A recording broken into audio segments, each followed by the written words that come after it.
It is therefore not surprising that the Attic demus, so important in the 4th century, began to fall into obscurity from the 3rd century on.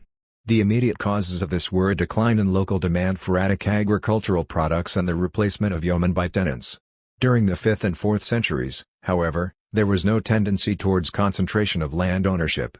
There is nothing whatever in the sources to indicate that there were private colony. Furthermore, the returns from slave labor and industry were rather favorable then. Slave prices were not particularly low, though there were frequent fluctuations. Yet in the time of Demosthenes a horse sometimes sold for twice the price of a slave. If this is compared to conditions in the slave states of the U.S., it seems a very low price for slaves, but for antiquity it was in fact only moderate, since the slave owner had to assume costs arising from training and from risks. Furthermore, it is always a bad mistake to draw firm conclusions from the mere facts of slave prices at any particular moment. For example, low prices may indicate low demand for slaves, but they may just as well indicate large supply. Colossal influxes of slaves were the sequel to the wars of the Sicilians, Carthaginians, and Romans, but such a phenomenon was exceptional in ancient Greece. Therefore it is unlikely that a dramatic rise in the number of field slaves ever occurred there. We hear of 20,000 slaves running away from Attica during the Decelean War, but of these a large part is explicitly said to have been craftsmen, and of course another group would have been domestic slaves. Then once the Peloponnesian War was over there were no more large influxes of slaves, at least into Athens. Another indication that the slaves lost during the Decelean War were not primarily occupied in agriculture comes from statements made by Xenophon in his well-known financial proposals. Xenophon has also left us his O Economicus, a work not concerned with specifically Attic conditions but rather describing an ideal type of estate management anywhere in Greece. His own property was in the Peloponnese. In this Xenophon takes it for granted that work on the land was usually done by slaves. He speaks of no other laborers, and there can be no doubt that slaves were also hired and leased. We also learn something from him about estate management, though his knowledge of the subject was about what one would expect nowadays from a Prussian officer who has retired to an estate in the country. Anyway, according to Xenophon, the overseer, epitropo, who would be unfree or perhaps a freedman, should be encouraged by the hope of profit, a hope evidently to be fostered by his master. To give slaves incentive, good food, drink, and clothing should be promised to the most productive. From this, and from the fact that they are called members of the household, oikitai, it is apparent that they had no families of their own and formed part of the master's own establishment. It is most important, says Xenophon, that the master should personally supervise management of the estate. From other statements by him, it becomes clear that this was done much as in Cato's epoch, that is, by checking the accounts from time to time. In general, the conditions reflected in Xenophon's work seem very similar to those found in Cato's, the only difference being that in Greece things were much smaller and simpler than on Roman estates even in Cato's time. The Romans, indeed, borrowed from the Greeks many terms used in connection with managing large slave enterprises. For example, the term used for slave, instrumentum vocale, was simply a translation of the Greek organon empsychon. However, this does not prove close contact between Greece and Rome in the classical period. The source of Greek terms may have been Hellenistic Sicily. In classical times the only Greek land with a slave economy like Rome's was Chios, where there existed wholesale enterprises. The largest private fortunes in the Greek world, olive oil and wine, were produced, and purchased slaves were used on a large scale. Note too that Chios also had slave uprisings, as early as the 7th century. For these reasons, then, it is unlikely that there was a sizable expansion of large-scale slave enterprise in Attic agriculture. Slaves worked in the fields in Attica under the direction of farmers and alongside them, in the old patriarchal fashion. So much we know from the comedies, and in any case it is clear that military conditions made this unavoidable, for the farmer had to serve far away in long campaigns. The armies of the Peloponnesians, on the contrary, returned home for the harvests. However, we can be sure that the field slaves so employed were not numerous, for agriculture in this period was not an object of capital investment. Indeed, the statement was often made that it was ruinously unprofitable, as Xenophon comments in the introduction to his O Economicus. Still, although the speculative purchase of land for improvement and then resale actually occurred rarely, it is indicative of the mercantile mentality dominant at the time that even a reactionary like Xenophon recommended this form of speculation. In his day the profitability of Attic agriculture must have been greatly limited by the prohibition on the export of all agricultural products other than olive oil. Perhaps the struggle between interest groups in the 6th century was partly connected with this special favor accorded the plain, pedia. Furthermore, grain imported from abroad, drawn to the Piraeus in the 5th century by the staple privilege accorded that port and the preemptive purchase right of Athenian citizens, must have tended to some extent to depress domestic production. Thus, during the years from Solon to the Persian Wars the price of cattle increased by a factor of 10 to 20, whereas grain rose only to 3 times its original price, the reason for this discrepancy being that cattle could not be imported from overseas but grain could. Then during the 5th century grain prices rose to 4 times their level in the 6th century, at first due to population increases and then because of wartime insecurity. However, Attic cereal producers were able to profit from this only in the years between Sphacteria and the beginning of the Decelean War, 425 to 413 BC. Furthermore, stock breeding was always limited mainly to small animals, though the aristocracy raised horses. After the Decelean War the ruin of the hoplite class was so complete that no real recovery ever took place. One sign of the social and political decline of the yeomanry is the fact that the judges assigned to Demus were again drawn from residents of Athens. At the same time the mercenary army grew in importance. As for the extent of cultivation we can only make estimates. Demosthenes tells us that Attica imported in 355 from the kingdom of Leucon in the Pontus area about 400,000 medimnoi, whereas according to the calculations of tribute at Eleusis in 315 to 318 Attica produced about 400,000 medimnoi, of which about 1/10 was wheat and the rest barley. Edward Meyer has calculated that this indicates a cultivated area of about 14,250 hectares, and that if allowance is made for fallow about 12% of Attica's land was used each year to grow grain. These are estimates, but no serious objections have ever been raised against Meyer's line of argument and so we accept it. Now the figure of 12% for grain land is a very low one, and probably it cannot be explained simply by the geography of Attica.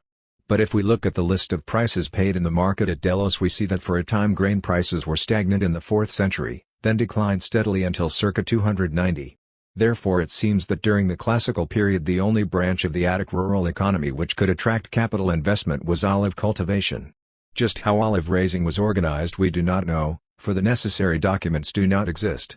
Possibly a slave system similar to the Roman was used, but a tenant system like that of modern Italy is also possible and perhaps more likely. Yet Xenophon in his O Economicus gives a good deal of attention to planting trees, and since he always presumes the use of slave labor this indicates that a slave system was more probably used at least in his time. To sum up, we must think of Greece in the classical period as a country near the great trade centers, its land divided into rather small parcels, with significant areas in the plains used for horticulture and intensive agriculture on the hillsides. In the river valleys of the Peloponnesus the scene was dominated by masters of small manors, Elis was a squirearchy, Thessaly was a land of large estates, serfs, and horse breeding, in Boeotia a yeomanry with large farms dominated, and in the northwest the countryside was still in the stage of the natural economy. One must also remember that the years circa 425 to 350 BC were marked by bitter political struggles. Sparta's armed hegemony checked this only briefly, then the struggles started again and with them came revolutions, restorations, and hence repeated confiscations. Property became insecure as never before. Other phenomena of the period included the establishment of purely urban klerouches with the rural population reduced to the status of coloni, as in Mytilene, massacres of entire aristocracies and then redistribution of the land, then brutal restorations. The old party names, oligarchs and democrats, did not always keep the meaning which they had once had in the 5th century before the Peloponnesian War. For example, Theban democracy was based on the hoplite yeomanry which achieved the political unification of Boeotia and then sought peace, just as did the farmers of Attica under their oligarchic leaders, whereas on the contrary the radical democrats of Athens were centered in the urban classes which lived on the proceeds of war, since war meant high pay for the sailors recruited from the proletariat, and victory meant new tributes from which to finance public works. Victory also meant that house owners received higher rents and capitalists had new opportunities for investment in the conquered areas. In Sparta there was a short-lived democracy, until the Battle of Sellasia, dominated by a militarist class of landed rentiers. The feudal oligarchy of Thessaly and the mercantile oligarchy of Chios could not have been more unlike in their economic structures. The same is true of the mercantile oligarchies of Corinth and Corcyra as compared to the feudal oligarchy of Sparta, and yet the three joined forces against democracy. The class character of the debtor-creditor relationship, always so crucial to party formations in antiquity, also changed. As always the debtors were agrarians, just as today, but whereas in early times creditors had been drawn from the landowning and military aristocracy, in later times they were merchants and rentiers, while among the debtors a great number were now estate owners. The degree of tension between debtors and creditors varied but was always significant. Cancellation of debts and attempts to bring this about became the ideal of the old landed aristocracy, and was no longer a political and economic demand of an armed yeomanry. During the classical and Hellenistic periods, polis organization continued to spread throughout Greece, and with this went union of local authorities, inclusion of wealthy landowners, division into tribes, and popular representation in council and assembly. The polis became dominant in all of central Greece except Aetolia, and in many areas displaced the ancient ethnic names. Once the full schema of polis organization was established, it could never be destroyed, thus exiled groups which lived abroad for centuries would, on return, go right back into their old divisions of tribe and phratry. Most of the newly formed polis were states similar to the Athens of Cleisthenes, sometimes simply unions of landowners. Thus in 408 Rhodes was united for military reasons, due to fear of Athens. This meant that three Doric tribes were united and in part settled together. When these three tribes had initially settled Rhodes, they took separate areas and each had established its own polis. Now they joined to form one single Doric state with tribal units. Small towns were formed in the mountain valleys of central Greece, and again this was done by bringing the citizen farmers together to live within a fortified area. The effects of this development can still be seen today in the social geography of Sicily, where the population of the inland areas is entirely settled in cities. Wherever this process of organizing larger areas into a polis by concentrating settlement took place, the inevitable long-term result was an agricultural system marked by absentee ownership and production by colony. Furthermore, it was only by concentration of settlement, at least in classical times, that an army trained in hoplite tactics could be formed. Military and economic motives therefore often came into conflict, and compromises were sometimes necessary. For example, in the mountainous areas of the Peloponnese, where the same difficulties arose as had led earlier to formation of the Mountaineers' Party, Diakrioi, in Athens.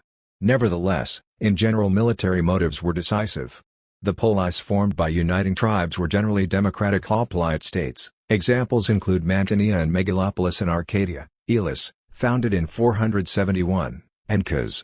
Only in Elis did the squires remain largely in the country, which was rich and developed. In Arcadia, because of the danger from Sparta, compulsion was used to settle people in the cities. In Kos and in Elis the demus controlled eligibility to serve in the army and to own land, just as the gradually democratized phratries had this function in Athens. In all cases the purpose of settling peoples together in a city was to establish a new military organization. In Elis this had the result of reviving a policy of conquest. Nevertheless, the military reputation of the Hellenes seems to have been always rather low, despite the successes they gained at times. No doubt this was due to the absence of a fully developed polis organization, for Elis always remained primarily an agricultural area, while its commerce was insignificant. The Arcadians provide an instructive contrast. They were the chief commercial travelers of Greece, and they were a formidable military power from early times. In Elis and in Arcadia hoplite military organization was based, partly in theory, partly in reality, on the union of tribal groups in polis. This basis was entirely lacking among the Aetolians, the last major Greek people to depend on an army recruited from all the people. The Aetolians lived in villages, and they never changed. Thermon was a fortress, a place where great masses of booty were stored, where annual fairs were held and where the federal authorities and the assembly of the federal forces met, but it was not a polis. In the classical period the Aetolian army was simply a group of light-armed peasants. Hoplite organization and tactics were adopted later, but the polis remained lacking. Nor did the Aetolians have an aristocracy, because the differentiation caused by commerce was absent. In the Macedonian period the Aetolians pursued a policy of conquest. Because of the character of their military organization they handled their conquered neighbors in this way. Some they made subject to conscription into the Aetolian army, others they forced to pay tribute and controlled by means of garrisons stationed in the cities, just as the Hellenes dealt with their conquests and the Swiss with the Turgau. But the latter method seems to have been a transitory phenomenon, for admittance to the Aetolian League was readily granted, even when it was at its strongest. This was just the opposite of the policy pursued by the democratic citizen groups, especially those of Athens. Here then we have an instructive contrast. Generally the introduction of hoplite tactics and the hoplite state implied destruction of the old clan state, and meant that the city dominated the countryside. In Aetolia, however, hoplite tactics were introduced but the populations of the villages were not brought together into a polis. This was because the clan aristocracy and therefore the clan state did not exist. The Aetolians consciously sought to avoid creating a polis with its differentiating effects, and instead created a non-urban but powerful state.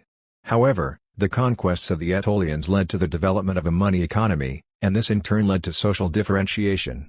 As early as the time of King Perseus, 179 to 168 BC, there were sharp contrasts between the propertied and the debt-ridden classes, Livy 32.38, similar to those which had existed 500 years before in Athens. Thessaly was the second largest area which remained largely untouched by polis organization. There the aristocrats, strong in their castles, retained unchecked dominance until late times. Finally, the most powerful of the Greek states, Macedonia, remained until the reign of Philip II, a fortress kingdom with conditions very similar to those described by Homer. For example, the royal companions had much the same role in Macedonia as in Homer. The so-called cities of Macedonia, even the royal residences such as Pella, were probably very much like Persepolis. Later hoplite tactics were introduced, as may be seen from the speech which Alexander is supposed to have delivered at Opis to his veterans. Also, a permanent military organization of the hoplite army was established on the basis of landed property, and polis were founded in great numbers by uprooting people ruthlessly and settling them as colonists. These reforms prepared the way for the great conquests of Macedonia, which in turn revived the old tie between king and army. The army, as under Chlodwig, was sovereign alongside the king. This was the first step towards creation of an aristocratic clan state in place of the monarchy. Thus members of the royal family appealed to the army for justice, as did Queen Olympias. The king himself, when he charged a general with treason, put the matter before the army. Of course, the size of the Macedonian state was greater than any other in Greek history, and indeed the extent of Alexander's conquests made him and his successors more like Oriental monarchs than anything else. Nevertheless, the victorious Macedonians held fast to the principle that even in the Near East the Hellenic polis must and could be the only basis of political organization, and so they presided over the last great expansion of the basic institution of Greek civilization. 5. Hellenistic Age. In the Near East, Persian rule did not bring any significant changes in social and economic structure. The fact that the tribute levied by Darius on the individual satrapies remained unaltered throughout the remaining years of the empire is no less characteristic than the fact that in the ancient home of the ruling people there continued to exist rural military associations similar to the Swiss. Similarly, the old agricultural economy was maintained. Debtors were reduced in social status, being regarded as owing tribute and no longer free. Army service included even peasants working their own land. A feudal class did not exist, it seems, only a group of aristocratic clans whose members were distinguished by possessions and knightly education, and as such were qualified to hold royal office and, through their clan chiefs, to participate in the royal council.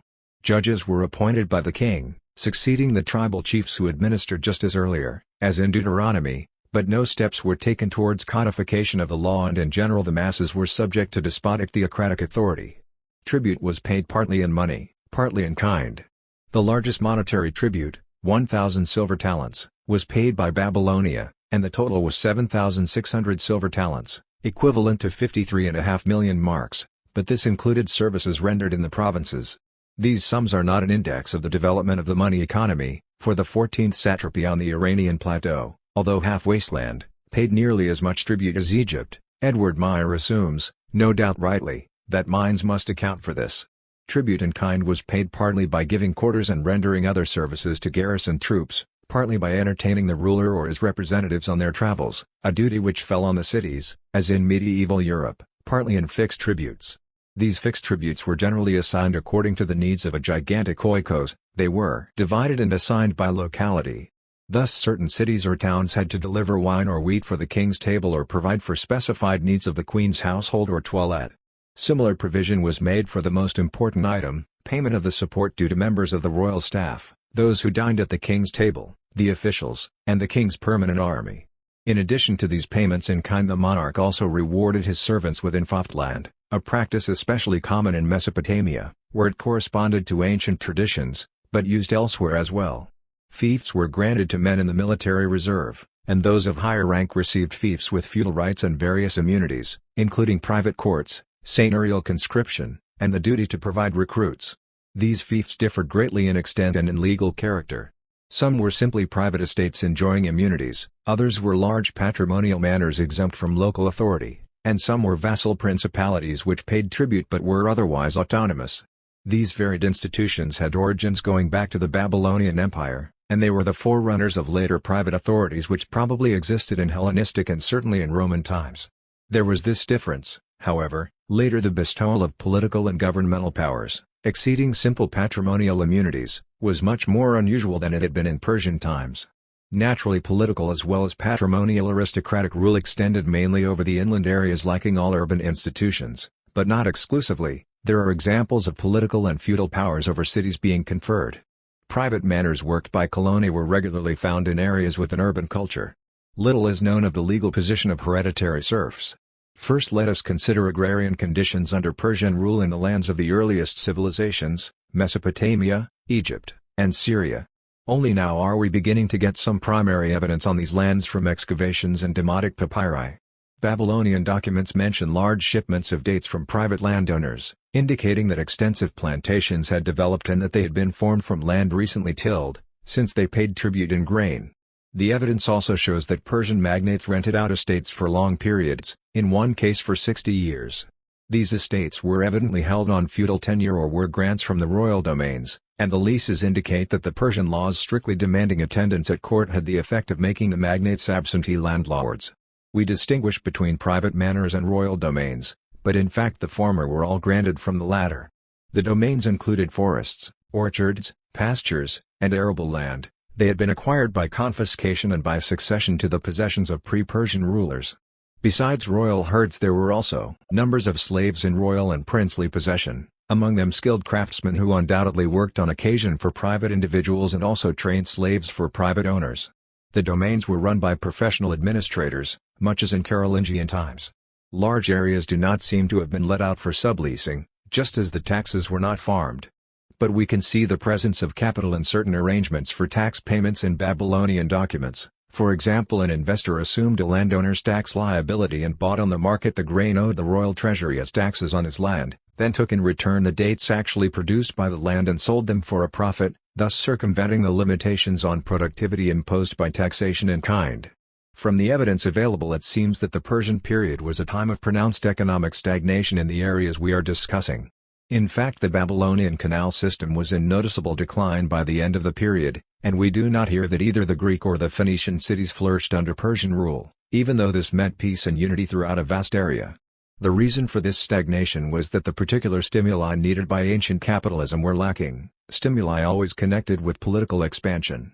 Further, the payment of taxes in kind was an important limiting factor, as was the requisition system used by local officials, described by Nehemiah, and the arbitrary command in this matter to which even the cities were subjected. At the same time, there were not the opportunities for profit regularly available in Greece. Little of specific character can be said of individual areas. At present, the documentary material regarding Egypt in the Persian period is still too little understood and translated to allow any conclusions about its economic history. Revillaut has argued that the revolutions of the national dynasties led to new legal codes and such phenomena as the revival of family preemptive rights, but the laws regarding those rights may never have been repealed, and in any case Revillaut's statements can only be considered hypotheses without evidence, since the source on which he relies, the Demotic Chronicle, has not yet been carefully interpreted and evaluated as evidence. Although the Persian monarchs evidently secularized temple property at various times, they did nothing to change the basic position of the priesthood, and they certainly made no changes in the national laws. Neither in Egypt nor in Babylonia do there seem to have been important modification in the social structure and legal system.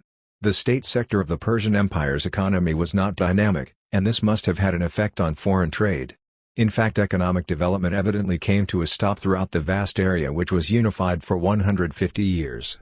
There was no commerce on the Persian Gulf, and very little growth was registered by the Phoenician coastal cities in the empire, or by the Greek coastal cities annexed after the Peloponnesian War. As in many other areas, so in Jerusalem the Persian government sought to base its rule on the support of the priesthood. Jewish favorites of the Persian monarch succeeded in gaining permission for their people to return to Jerusalem, to rebuild the temple and the walls of the city, and to center the cult in the temple. Furthermore, and this was historically the most significant aspect, they were allowed to make generally binding the rules for ritual purity and the so-called priestly code, which had become of central importance in Jewish life during the exile, when the old form of the cult of Jehovah could not be maintained and which now justified the dominant position of the Jerusalem priesthood. Before the exile, the Hebrew priesthood had been a profession outside the clan groupings. It soon became hereditary and was supported by certain defined taxes. Now under Persian rule the priesthood was enriched with authority to collect tithes. At the same time it was also organized as a distinct tribe, The tribe of Levi. This explains why Hebrew tradition traces two tribes to Joseph, whereas only one tribe each is traced to the other sons of Jacob. Furthermore, the entire Jewish people, once repatriated to Jerusalem, was newly divided on a clan basis such as existed in Athens during the period from Draco to Solon and also in early Rome.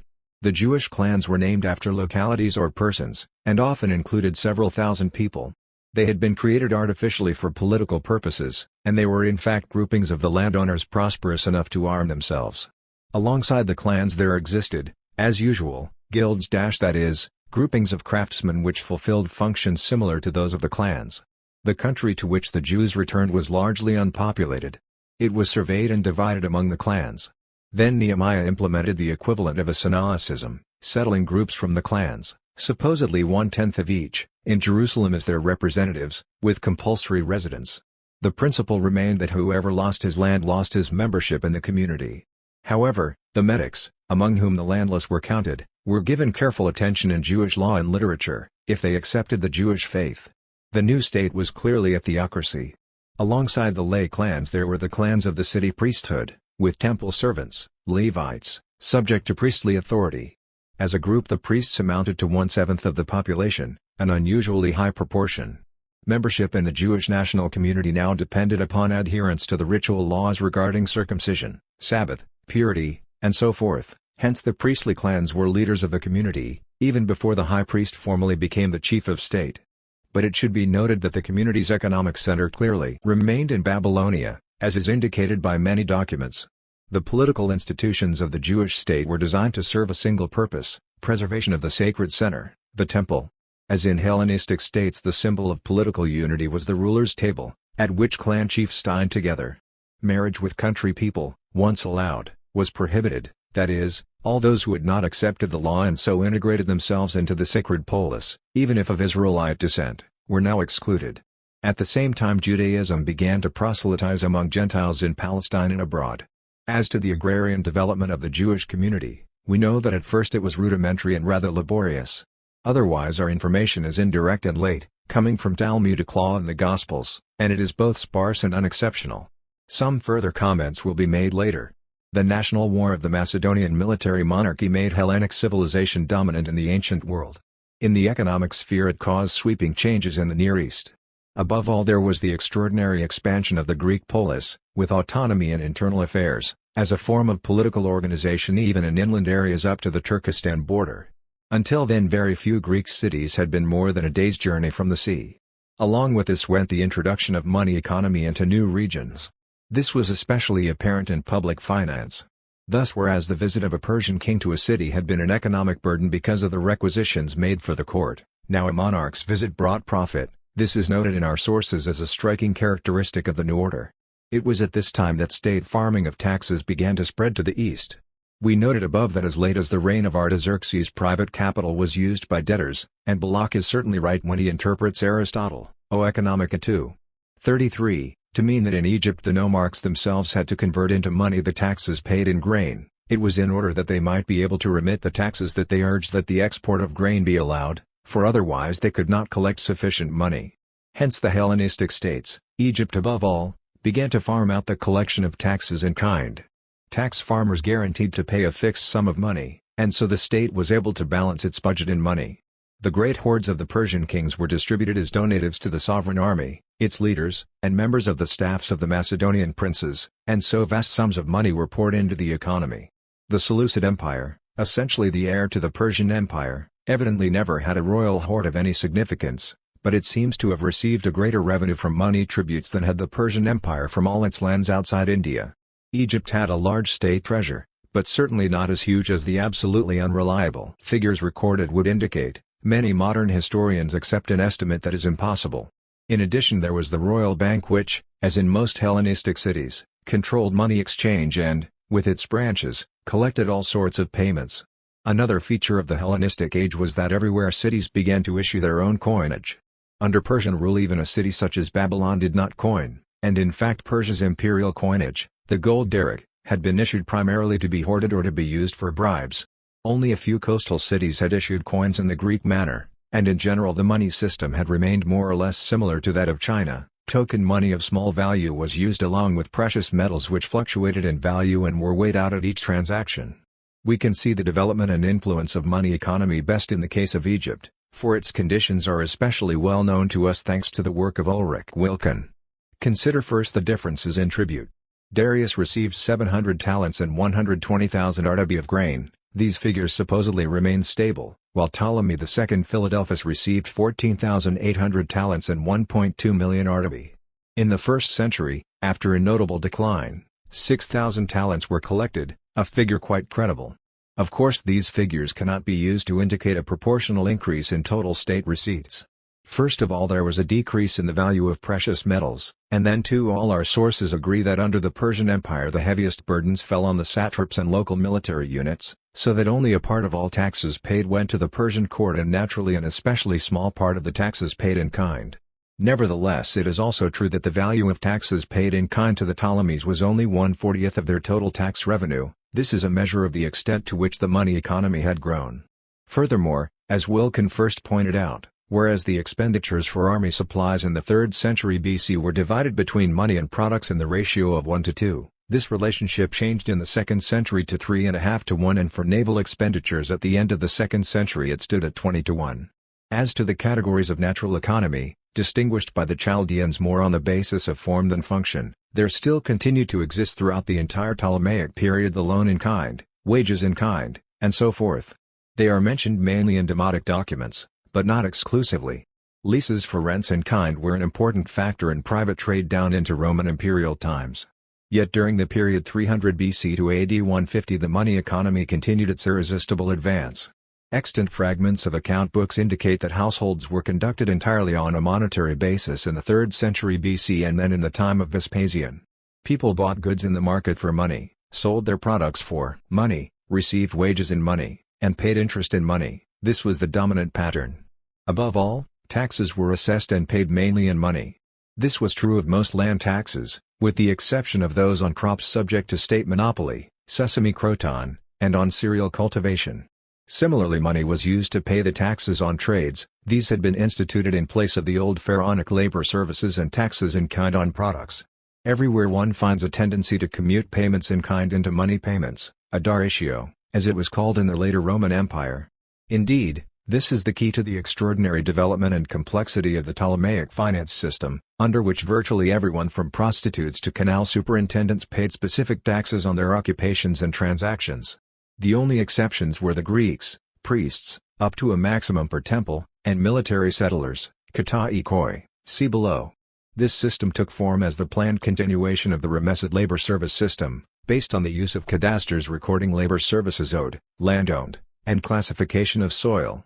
The only difference between the two systems was that the Remessids levied labor services while the Ptolemies in theory, the actual practice is discussed below, levied money taxes. From these facts we conclude, state demands in Hellenistic times were met increasingly in terms of money, and this indicates that the economic structure which made this possible was or was becoming a monetary economy. Then, however, a reverse tendency set in. The administrations of the Hellenistic monarchies were bureaucratic, and they became more so with time. Soon they instituted an ever-expanding system of liturgies with which to ensure the receipt of state revenues, and this precisely because of the money economy. More and more wealthy individuals were made personally liable for the full payment of sums due the state, and these individuals were tied to their functions. This system was most fully developed in Egypt, but all the other Hellenistic states made some use of it. Even in the autonomous polis such as Athens the state slaves increased in importance. The Attic administrative system had certain procedures worthy of note, such as having an individual advance money, proaspora, to the treasury to pay the taxes of another, forming a group of taxpayers, simoria, subject to joint assessments, and handling the demus as discussed above. Here were the origins of the system which 500 years, later in the age of Constantine, governed the levying of taxes and the handling of the urban masses, populus plebeius, in the municipalities. Another feature of the Hellenistic states was their adoption of feudal institutions from the preceding Near Eastern states. These institutions existed alongside the polis. This adoption was due to Hellenism's conquests and, in particular, its expansion into inland areas, and it took place in practice even when not admitted in theory. For example, we have a contract from Ptolemaic Egypt for the hereditary lease, 99 years, of private land, very similar to those in Mesopotamia under Persian rule. Not a single instance of such a contract has so far been documented for ancient Greece or Rome, and this indicates the stronger feudal element in Hellenistic Egypt's social structure. Despite various policies designed to bring the nationalities together, the mass of the natives were in fact the conquered subjects of the Greek army, and that reality was reflected in society's institutions. It is true that outside Egypt the Hellenistic states energetically promoted urbanization, but it is also true that the cities were agents of Hellenization. People in the countryside remained natives, ethnia, and so the desired Hellenization regularly occurred only in the cities. This was achieved partly by settling Greek immigrants and veterans in them, partly by uniting these colonists in a polis with Hellenized native clans, old temple families and military aristocracy. Inscriptions seem to indicate that everyone had to place his land under polis authority if that land fulfilled or under law could fulfill any sort of state charge. This meant in practice all private persons, even those who had received their lands from the royal domain, which was not subject to polis jurisdiction. This indicates that the Hellenistic rulers consciously used their colonists to undermine feudal and also, especially, priestly privileges. This was very different from the pro-theocratic policies of the Persian Empire. Thus in Egypt the Ptolemies, officially so solicitous of religion, used the apotheosis of Arsinoe in 265 BC as a pretext to deprive the priesthood of its traditional share, a pomoira, of horticultural products, 1/6, evidently as compensation for a large grant, and transfer it to the new goddess, that is, the state. Later, of course, came the great national rebellion centered in the Thebaid, under Ptolemy IV Philopator, 216 BC, which led to more conciliatory policies. We can also see evidence of Hellenistic policies in the foundation by Cynicism of new cities such as Pisidian Antioch and Stratonice in Caria. The latter was founded on land belonging to an old sacred league centering round a temple, and in fact the league's territory was effectively splintered by the foundation of Stratonice and other cities. Thereafter each new city had representation in the league's council in proportion to the number of old villages it had absorbed. Similarly, the Herods in later times founded cities to counterbalance the power of Jerusalem, a polis which was unique in its clan and theocratic character. One of these Herodian foundations was Tiberias, and Josephus informs us that those who settled there received arable land, houses, and privileges. In return, however, they had to remain there. Another Herodian foundation was Sebaste, which sent a contingent of 3,000 men to fight in one of the Herod's wars. This points to another aspect: the new Hellenistic cities were the strongest military supports of the Diadochi rulers. They were, after all, Greek islands surrounded by natives of other races, and as such they were completely dependent upon the Hellenistic states. Furthermore, the Hellenistic polis played an important role in increasing taxable resources. Hellenistic monarchs were mercantilists, pursuing policies similar to those of German territorial princes in the 17th and 18th centuries. Generally the foundation of a city by Cynicism meant that the classes concerned with business, including, let it be noted, municipal administration, a source of business profit, were in effect forced to concentrate in the city. An example of this is supplied by Cassandria. One of the villages included in it was Mende, and Kuhn has pointed out that whereas before the Cynicism Mende had exported wine, this ceased after the Cynicism and henceforth the wine was exported from Cassandria. In short, the Hellenistic polis enjoyed staple privileges. Here it must be stressed that the enormous areas under urban jurisdiction in this period indicate that the Hellenistic cities must have been very different in their social structure from the classical polis, and indeed that they were often really only complexes of large manorial estates brought together artificially by a legal Cynicism. Furthermore, the vast domains of the monarchs remained outside urban jurisdiction, and alongside these there existed many estates held by private individuals through royal favor. The latter were not incorporated into cities, especially in those areas in which polis organization had not been generally established. So much is securely attested. No sure evidence exists, however, to document the existence of a class of coloni legally bound to the soil and attached to private manorial properties. This is not only undocumented but also unlikely to have existed in the Seleucid Empire or in the early Hellenistic period in general, and that applies both to Greek tenants, rare outside polis territories, and to natives. But the situation is very different if we turn to matters involving administrative law and the duties owed by subjects to the state, that is, to the monarch. Insofar as his relations with the state were concerned, the Hellenistic subject was bound to his home community. In Ptolemaic Egypt this was formulated in the laws regarding Edea, undoubtedly a continuation of pharaonic practices discussed above. It was also similar to the ties binding the Athenian to his deme. The Athenian, however, retained freedom of movement, but in Ptolemaic Egypt a man's idia was the community where he had to pay his taxes to live for the performance of personal liturgies. If he moved to another community he lived there as a stranger, epixenos, and could be sent back to his idia at any time. In general, of course, freedom of movement existed in antiquity only insofar as it was guaranteed by specific treaties or privileges. Otherwise, so far as the state and law were concerned, the individual was tied to his community very much the way the Russian peasant is today. Hence we find that subjects were sent back to their home communities to fulfill public charges. There is the well-known example later mentioned in the Gospel of St. Luke, and in fact it took place throughout this period in all the Hellenistic states. In particular the Hellenistic state depended upon labor services, though not as much as had the ancient Near Eastern states, and whenever emigration seemed to endanger their fulfillment it acted without hesitation to force the emigrants back. Now on the extra-urban domains of the kings and similarly on the extra-urban private manorial estates held by favor there was a strong tendency for the duties of the colony towards the state to be confused with those due the owner, due partly to tradition and partly to the way in which leased domains were run. This was especially the case in Egypt, where the tradition of labor services went back to pharaonic times. For example, the old rule of 5 days' work on the canals continued in Ptolemaic times. It is true, however, that, as the money economy grew in importance, there was a trend to commute labor services into payments in kind or money.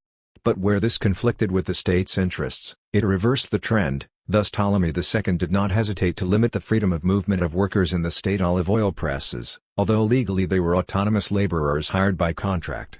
Such measures were not justified by general legal principles but rather by the king's administrative powers, and the same applied in time of need to the order issued to colony on royal estates.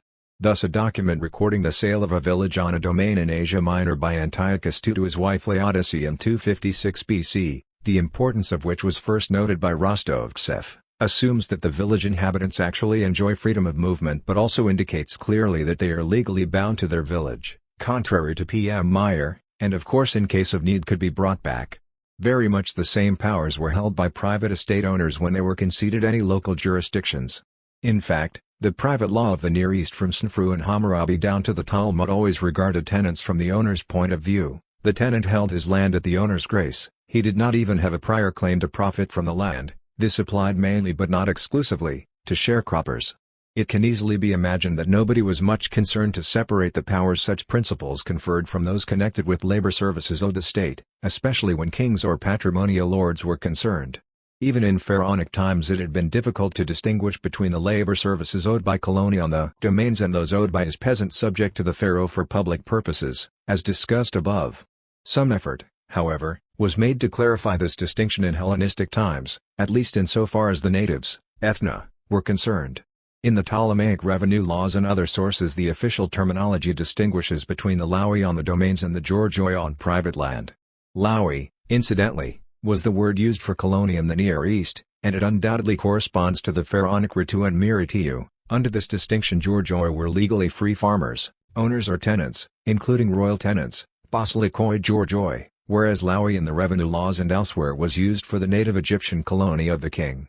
However, this distinction was probably not substantive nor is it likely that it persisted, for as in pharaonic times the royal colonies seem to have been treated in administrative law in just the same way as the great mass of landless natives were, being legally defined as landless or else assimilated to them in status.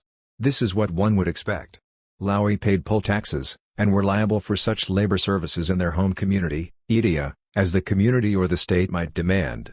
In Hellenistic times, however, these labor services were generally commuted into money payments, and as a result laui enjoyed actual freedom of movement, though of course this was legally quite insecure. But if laui were needed actually to render labor services, as in crises when the state was hard-pressed or money was lacking, as happened in the 2nd century BC, first noted by P.M. Meyer, then they were excused from other liturgies, such as cultivation of land assigned by the state, in order not to impede work on arable land already. One aspect of the agricultural economy about which we know little is this, whether laui settled on royal domains simply fulfilled traditional obligations or else had written leases. Peasants on private estates holding written leases were termed in later legislation homologi coloni, though some deny this. Wilkin found a group holding leases, George Outs homologoi Andres, in the 2nd century, and thought they were settled on state properties, but unfortunately no more precise information is available. In general, it is probable that originally colony of Greek origin held their lands on lease while natives paid rents determined by custom. These phenomena clearly were connected with the type of state apparatus which the most rationally organized Hellenistic state, Egypt, had erected on the basis of pharaonic social structure. As shown above, alongside the Hellenistic money economy there existed feudal institutions as well as the bases of the ancient remesed labor service state.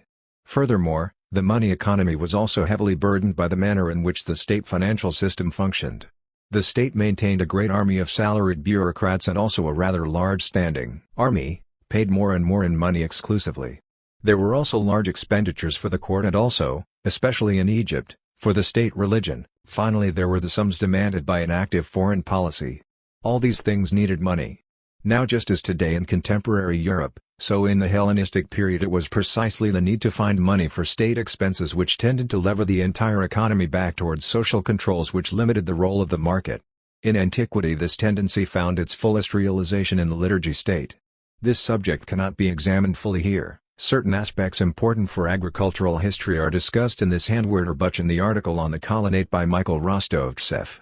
Let it suffice here to note that Ptolemaic Egypt was the model Hellenistic state. The Seleucid Empire was much more loosely organized and therefore declined relatively quickly, and that in Egypt many important industries were state monopolies.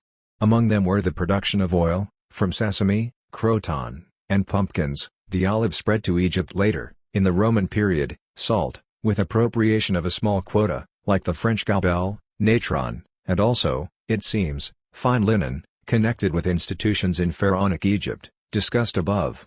This meant that the cultivation of oil-producing fruits and, probably, flax was strictly controlled. The state purchased the entire product, and therefore all the harvest was stored in royal warehouses.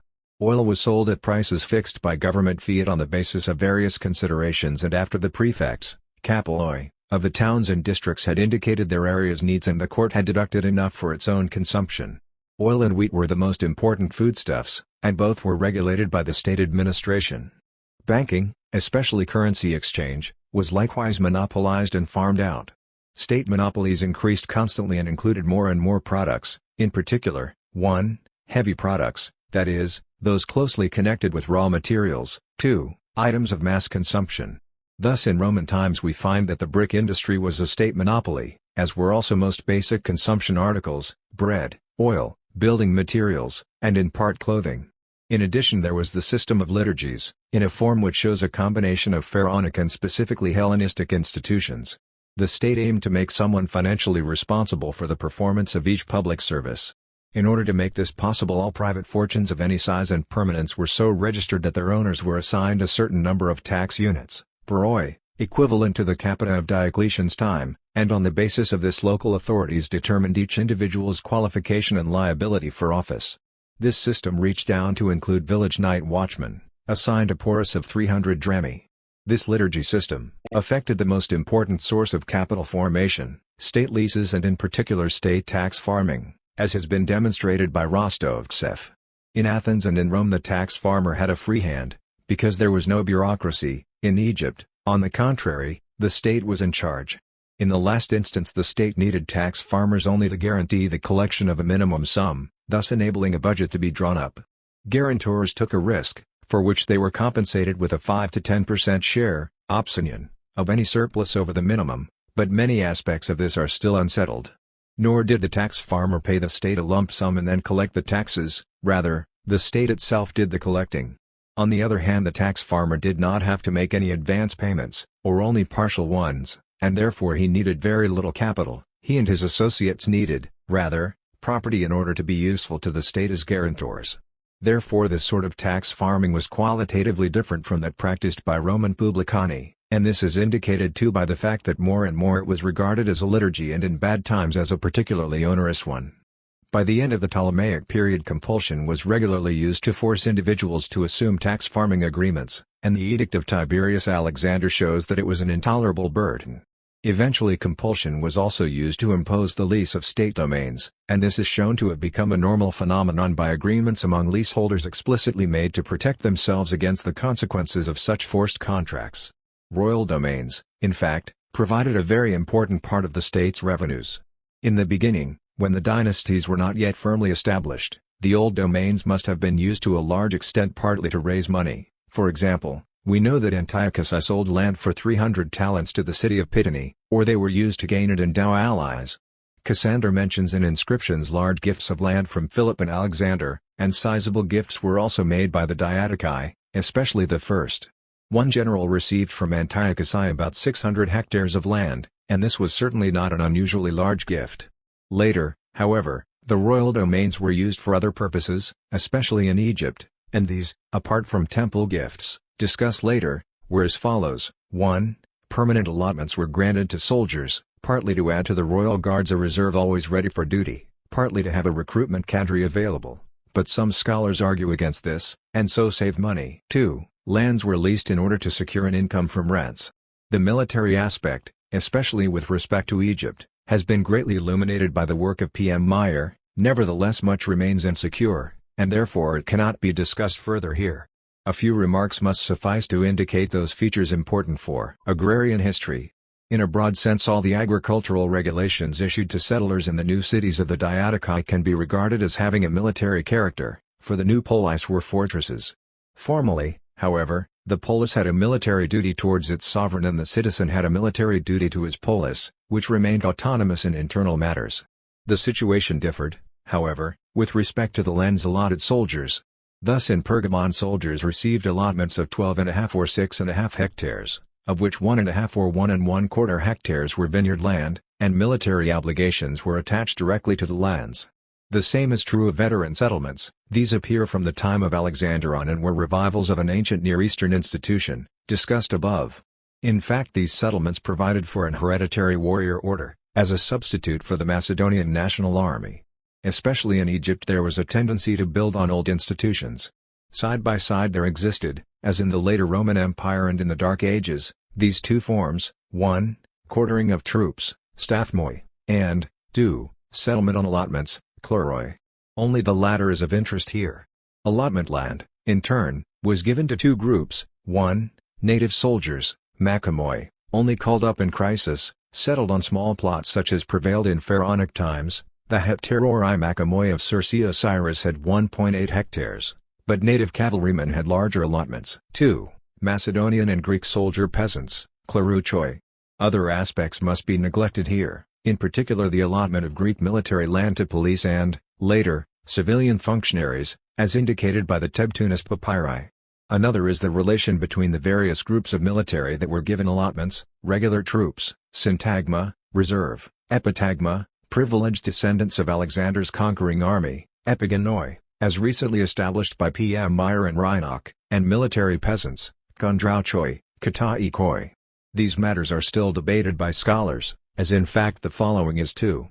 Those Greek soldier peasants, especially the kataikoi, the usual term for the largest group, who were settled on the land seem to have received allotments, when possible, from royal possessions in the uplands, chersos, not from the old flooded delta lands, sporomos, and consequently they received rather large areas.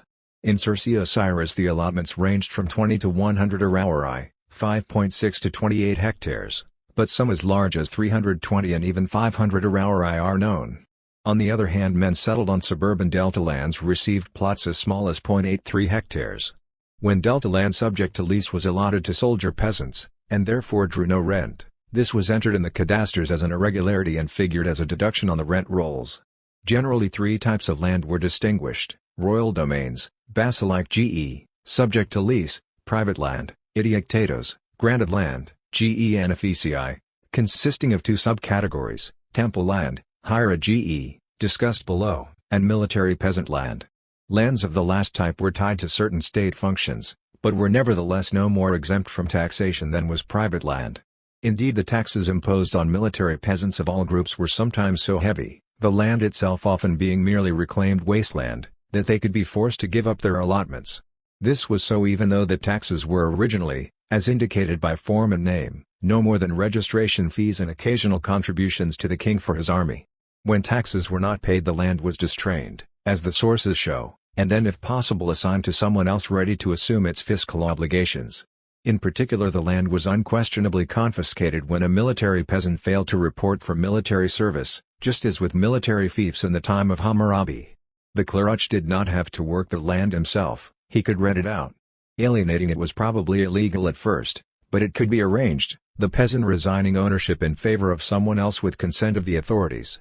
Land was inherited by the sons, and wills were not yet used, it seems. In the 3rd century BC we know of instances in which the land was divided between father and son, evidently simply to assign work and profits. Parcelization of land was very unusual, but occurred in connection with inheritance and no doubt needed official consent. We do not know whether the military peasant was from the first legally free to raise what he chose, but in practice, judging from extant documents, especially leases, there was no official interference. The clerk paid money taxes and served in the army when needed.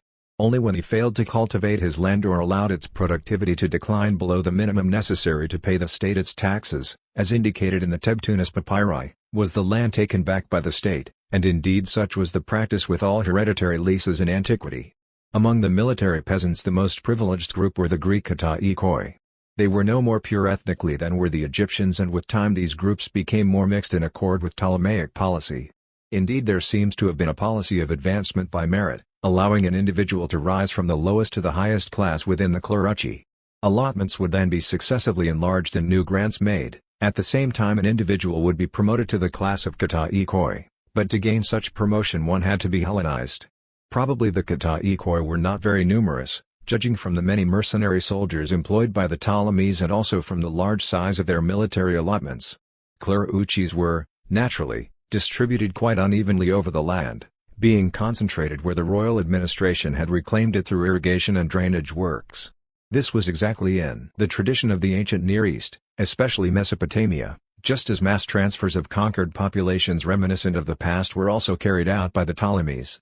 Thus in Circe Osiris, an entirely reclaimed area, there were absolutely no private properties outside the sites of houses in the village, and a mere 5% was temple land. Military land, on the other hand, amounted to 1,564 aurarii out of a total of circa 4,700 aurarii, 1,300 hectares, or a third, while the rest was royal land. The kataikoi, from the time of their first appearance in the 2nd century BC, counted as a privileged class. This privileged position was with time extended to include their allotments, which were in practice private property, indeed property exempt from taxes, and also, as is documented, labor services. In the 3rd century AD kataikoi seem to have paid the very low tax of 1 artaba per aura. On the other hand they were subject to epikrisis, which with PMI take to mean registration for conscription. Wesley, however, interprets epikrisis as referring to registration of the ethnic groups subject to taxes. In any case the kataikoi class was ethnically mixed in Roman times, and as mentioned above it was probably so long before. Only a few remarks can be made here regarding the royal domains, Basilike GE, in Egypt. As early as the new empire royal lands had been cadastered, surveyed, and divided into square parcels. The manner in which the land was to be cultivated was defined and controlled precisely for each village, as the documents indicate. Domains were scattered over the entire land, and had been since pharaonic times, although the distribution was uneven. So far we have no primary evidence to explain how this occurred. Domain land was leased, and as in pharaonic times the great majority of tenants were small farmers. Under the Roman Empire this changed to some extent. Leases were not on a sharecropping basis, but rather called for fixed rents paid in kind and graduated according to the land's fertility.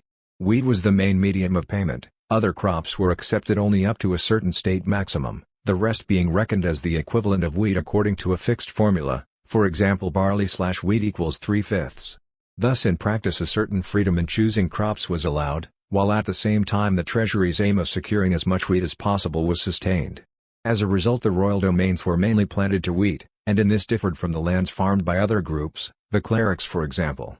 For while the latter raised crops partly to meet their own needs and therefore cultivated legumes and the like, the domains were meant to raise crops for export. Thus Egypt became the great granary of the Mediterranean. Often more than half of domain lands was planted with wheat, and cereals accounted regularly for 2/3, the remaining third was left fallow, anapama, and was sown with grass, lentils, and the like. For sowing it was reckoned that 1 artaba was needed per aura, about 48 liters per 3/4 acre. The yield rose in one case to 20-fold, today the average is 12-fold. In this connection compare rents, discussed below. In order to ensure grain production, so important for both political and economic reasons, royal warehouses were used as in pharaonic times, and from these, as today in Russia, Seed was given to the peasants who leased domain land and also to those who paid taxes in kind. The whole system rested upon the royal grain inspectors, sociology, who were quartered in the villages, supervised the cultivation and harvesting of crops, and distributed seed. The grain was threshed on the threshing floors outside the village and then delivered to the royal warehouse. If transport to Alexandria was needed, it was undoubtedly entrusted to a monopoly run by a state-disciplined corporation. Domain rents seem to have been moderate compared to private rents, so far as we can judge. On the other hand, remission of domain rents was very rare, and was conceded only in times of great disasters such as failure of the Nile to flood. A cadastre of domains for each locality was maintained, and it indicated those domains which drew rent and those which temporarily or permanently did not. The latter category included land not cultivated, high polygon, due to natural causes or to chance, land under judgment, and sig crise, because its tenants had asked for remission of rent, and land granted with privilege. Such privileged grants of domain land were made, contrary to rules, to clerics. As noted above, they were also made for specific purposes such as support of temples or priests, and syntaxe seems the term for this, and they were made as fiefs bestowed on courtiers, termed, evidently, endoria. Such fiefs often included several villages. These practices were certainly derived directly from pharaonic administration. In general, there are still controversies about many aspects of domain land. For example, was waterless land, ge abricos, irrigated upland? Was seed land, ge sporime, flooded delta land? Or, less likely, was the latter marshland and the former drained land? Then there was the ge procedu, which Metis interprets as land leased to hereditary tenants, while he takes the group called village farmers, George Oidemose, to be tenants holding leases with time limits. Some scholars think the village farmers were tenants on village land, but that is certainly a mistake. In any case, Metis has shown, Zeitschrift für Rechtsgeschichte, Volume 22, pages 151 ff, that a document mentions hereditary lease with hereditary rent, which indicates corresponding conclusions for Roman institutions, as discussed below. Hereditary leases found where uplands have been forcibly occupied and the occupants have been allowed by the government to keep possession of these lands, with the obligation to improve and cultivate them. The Ptolemies were very lavish in assigning revenues and in bestowing lands on temples, native Egyptian temples just as much as Greek ones. The great wealth of the Temple of Edfu was increased 150% by a single grant. Accordingly, the extent of temple lands, Hira ge, was very considerable, especially in Upper Egypt where from ancient times the national priesthood had always had its centers. Yet it was not as great as in pharaonic times. Even in the four southernmost nomes of Upper Egypt only 1/25 of the cultivated land can be reckoned as temple property, and Otto estimates the figure for the 2nd century BC as 1/10. Nevertheless, the Temple of Edfu alone owned over 18,300 auraei there, and along with a few other temples owned 21,400 auraei, 6,000 hectares, altogether, mostly the best land. Sometimes Demotic contracts mention the private sale of land formerly owned by a temple, Neferhotep, but this does not indicate secularizations by the Ptolemies. Rather, some lands had been sold voluntarily by the temples, other lands had been confiscated under earlier dynasties. Nevertheless, there were exceptions. Temple revenues, apamoira, were confiscated to benefit the cult of the apotheosized Arsinoe, but compensation was paid, see above. In general, the apotheosis of a sovereign was used in the Near East as a pretext to justify expropriation of temple property without incurring the danger of being judged guilty of sacrilege, for ostensibly the expropriated property was only transferred to colleagues. Furthermore, it should be noted that the state did no more than assume the administration of temple incomes. The National Synod of the Egyptian priesthood continued to meet, and indeed the Synod does not seem to have consistently supported anti-Greek nationalism. Although of course it is no accident that the last nationalist revolution again centered in the Thebaid, the ancient capital of theocracy and the area in which the temples had their most extensive properties. The ancient traditions of the Egyptian temples were stereotyped but not aggressive. Entry into the priesthood was controlled by the state. The priests were not well educated, and therefore were at a disadvantage in Hellenistic society. They were distinguished from Greek priests partly by their organization in a unified church, partly by their greater asceticism and partly, as a result of the latter, by the fact that they less frequently engaged in secular occupations. The Egyptian Church of Hellenistic Egypt, along with the Jewish synagogue, influenced the Christian Church not only in many aspects of ecclesiastical organization and life but also in its economic activities. There are striking similarities between monastic and temple enterprises. Certainly not all of these similarities need be taken as borrowings, but rather proceeded from comparable situations. Nevertheless, the economic activities of early Christian monasteries in Egypt is so identical to those of the pagan temples that there can be no doubt of continuity here. The temple's economic activities in Ptolemaic times clearly grew out of the oikos of a natural economy, in which income was used mainly or entirely for domestic consumption and cult purposes. From this a complex of money economy enterprises developed, elements of which undoubtedly go back to pharaonic times, see above. It is certain that from early times Egyptian temples possessed mills which were used to convert the grain they collected into foodstuffs, and they may also have had bakeries. Sometimes temples purchased grain to be milled, as in Heliopolis, in order to make use of their mills, and sometimes the reverse occurred, having no need for its mill, a temple would lease it. We have an example of this from Sunopaonesos, in which a mill was leased for an annual rent of 120 drachmae. We do not know for certain whether the temples did milling with paid labor, nor whether they did baking for third parties, but there is no doubt whatever that often the many temple breweries produced for sale in the market. Linen was different, however, although in pharaonic times the temple in pharaonic oikoi had produced it for the market, in Hellenistic times the temples were allowed to produce it only for internal use. This was probably because it was a state monopoly, for we know that a similar limitation was enacted in the revenue laws when oil became a state monopoly. When olive cultivation spread in late Pharaonic and Roman times, the processing of olives from temple lands, outside the monopoly, probably became of major importance. Furthermore, the temples from earliest times had need of a great variety of skilled masons and painters. Documents indicate that craftsmen paid their permit fees to the state through temples, but it is not clear whether this meant that Ptolemaic temples used these craftsmen for profit-making enterprises, as Otto argues. If these craftsmen were free, then it is difficult to understand why they did not produce for the market on their own account. If, however, they were temple coloni, this would explain why they worked for the temples and why the temples collected their permit fees, but we have no evidence that the temple workers were serfs. Another possibility, and this is the most likely, is that these masons and craftsmen were free men, hired by the temples to produce goods exclusively for temple needs, and were bound by contract. This would explain why the temples collected the permit fees and paid them to the state, the temples in this as in other cases, as Otto rightly notes, being treated by the revenue authorities as business owners.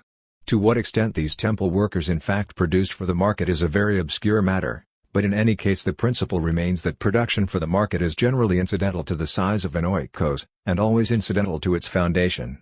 We can, however, be sure that the temples used permanent production equipment, such as the fulling mills sometimes found, not only for their own consumption needs but also for sales for profit. This applies in particular and above all to oil presses. No evidence indicates whether temples engaged in wholesale trade, but we do know that they made loans as Near Eastern temples had done from earliest times. Interest of 6% was charged, probably a purposely low rate as in fact all state rents were kept low, collateral in kind was accepted. The extent of all these temple enterprises was so great that Otto is justified in saying, from a purely technical point of view, that the temples constituted an industry in Egypt second only in size to the royal monopolies. A small temple paid business taxes to the state of 1,295 drachmae, an eighth of its monetary income.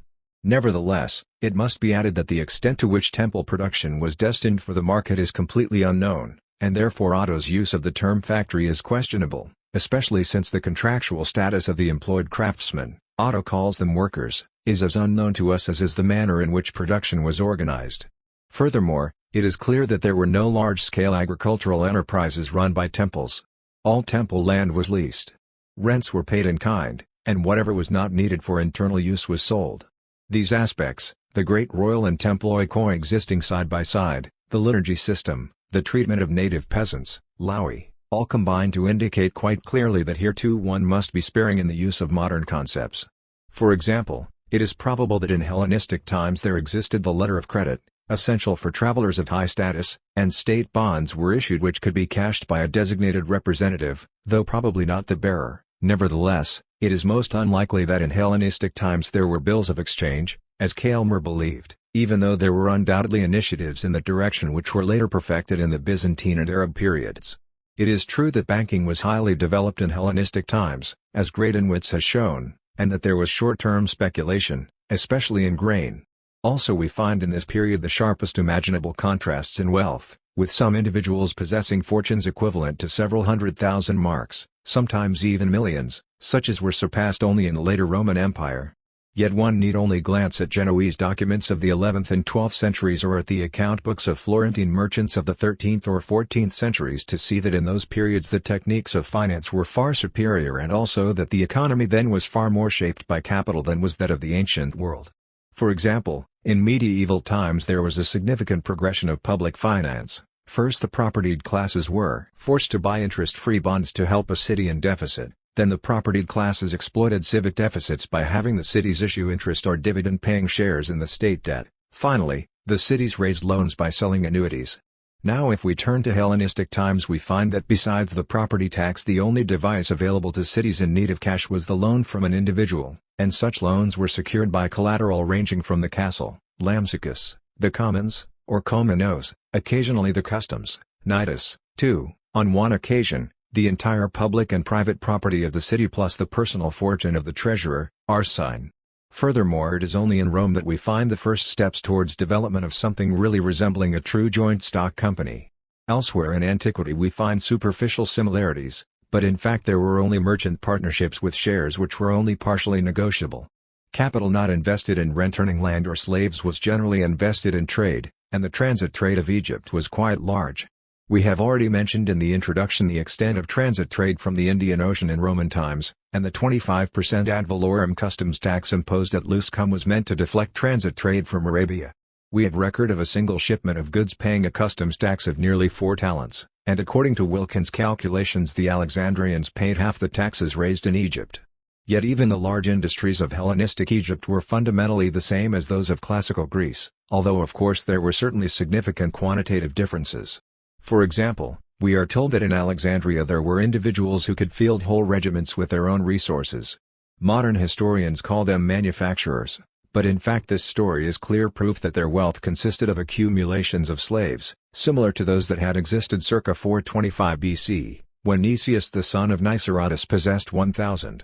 These Alexandrian nabobs may also have possessed land, as an investment outlet for their capital earned in commerce, and recruited soldiers thereto. They were certainly not manufacturers in the modern sense. As to the papyrus industry, it seems to have been dominated by Alexandrian papyrus merchants. How the workshops were organized and what was their economic function we do not know, for the subject has not yet been investigated. Workshops in general are known to have been rented out with necessary equipment.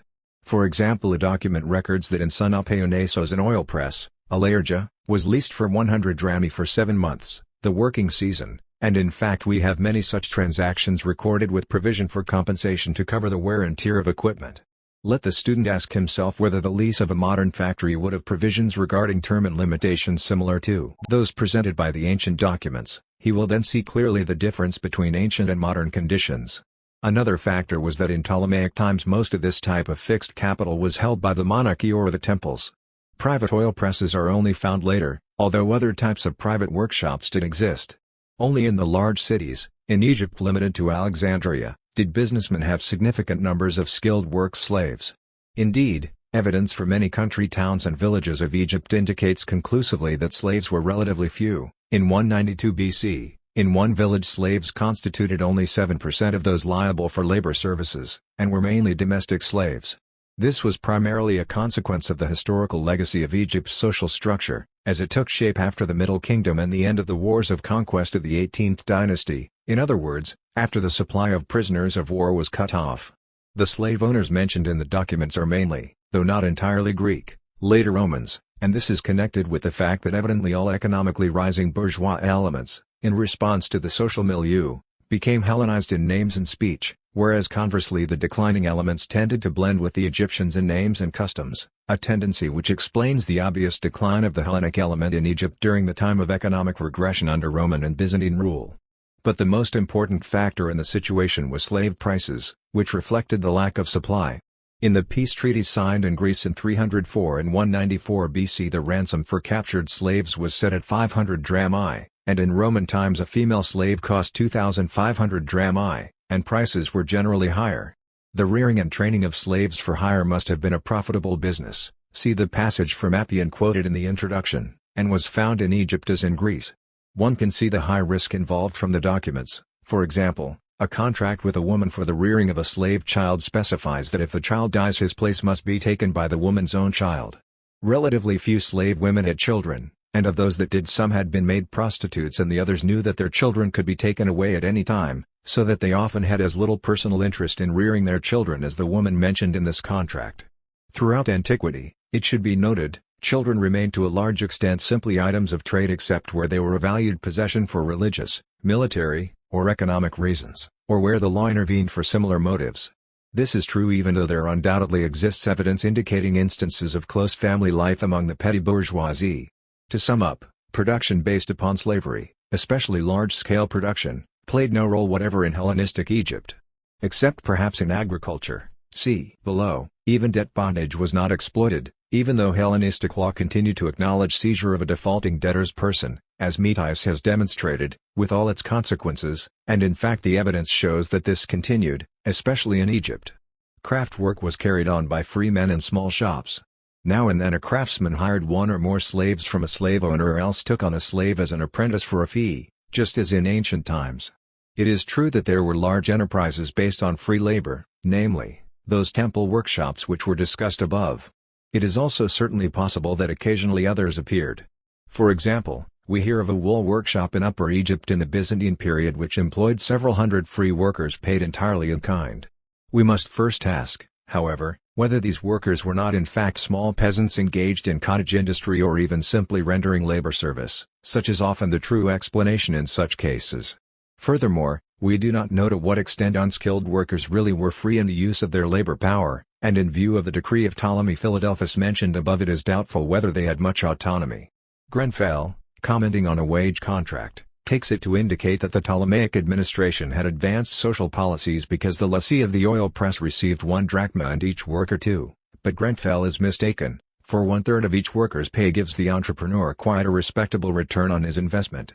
The government did, it is true, seek to guarantee workers a traditional level of compensation, but this was in its own interest, for the aim was to prevent workers' strikes which were already frequent in Egypt and always had one single demand: give us our bread. And that meant the daily bread to which they were accustomed by long tradition. In general, we need further studies to throw light on the technological and economic conditions which governed the use of free labor in Egypt. For the present we can say this: if, as noted in the introduction, the capitalist concept of the employer seems to have developed in Egypt, we must understand this with emphasis on seems. For example, the term work giver, argotos, in the sources does not refer to what we call an employer, but rather to a customer who puts in an order. Exceptionally, the term refers to a building contractor who in fact often had a role, as today, resembling that of an employer. But in fact those who actually were employers and ran the largest enterprises, the public works, appear in the documents not as work givers, ergodotoi, but as work takers, ergolabontes. Further study of the papyrus sources should also indicate to what extent agriculture in the Ptolemaic period was characterized by large private concerns and whether such concerns mainly or entirely employed free labor under contract. For the Roman period see the article Colonnade. Hellenistic law had brought into Egypt the procedure allowing a mortgage holder to distrain a debtor's goods personally, and had in particular introduced a legal warrant authorizing this, something which was as alien to the ancient Egyptian Sanch documents as to the other theocratic legal systems.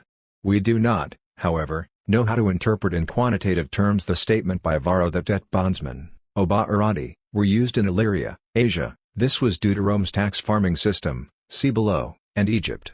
Incidentally, oba-arati are not to be identified with the colony of later times, as does P.M. Meyer. They are legally quite distinct. Extant documents show harvest work being done by free workers on contract. One contract gives us an idea of the extent of a farm. It had 54 auraei in grain and an unstated area lying fallow. The workers were paid 5/6 artaba of threshed grain for each aura harvested, including, evidently, threshing, and they were also given water and, on the last day, beer, for the harvest festival, so to speak. The owner himself had to collect the sheaves, using his own team and cart, of course. From the figures given we can estimate that the farm was probably about 25 hectares. Generally the extent of the larger farms, that is, individual units of production, was much smaller than that of larger estates, and in fact extant private leases are very often for sections of an estate.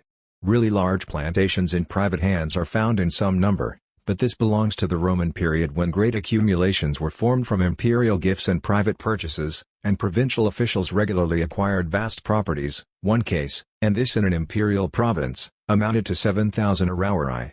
In general, however, the typical Egyptian working on a land continued to be the small peasant, especially the farmer leasing his land. Often the land was divided into very small plots. For example, a document, Pap. Reiner 1428, records the sale of 4 plots between half and 3.5 Araurian area, lying in 2 village districts, neither the birthplace of the seller, and separated from other plots the owner had there. This division of property into small plots, and the even more frequent subdivision of farms, are phenomena, as Wesley's researches show, which are connected with the cultivation of a great variety of crops, and this too despite the pressure exerted by the state taxation system to grow wheat. As to changes of crops or, rather, the use of the 2 or 3 field system along with horticulture, something was said above. Cattle holdings in this period seem to have been fairly large. The camel was now common, and because of its importance for public labor services and military transport, the camel and the donkey were the only animals suited for transport work. All owners of camels were registered. We find record of up to 5 camels in the possession of small and middle landowners, all carefully cadastered. Cattle, on the other hand, was generally not owned by small farmers. As to social conditions in rural areas, we have at present no clear evidence regarding the distribution of land in the village districts, Gomai, nor do we know whether villages really held arable lands in common, as has been argued on the basis of a papyrus published by Barry.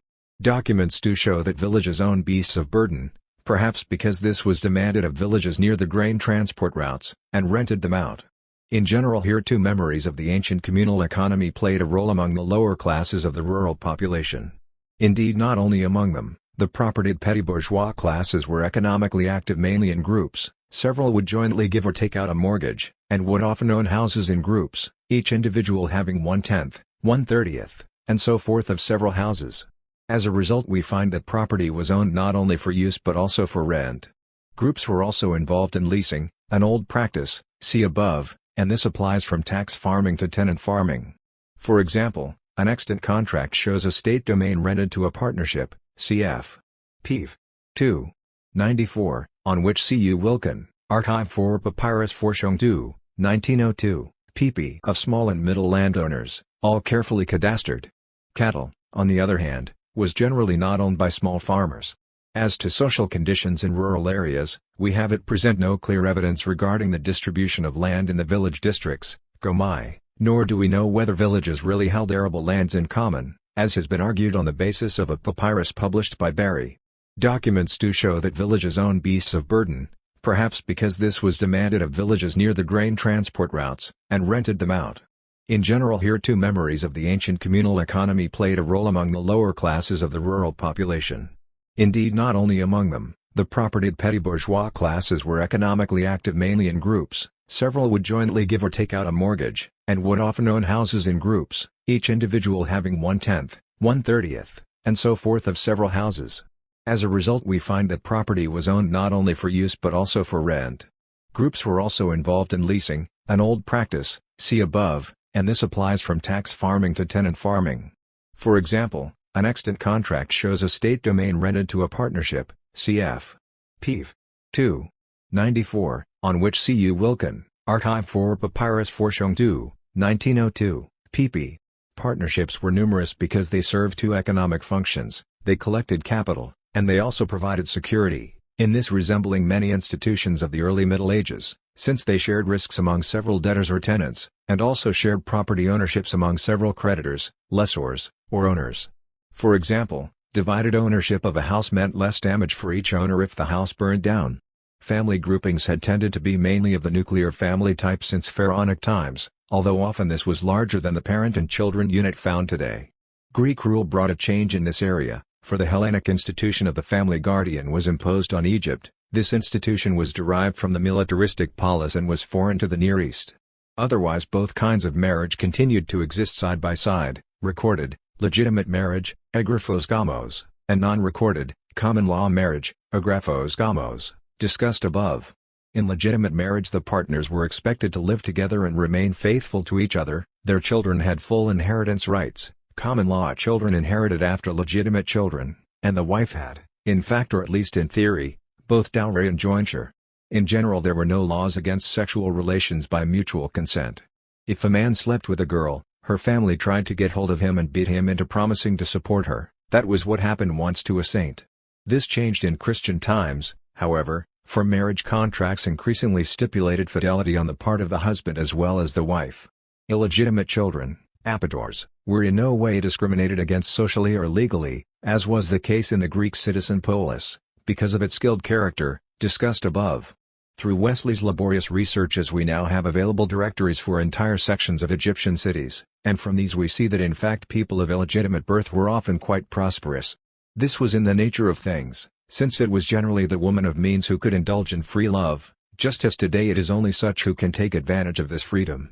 Sibling marriage continued to be common, and served to prevent division of inheritances.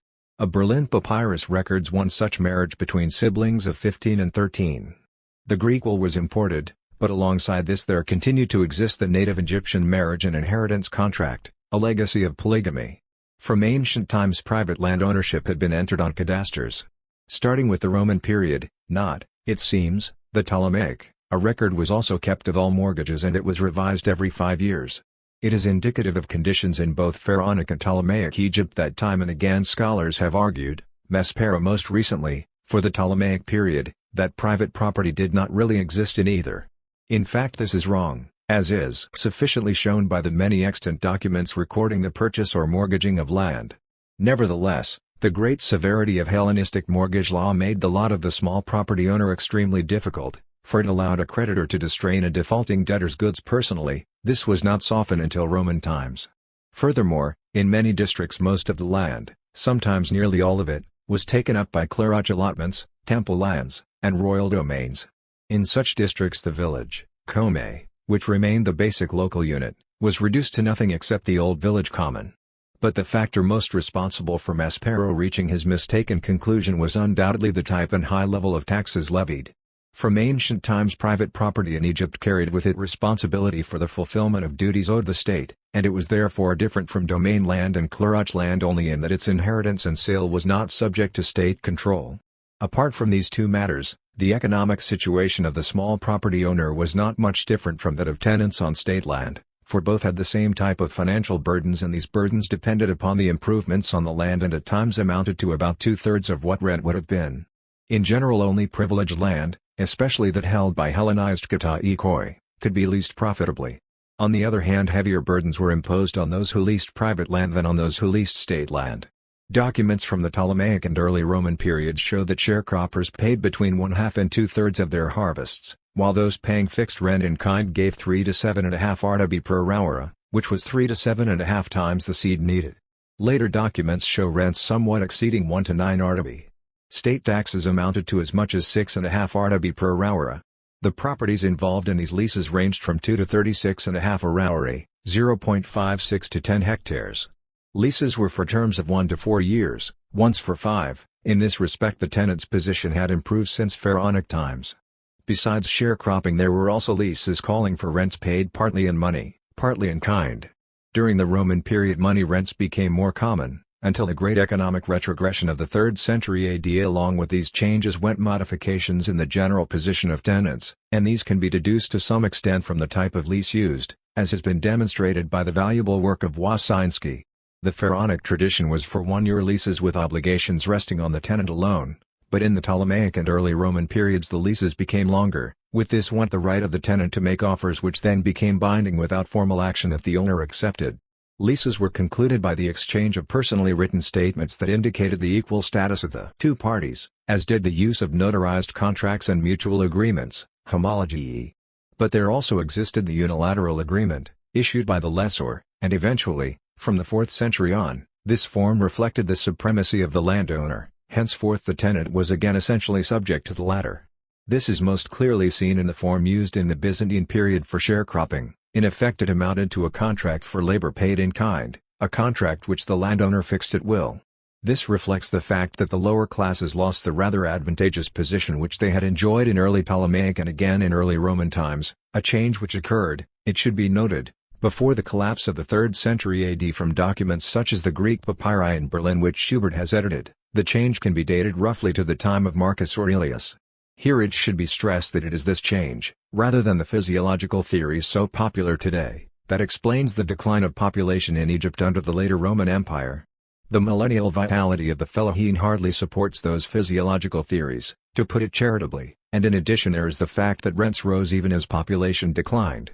It is clear, therefore, that the decline of population was a process which is not to be explained by supply and demand nor by temporary economic depressions, but rather by the effects of the social structure of the Roman Empire. Even though it is necessarily imprecise, this brief sketch of the administration and economy of the most rationalized Hellenistic state indicates clearly that capitalism in the modern sense existed there only to a very limited extent. Indeed, the state's fiscal system, especially its revenue policies, so restricted the profit-making opportunities of capital that one is entitled to speak of capitalism being stifled. The temples were no more centers of capitalism than were the monasteries of the Middle Ages, rather, they further reduced its opportunities for expansion. There existed a money economy, but its basis was petty bourgeois, small peasant, and small artisan. There was a wholesale trade in transit goods, although it was limited by substantial internal customs duties.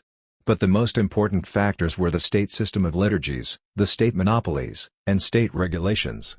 All in all, then, the economy was anything but modern, unless one wants to call the contemporary Constantinople of Abdülhamid modern.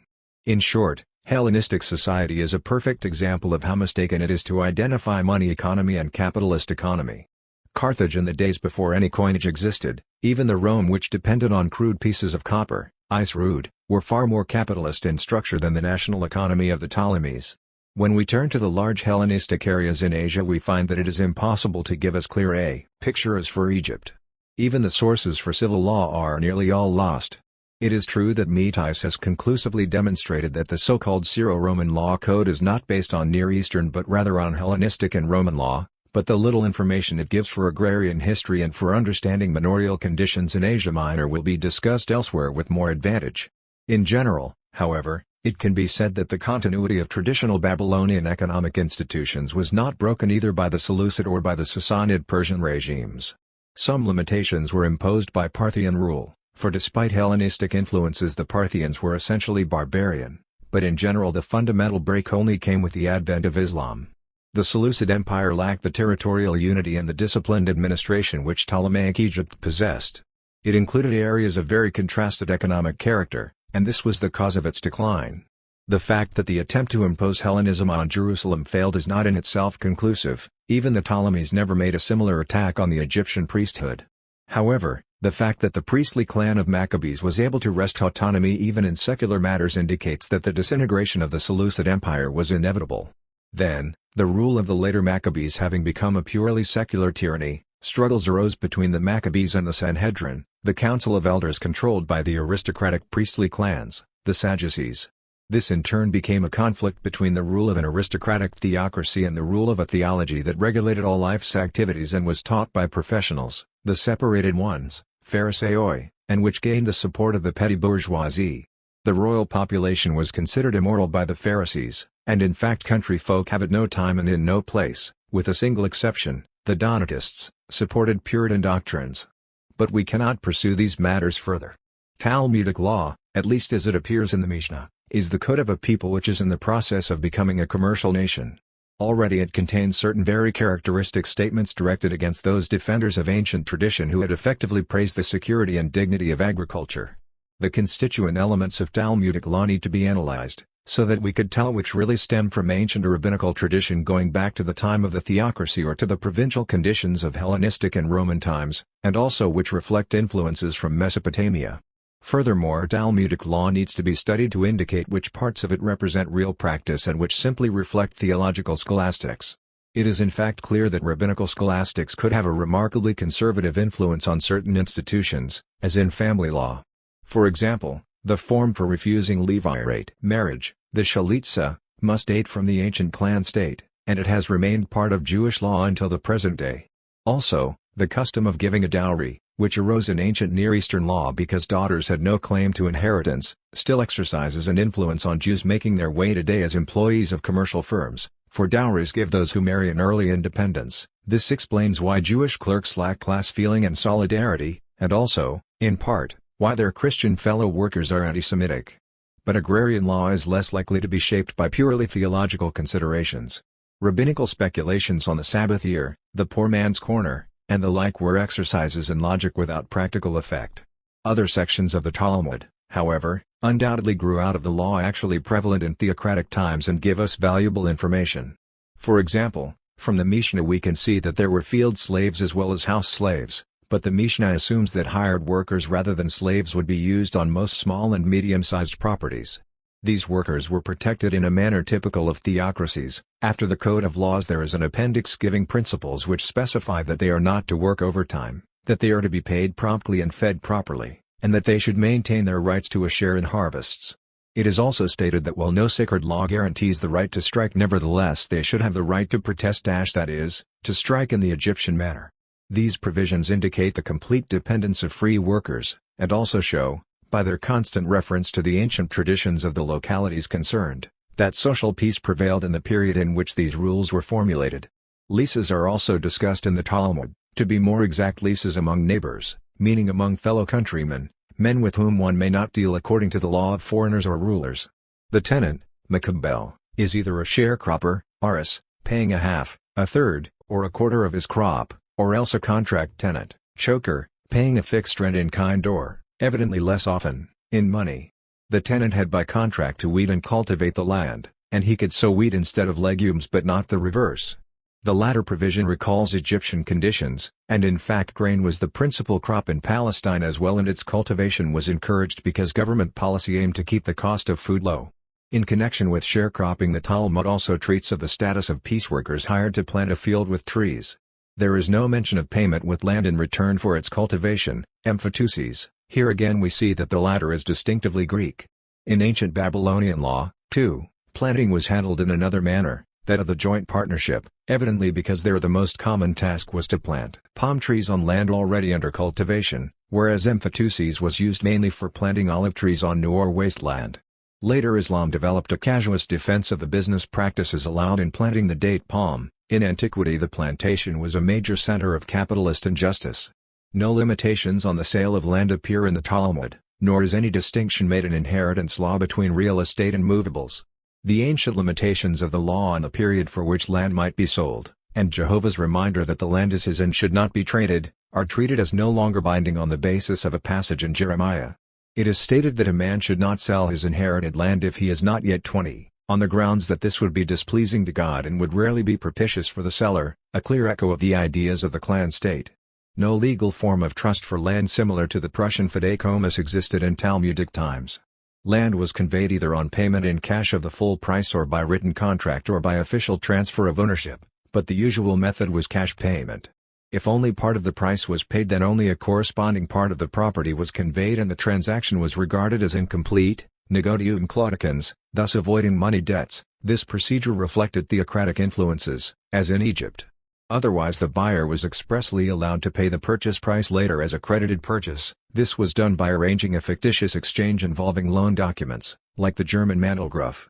Land and slaves had no market value, a characteristic indication of the low importance of purchased slaves as a factor in the economy, so consequently the buyer could not make use of his right of liquidation, wana, which the law guaranteed if an object bought on the market was found to have been overvalued by a sixth and so caused the buyer great loss, leasus enormous. Land could be alienated for a specified period, and this seems to have been done as a way of giving usufruct instead of paying interest, antikrisis. The Talmud mentions mortgages only in passing, and the term used, hypothek, shows its Hellenistic origin. It was in any case superfluous, since land and Canaanite slaves were legal collateral for all written, sealed, and witnessed contracts, shadarchab. As to the origin of this legal liability, compare Genoan documents from the early Middle Ages. Only land and slaves were legally liable as collateral. The rabbis explain this on the grounds that with other objects the fact of liability was not obvious to third parties, but the slave would say that he was mortgaged. There were, incidentally, no registers of land and mortgages. Rabbinical law regarded the legal liability of land and slaves as applying from the moment a debt went into force. This must have been a serious limitation on dealing in land. One result of the fact that only land and field slaves were regarded as collateral was that an heir was not responsible for debts left unpaid so far as the inherited movables were concerned. Debt law was unusually mild. For example, a debtor's food for a month was excluded from his liability, and also excluded were the clothes, bed, and bedding which he needed for a year, and all his tools. However, if debts were assumed on oath, then all the debtor's goods were regarded as collateral. This innovation was presumably due to the onset of a commercial economy. These regulations show the great influence of the old theocratic restrictions on trade, especially in debt law. So do the arguments against profit and interest, ribbeth. Moreover, the whole tenor of the Talmud shows more clearly than could the analysis of Hellenistic social structure one thing above all, that throughout the Hellenistic world of the Near East there did not exist a social problem or a social movement in any sense in which those words are used today, and that in fact nothing of the sort could have existed. There were social problems in antiquity, which were subjectively felt as such, among them being the political problems of the free citizens of the polis, any threat to the equality of polis citizens, and degradation in class status because of debts and loss of property. When the bureaucratic state and then the empire invaded the sphere of civic freedoms and the polis citizen was transformed into a subject, then the worker demanded his accustomed daily bread when he found it reduced, and the tenant complained of his landlord's exactions, and all joined in complaining against the burdens imposed by taxes and publicans. But these were perceived as injustices directed against individuals, not as social problems which could be solved only by restructuring society.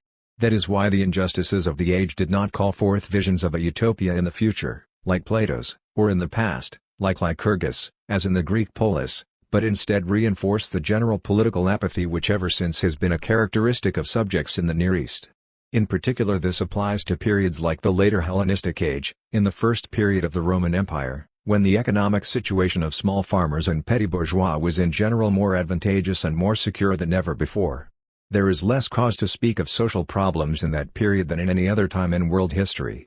It is not only mistaken, it is absolute nonsense to maintain theories such as that Christianity was the result of social conditions or was a product of ancient socialist movements. It is enough to point out that, like every redemptive religion, Christianity held that worldly aims were dangerous, and so was the wealth which made these aims attainable. It is also the height of folly to interpret the injunction "Give unto Caesar what is Caesar's" as a commandment calling for a positive attitude towards the state. On the contrary, it is an expression of the most complete indifference to all politics, as has been rightly argued by Drilch, Archive for Socialwissenschaft, Volume 26. These, then, were the two basic factors which made Christianity possible: the abandonment of the idea of a national and theocratic Jewish state, and the absence of any social problem in the consciousness of its supporters, and in the consciousness of antiquity. Indeed, it was just because of the belief in the permanence of Roman rule until the end of time that men felt it was hopeless to strive for social reform and therefore rejected all class struggles, and this was the source from which flowed Christian love, purely ethical, charitable, and transcendental. A. The city-state. It would be pointless here to examine Italic and, in particular, Etruscan prehistory, and it would also be beyond my competence.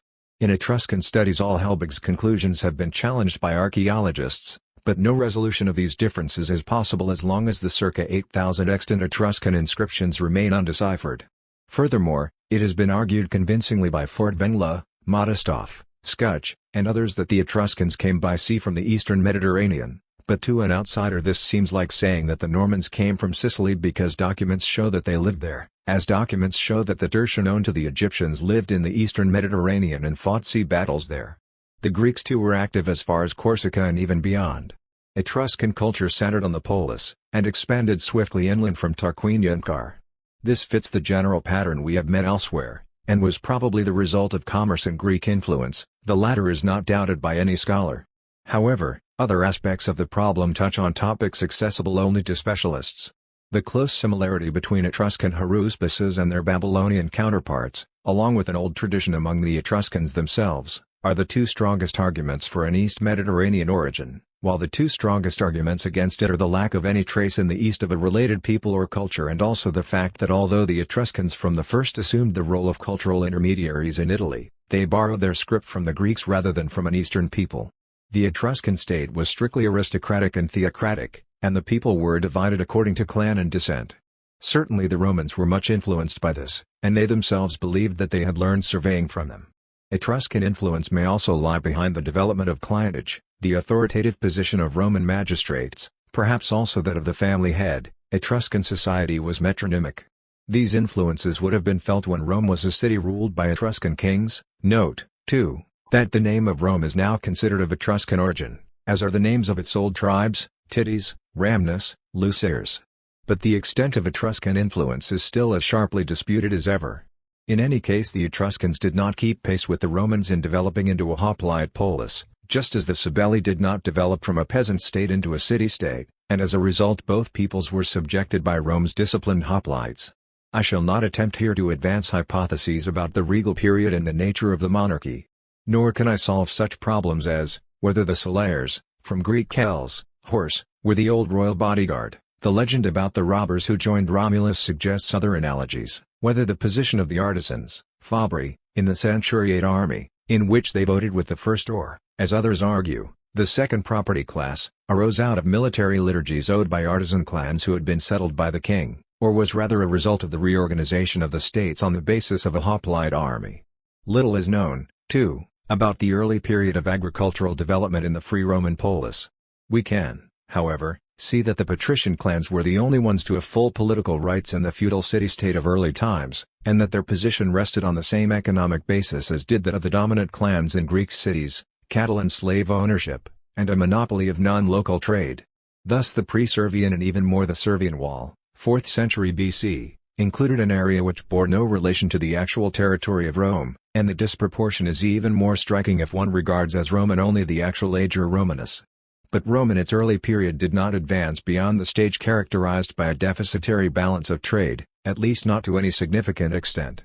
Foreign merchants controlled the import of Greek, Phoenician, and Carthaginian goods, as well as the export of slaves and raw materials sent in exchange. Even when Rome was involved in an extensive Mediterranean trade it lacked for a long time a navy and also a gold and silver coinage. The feudal city-state dominated the open country, and in general it resembled similar Greek cities in its basic military and political institutions, the main difference being that at Rome hoplite discipline and, consequently, magistrates' powers were maintained with extraordinary rigor. But, as with most Greek communities, we know very little about the agrarian foundations of Roman society. K.J. Newman has advanced clever arguments to show that the entire Roman commons, plebs, up to the time of the 12 Tables, 457 BC, was composed of serfs similar to the hereditary serfs of modern times. This is in my opinion historically unlikely. In order to support his theory Newman is forced to change the traditional chronology rather frequently, a practice which should be avoided by any scholar who wishes to publish an interpretation of archaic Roman history. Of course anyone who cares to follow the ingenious, destructive critical methods of Ettore Pais will find no problems too difficult to solve in Rome's early history, for he can date the beginning of the Roman people as an historical formation at circa 450 to 400 BC, he can label the 12 Tables as a forgery of the 2nd century BC, and he can situate the upper limit of the historical tradition at 300 BC in what follows. However, an attempt will at least be made to reconstruct some of the major features of Roman society's development, while at the same time keeping as much as possible of the ancient tradition. Furthermore, this reconstruction is advanced as merely tentative, and the reader is urged to preserve a healthy skepticism. As to Pais, I do not consider myself entitled to pass judgment on his methods. It should be pointed out, however, that while there may be clan legends in the tradition as well as tendentious retrojections of agrarian struggles and class conflicts into early times, the instances in which similar conflicts recur, the duplicazioni which Pais often uses to question the authenticity of a passage, do not in themselves prove anything. Such recurrences actually happened. For example, the agrarian struggles of later Greek history recapitulate those of earlier times though under somewhat different conditions. These recurrences arise from the essential character of antiquity. If one accepts Pais' methods, then of course criticism of Newman's theory would be pointless, but if one uses the opposite method and tries to keep as much of the tradition as possible, as Newman ought to have done, then his theory cannot be accepted, because it cannot be reconciled with the position of the Roman commons, plebs, as one can reconstruct it by studying properly the Roman historical tradition. This does not, of course, mean that everything in Newman's work is mistaken. For example, I cannot judge whether or not important changes in the political position of the hoplite army actually took place in 457 BC, but I cannot accept his theory about the end of manorialism. Nor is it demonstrable that the rural tribes kept the legal status acquired at their foundation. See below on Dionysius 4.14. The Roman plebeians do not appear in the tradition as helots, but rather, I think, as simple peasants similar to the Greek agroikoi. Of course the dependent peasants, klientes, are to be distinguished from the plebs, and I do not dispute that they may have been a source of tribute paid to the ancient patrician clans, on which more later. As for the Roman aristocrat, it has long been known that he was lord of manors, as was every city aristocrat in antiquity, but Newman has added that he was also lord of the plebeians, and that he was not. Here it should be noted that even the concept of manorial lord, Grundherr, has been too widely used for antiquity. It is more than doubtful that the Roman client was tied to the land in the sense that even the owner could not take it from him. If we take the Spartan helots, and similar cases of genuine serfs, we see that the owner could not sell them abroad, whereas in the period after the 12 Tables a Roman owner who enslaved a defaulting debtor had to sell him abroad. Furthermore, a Roman owner had to let an indentured debtor, nexus, work off his debt. Similarly, children sold or rented by fathers, personae and mancipio, were in a position in Rome quite different from that which they held in very early times when, as in Babylon, they were an important source of workers for large landowners. This demonstrates sufficiently that one must be very cautious in using the concept Grundherr for the Roman patricians, in particular the legal aspects of the concept. We must, therefore, hesitate to think of the Roman aristocrat as a lord, and we must certainly refuse to picture the Roman plebeian, i.e. commoner, as a peasant owing labor services and cultivating his master's land like a Prussian serf. Newman of course does not suggest that, but if we accept his argument that the plebeians were clients, and if we remember that the 12 Tables confirmed clientage, rather than ending it, as Newman assumes, then we must think of the plebeians along with their equivalents the clients, for example, those of Attica Clausus, discussed below, as helots or serfs. But serfs do not train and equip themselves as hoplites, and it was as members of the hoplite army that the plebeians became more and more indispensable to the state's military system and gained corresponding privileges. Nor do serfs become indentured debtors, Schuldknechte. It is, rather, the opposite transition which is normal. Yet the imposition of indentured servitude for debt was the typical lot of the poor plebeian. The hoplite army system must have been based on free commoners owning land and on moneyed plebeians, as Edward Meyer pointed out. This system was older than the Republic according to tradition, and it was certainly older than the consulate. Furthermore, the dominant position in rural areas enjoyed by a number of patrician clans was evidently due to political factors, these clans being in part former tribal royalty and castle owners. Note, too, that not all patrician clans had such positions in the countryside, as in Athens, but only a minority of 16. Nor was the Roman countryside, any more than in most Greek cities, taken up entirely by manors or large estates. Besides much other evidence to the contrary, there were in later times many remnants of the autonomy once enjoyed by rural communities, sufficient indication that an original and general serfdom of the plebs is most unlikely. Some may feel that this argument is contradicted by the sharp quarrels over the right of intermarriage, connubium, between plebeians and patricians, but it should be remembered that Theonis too felt that it was disgraceful for a nobleman to marry a girl from the commons. Later, after the development of the clan, gens, it was in the interest of clan members, in order to keep their properties intact, to marry their daughters with rights of inheritance to men of their own order. Indeed, according to one line of tradition, intermarriage between plebeians and patricians was not illegal until the Decemvir so decreed. It is in fact probable that limitations on marriage developed late in Rome as in Athens during the democratic period, in both cases the economic reasons just mentioned being the cause. This seems the more probable if one remembers that everywhere the most ancient laws gave the father absolute discretion in determining the legitimacy of his children, whether born of wife, concubine, or slave. One finds this in ancient Greek law. The principle of equality of status among a man's children undoubtedly developed in the course of time at Rome, as the documents prove it did in Greece. It was the corporate cohesiveness of the urban citizenries of Greece and Italy, something which did not exist in the Near East, which led the polis to promote monogamy. Above all, however, I must insist that the problem of serfdom at Rome ought to be studied without dragging in the circumstances and conditions connected with the 19th-century emancipation of serfs in Prussia. We are all familiar with this procedure from the justly famous book by G. F. Knapp, a work which has had an unfortunate influence on Newman and on Friedrich Kauer and Swoboda as well, just as Mateson's categories were mistakenly used by me as general truths. The Roman Campagna is an area with irrigation works dating back to prehistoric times. The modern meaning of rivalis arose from the frequent quarrels involving water rights, with numerous cities from early antiquity. Consequently, there can be no question of making analogies between the Campagna and East Germany, an area shaped by manorial grain production for export, and in fact the way in which manor lands were divided among the peasants is unlikely to have parallels in antiquity for historical as well as technological reasons.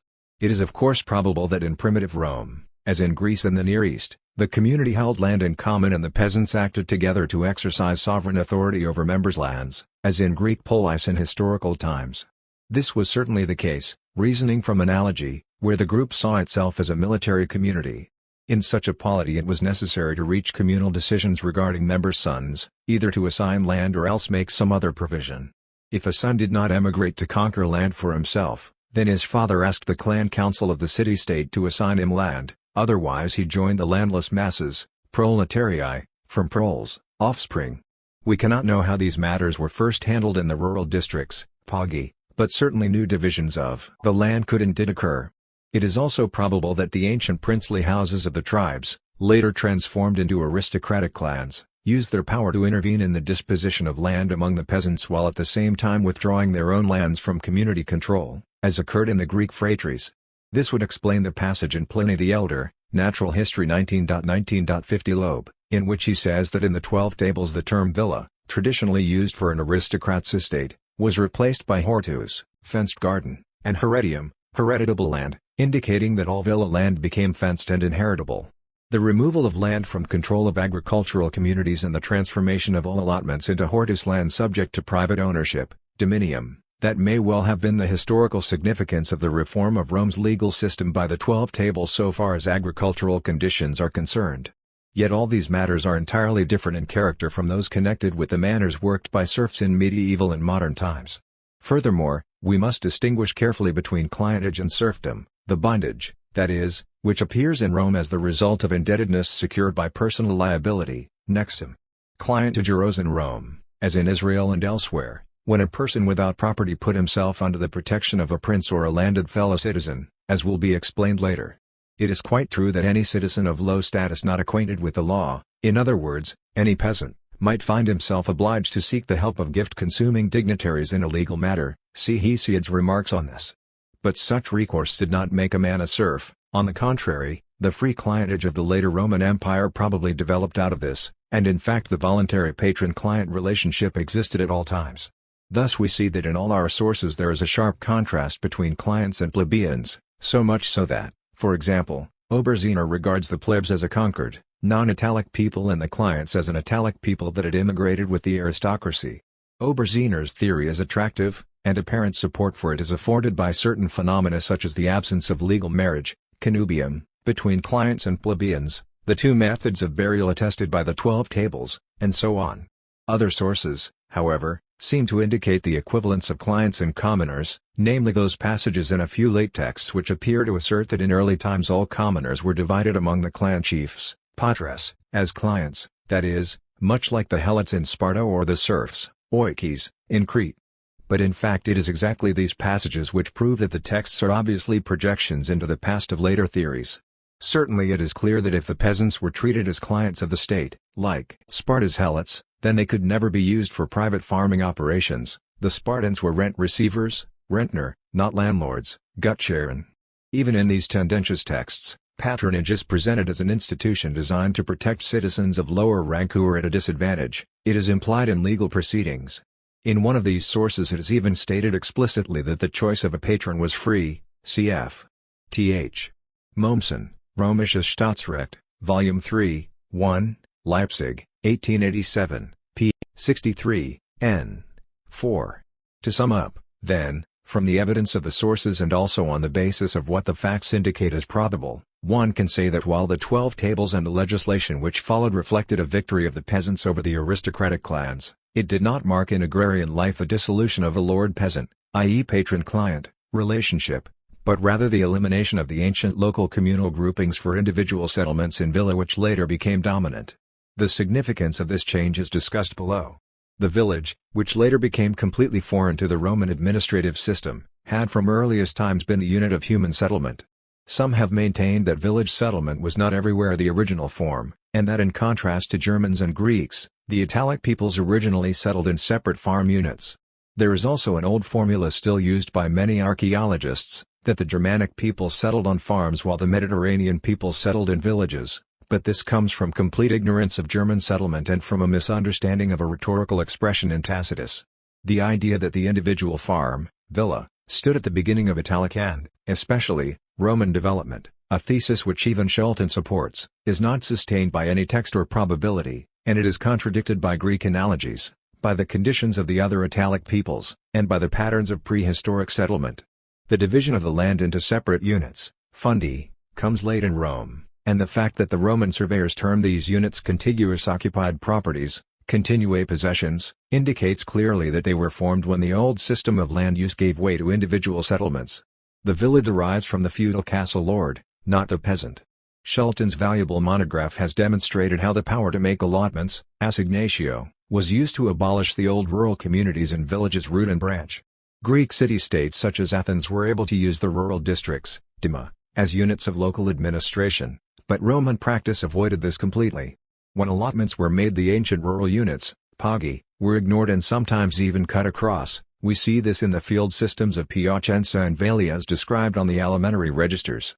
Confusion has arisen from the fact that for administrative purposes vicus was used for a city ward while pagus was used for a unit of a city's rural area to which specific burdens, munera, were assigned. The sources also indicate that in later Roman law both vicus and pagus counted as legal bodies, and had the right to own property, reach autonomous decisions regarding their own affairs, and institute legal proceedings. The pagus was also a territorial corporation. The vicus was always a compact settlement, and as such in the pre-urban period it was either the center of a pagus or one of several villages in a pagus, as occurs in all ancient settlements. Festus calls the vicus the place where the community's market was held. Originally, however, the pagus had a role similar to that of the Greek kome. Such, at least, seems to me the most probable view. All our difficulties in interpreting the sources spring from the fundamental contrast between city in the Roman sense and village. Shelton's monograph reveals this contrast.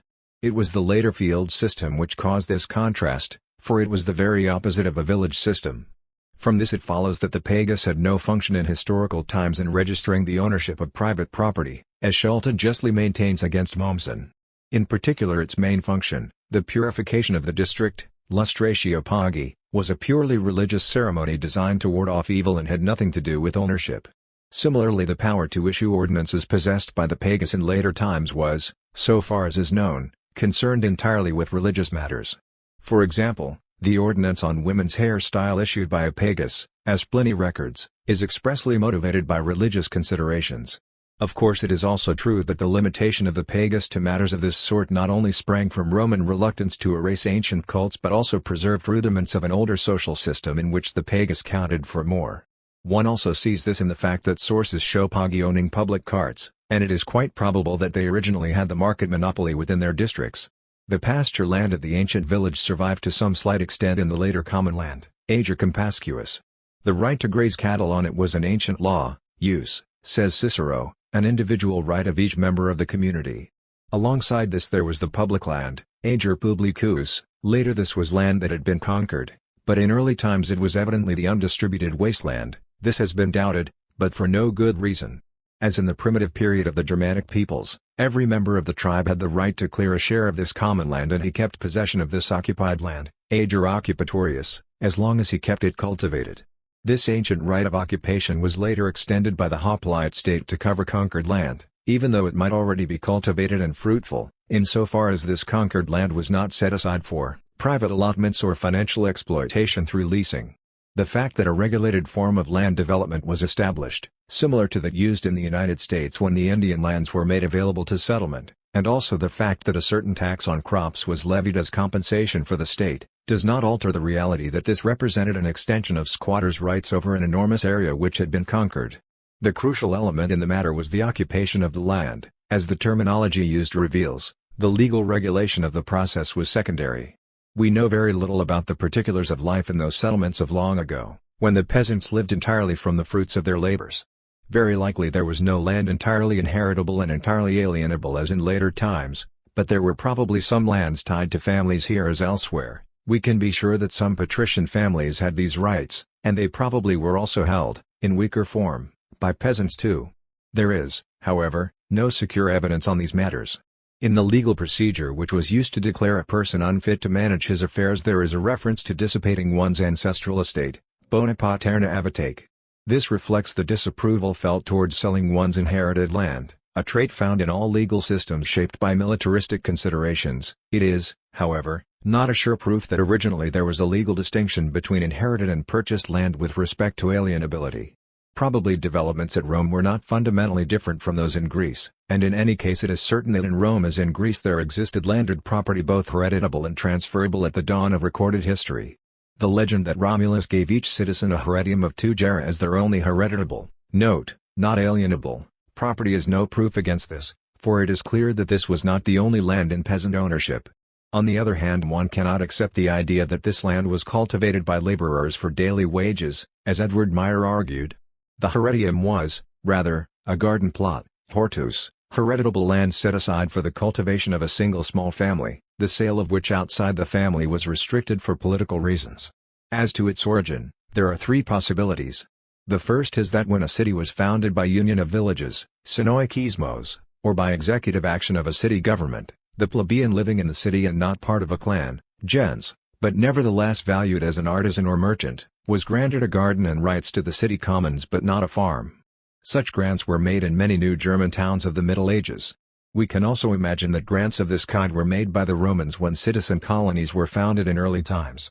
These colonies, colonia maritime, were not established to relieve agrarian unrest, but rather to settle and garrison the coast so as to maintain Rome's monopoly of trade, and their settlers had to remain there very much as did the Athenian settlers sent out to Salamis by Solon. Now it is precisely in a colony of this sort, Angzer, that we find a securely attested example of 2 gera per colonist, bina gera, allotments, along with which each colonist naturally was entitled to use the common pasture. That the colonist received additional grants, as I once assumed, now seems to me unlikely in view of conditions in the Hellenistic Near East. Furthermore, any conception of the settler having a share in some sort of land community, Flurgemeinschaft, of the Germanic type must, in my opinion, be rejected entirely insofar as Rome and the whole of antiquity are concerned. The bina gera would then be the allotment of all those free plebeians accepted into the newly created city community. There is a second possible explanation of the heredium, which can be combined with the first, that it was the allotment given to an infantryman, or, more precisely, the accounting unit used in making such allotments. At the end of the Second Punic War, the veterans of the Spanish and African campaigns were promised as many times 2 gera as the number of years of service to their credit. Uneven numbers occur in accounts of land allotments reported by the annalistic tradition, but the name alone of centuria for 100 times 2 gera indicates clearly that the normal unit was 2 gera. There is still a third possibility, that full citizens sent out in early times to occupy a subjected area were given allotments quite different from 2 gera units. This is supported by the facts concerning Antium. After its conquest the hostile inhabitants were reduced to helot status, subordinate to the Roman colonists. In this case, then, 2 gera was merely the urban plot assigned to each of the Roman colonists, who, like the Athenians on Mytilene, were concentrated in the city. These Roman colonists were, of course, not artisans or merchants, as in our first hypothesis, but rather warriors, and their role was to be city-dwelling landlords, not peasants. Furthermore, what of the land rights of the peasant families living in the country, as opposed to the city dwellers, whether patrician or plebeian? We know nothing about them, nor do we know to what feudal privileges they were subjected. The same is true for Rome itself. In historical times the citizenry of Rome was divided into tribes, tribus, and federations of clans, curiae, just as in Greece there were tribes, phili, and brotherhoods, fratriae. The clan, gens, here too was found only among the aristocracy, a long debated point, and here too there was nothing primitive about it.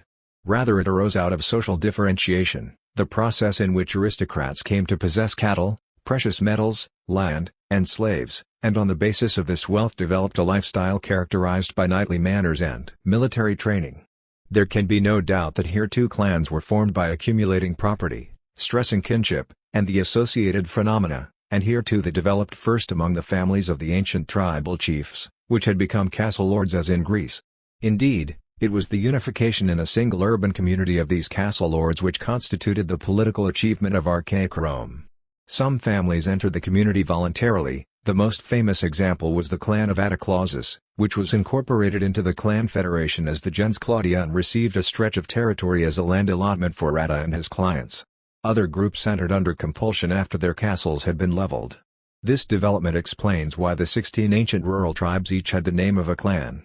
But of course that cannot be taken to prove that all or most of the land involved was held by the 16 clans, for then the great majority of patrician clans would have been landless, nor does it mean that originally all free men belonged to a clan. In fact, Roman tradition itself indicates that land outside the city gates remained for a long time divided into pagi, the ancient unit, until as was assigned later to rural tribal districts, tribus rusticae. We can assume that the rural peasantry was just as powerless politically under clan domination as was the peasantry in Greece when the aristocratic polis flourished. In Rome too, indeed, more strictly than in many Greek states, the aristocratic clan possessed lands in the country but lived in the city. The soldiers of Rome's large armies in the period of conquests were peasants, but always the officers were of urban origin. As in Greece, too, the aristocratic clans nearly always had cults that were different from those of the commoners. This was first emphasized by Edward Meyer. Hence it follows that the clan cults were private, and indeed the clan was essentially an institution which functioned parallel to the state rather than as part of it. On the other hand, the cults of the clan federations, curiae, were public cults, sacra publica, and in fact the curia was an officially acknowledged part of the citizenry. Even in antiquity the curia was generally considered equivalent to the phratry, but modern scholars are as perplexed about the origins of the one as the other. However, it is attested for historical times that the curiae supervised the execution of wills and the adoption of sons, which means that they controlled entry into the community of warriors and, consequently, also the right to own landed property. The only other thing we know about the curiae is that their ratification was essential for the transfer of military power when supreme magistrates were elected. This makes it probable that in the Roman military system the curiae were the local recruitment authorities. In this respect, then, they resemble the phratries, but in others the Greek tribes, phili. For example, unlike the Greek phratries, the curiae had no corporative status and therefore no validity in the courts, they were purely sacred and administrative entities. But even apart from that, those who consider the Greek phratries to be of primitive origin would never compare the ancient, original phratries with the Roman curiae, but would instead compare the later artificial phratries which arose out of ulterior amalgamations. For the curiae were essentially institutions connected with the city-state. For example, they convened in the comitium of the forum, whereas the tribes did not. Curiae are found in all the Latin cities, but it is doubtful whether they existed in the citizen colonies, Coloniae Civium Romanorum. The three ancient tribes with 10 curiae each in the clans, gentes, attached as subdivisions were, of course, institutions established to facilitate the allocation of state functions. Perhaps they assumed this schematic form in the period of patrician plebeian rule, when the entire citizen body was organized in curiae and artificial clans. If we accept the argument that the curiae were each assigned separate and defined common lands in historical times, it remains true that we do not know to what degree this localization was the result of an original tribal division or, more probably, of a later reallocation of land among the curiae, or this localization may have taken place only in the newly founded Latin colonies, just as similar changes occurred in tribes of the Greek colonies. Roman political practice always differed from the Greek in the status accorded the state's constituent elements, and this is particularly apparent in family law. In Athens and other Greek polis a legitimate son's military status and his legal standing were inextricably connected, at Rome they were completely separate. The Roman citizen as soldier was subject to the magistrate's authority, as son he was subject to his father's authority so long as the father was alive. The state's authority ceased at the house's threshold, and the head of the house's absolute authority, dominium, over his women, children, slaves, and cattle, familia pecuniae. The relation between familia and pecunia cannot be considered here, cf. Elmitis, Römisches Privatrecht, Leipzig, 1908, pages 81-4, was the origin of the abstract concept of ownership. There can be no reasonable doubt that the extreme patriarchal authority of Roman family law developed out of the organization of the gens. Similarly, the position of the pater, father, the clan head in the ancient political structure as preserved by tradition, is paralleled by the position of the pater familias, father of the family. Nor can we doubt that this patriarchal authority originally served to maintain single ownership of family property. In other words, the extended family, organized on a strictly authoritarian basis, was in Roman law assumed to be the normal form. There remains the problem of how the position of clan chief was transmitted according to public law and with respect to the clients. Was it governed by inheritance or by vote? Lack of evidence precludes any answer, but it is relevant to point out that the division of an extended family, which in the law of historical times followed the death of a pater familias, most assuredly would not have been ordained by original clan law. Instead it would have provided for the choice of a new clan chief in place of the old. The discrepancies exhibited by the law governing inheritance of patronage as opposed to regular inheritance law seem unreliable as evidence, although in fact they do go back to the ancient regime of the autarchic clan. This strictly authoritarian organization of the family is a factor from which arose certain feudal elements in the Roman political system, and as long as the Roman state existed these elements shaped its character to a great extent. Rome's social structure was distinguished in particular by one element, feudal clientage. In the earliest stages of Roman history known to us, as well as in the latest, clientage appears in unusually developed form. It was by no means absent in the Greek city-states, but it began to decline markedly there even in early times and lost all importance in the democracies. The influence of clientage on Roman family law can be seen from the fact that an allotment of land to a client is in ancient law equated with one to a legitimate son, filius familias. The patriarchal authority of the clan chief was the source of the Roman laws governing clientage, and it is essential to discuss this institution further here since it has led to so many misconceptions about ancient society.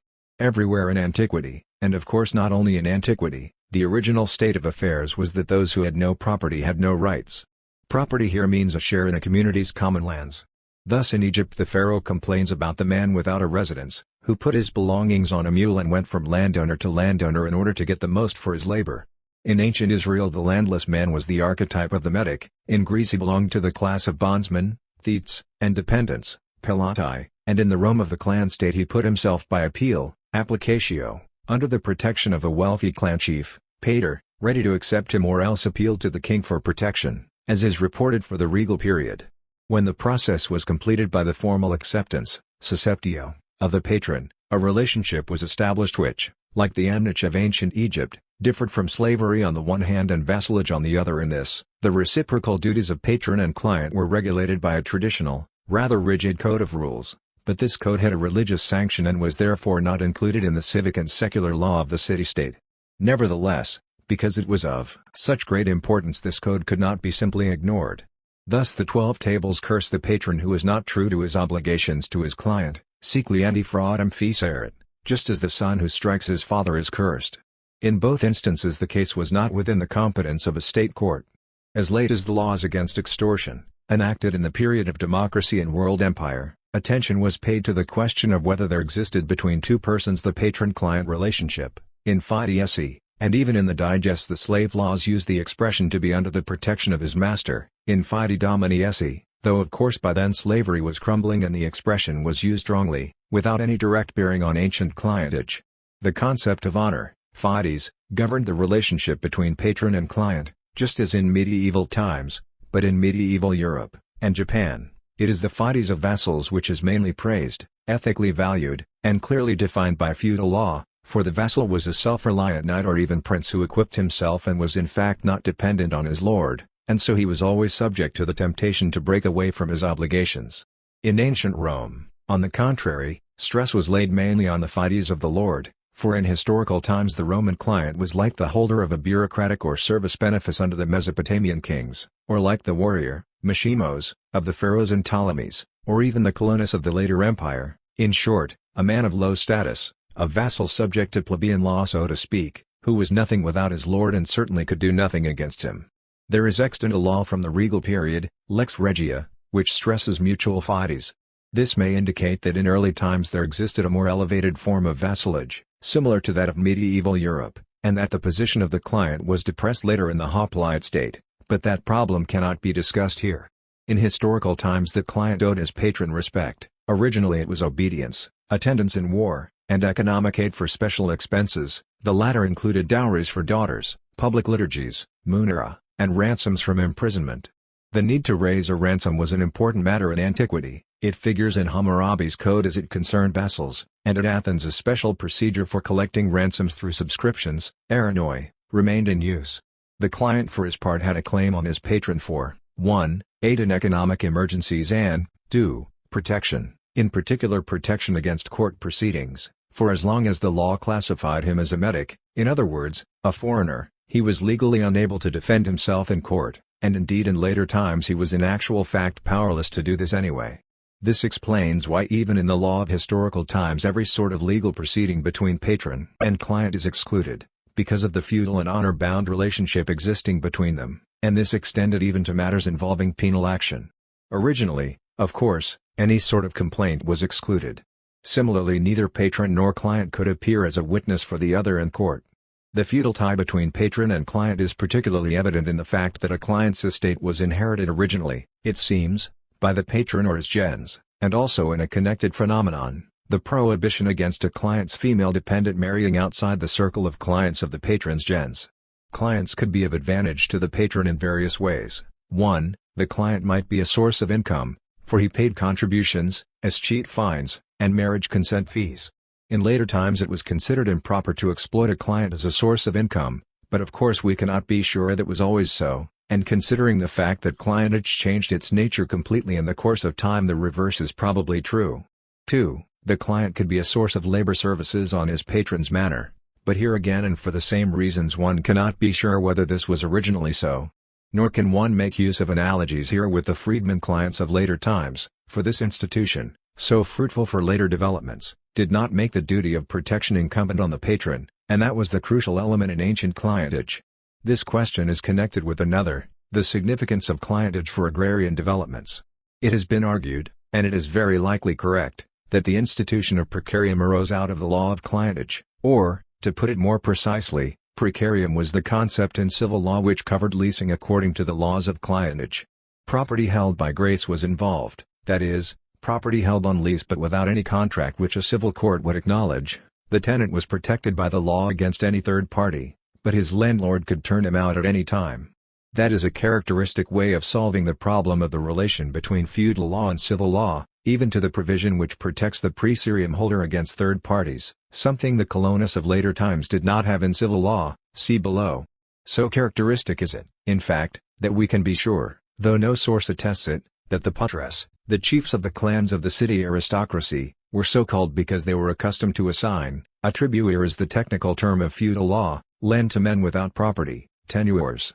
We see this in the legend of the Cloudy, the historical core of which need not concern us here. Atticlausus is presented either as a tribal chief or, what is more likely, as lord of a castle in the Sabine country who voluntarily came to Rome with his people in the 6th year after the kings were expelled and joined the community.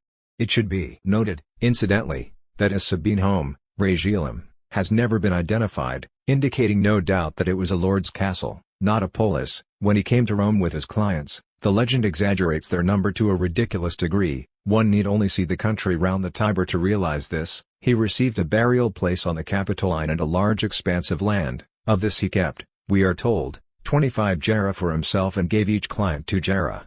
Now 2 gera never and nowhere suffice to support a family, especially in a natural economy. This land would have been enough only for the nourishment of one man. In order to make sense out of the account, therefore, one must assume that the land was given for use as house gardens, and that in addition the client families rendered labor service, cultivating the 25 gera of the Claudian clan's estate, fundus, in return for food. Who can maintain that an arrangement of this sort was impossible? If one turns to the origin of Germanic labor services, voluntary assistance given for ethical reasons to neighbors in times of serious need such as harvests, then it will seem very likely indeed that clients were expected to give help in emergencies. Nothing of course can be deduced from the Claudian legend, in particular from later versions, about the size and use of this earliest estate of the Claudians. Furthermore, any idea of an estate run for profit on the regular work of clients is to be rejected, for it is unlikely that the patron's relation to his client was shaped mainly by such economic exploitation. Rather, landowners used purchased children and slaves, mancipia, and indentured debtors, nexi, as laborers. These groups were, of course, quite separate from the clients. It is somewhat more likely that if indeed clients had some form of permanent economic duty towards the patron, it took the form of tribute payments.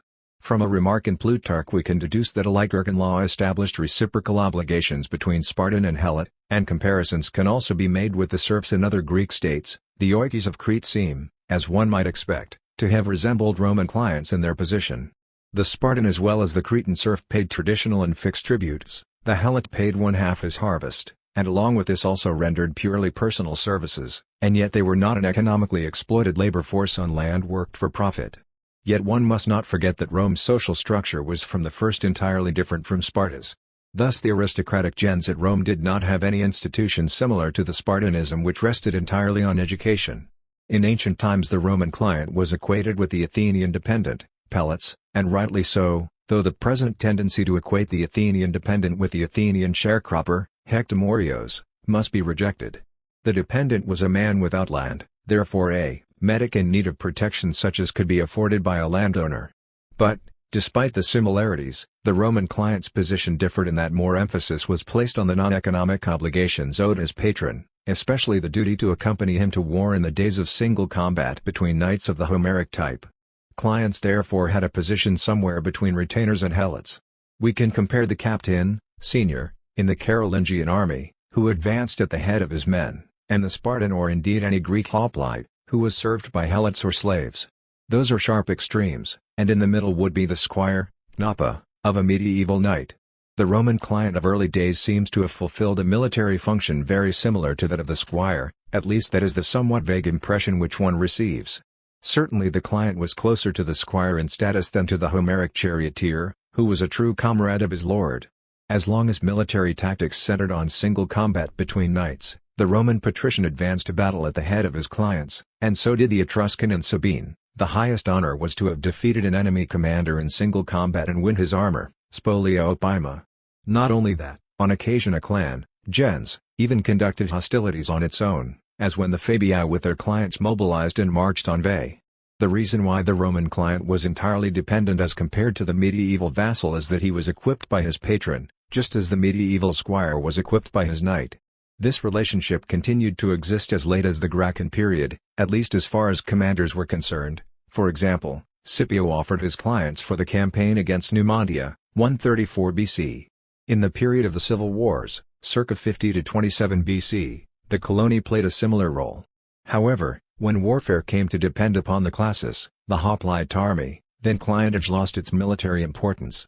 At the same time it also lost its economic importance because of the increased use of purchased slaves and the letting of small plots on written lease. Then free clientage grew in political importance.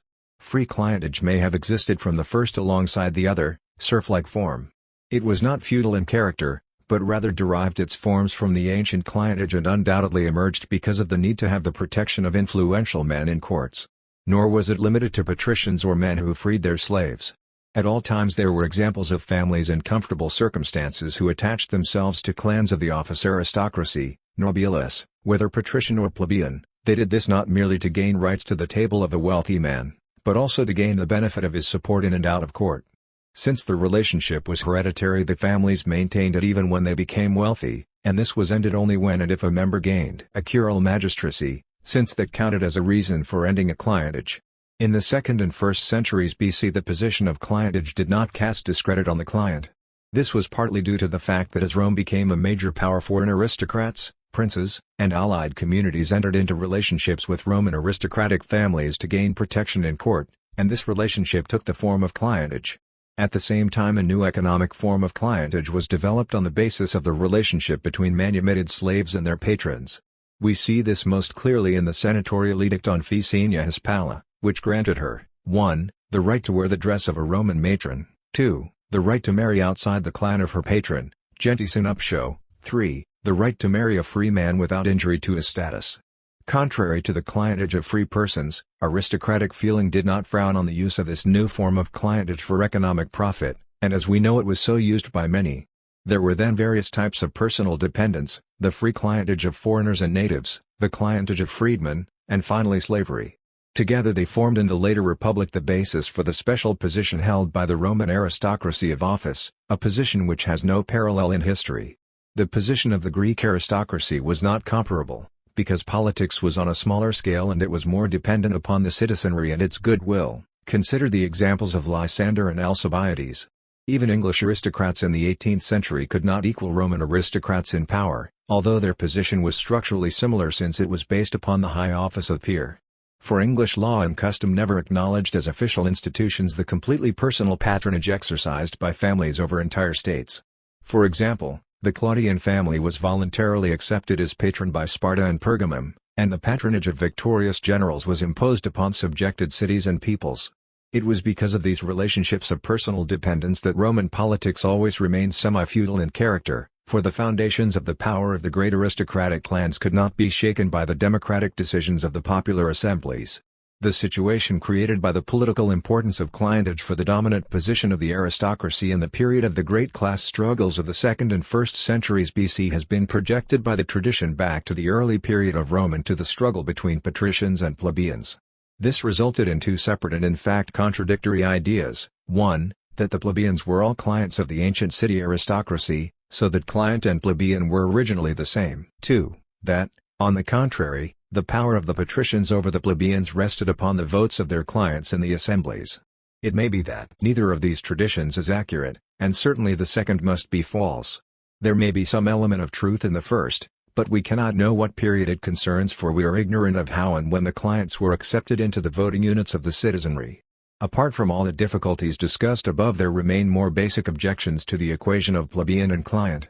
Consider the clients who followed Atticlaus to Rome in 495 and were settled by him with 2 ger of land apiece on his estate. Was it these same clients who soon afterwards joined with other clients in a similar position to force the establishment of the tribunate with its revolutionary powers? Were these clients, whose lands were subject to reversion, the same who nevertheless had sufficient resources to arm themselves for the army's hoplite force, classis? Clearly the answer to both questions must be no. It is possible that in the later republic some of the plebeian clans had names similar to those of patrician clans owing to ancient clientage relationships. But there is no reason whatever to think that for all the many plebeian clans of Roman origin there were patrician clans of the same name. Furthermore, since it is clear that the events of the 5th century BC are reported in the tradition in such a manner as to indicate the existence even then of a plebs free from clientage, desperate attempts have been made to explain this away by positing the end of clientage for a part of the plebs. One factor responsible for this, supposedly, was the extinction of certain patrician clans and with them their patronage, but the main factor is supposed to have been the end of the monarchy and hence patronage over the royal clientage, as if a real such clientage, a king's military retinue, would have been allowed to remain in the city after their king had been expelled. Yet the royal clientage theory may contain an element of truth, for it is clear that the plebs consisted in part of artisans and in the early days of the city they were no doubt settled in Rome by the king, owed him labor services, and lived under his protection. It is also quite possible that the king, in the course of his struggles with the aristocrats, on occasion turned to the peasants for help against them, much as did the Greek tyrants. It is also possible that the tribunate, a kind of negative tyranny, was instituted as a concession, a compromise by which the city aristocracy gained the support of the peasants and petty bourgeoisie not long after the end of the monarchy, in order to secure the continuance of the republic and to prevent the return of tyranny. It has often been noticed that the protection exercised by the tribunes on behalf of politically powerless citizens constituted a form of institutionalized patronage, and that it amounted to a surrogate for the protection extended by aristocratic clans to their members and clients. In this respect the tribunes may have inherited the royal clientage, but if so their patronage would then have been absolutely different from a feudal or manorial authority exercised over royal serfs. Yet all of this is in the realm of hypothesis. What must be insisted upon is this: plebs and clientage, plebeian and serf, feudal city-state and manor, are concepts which must not be considered identical. In the conflict of orders in the early republic the patricians were supported generally by their clients against the plebs. Here the tradition is correct. The urban plebeian's existence is securely attested by the fact that the 4 urban tribes were the oldest tribes, and it is absolutely sure that he cannot have been a serf. In the rural areas the serfdom of clients is possible, but not attested. As for the country peasants, pagani, later survivals make it most unlikely that they were serfs, and in the ancient hoplite army, which was older than the tribunate, they could not have been. The role of the clients in the Roman army corresponds to that of the helots, the role of the plebs to that of the Periaci in the Spartan system. It is also clear that the structure of the ancient city-state of Rome was feudal because of the presence of clientage and because the plebs was excluded from a share in political power. Nevertheless, feudalism is not synonymous with manorialism. The lands of the patricians were worked, as elsewhere, by debt bondsmen and by the sons of peasants rented or held as collateral, personi and mancipio, and along with them there were prisoners of war, growing in number with time, and purchased slaves.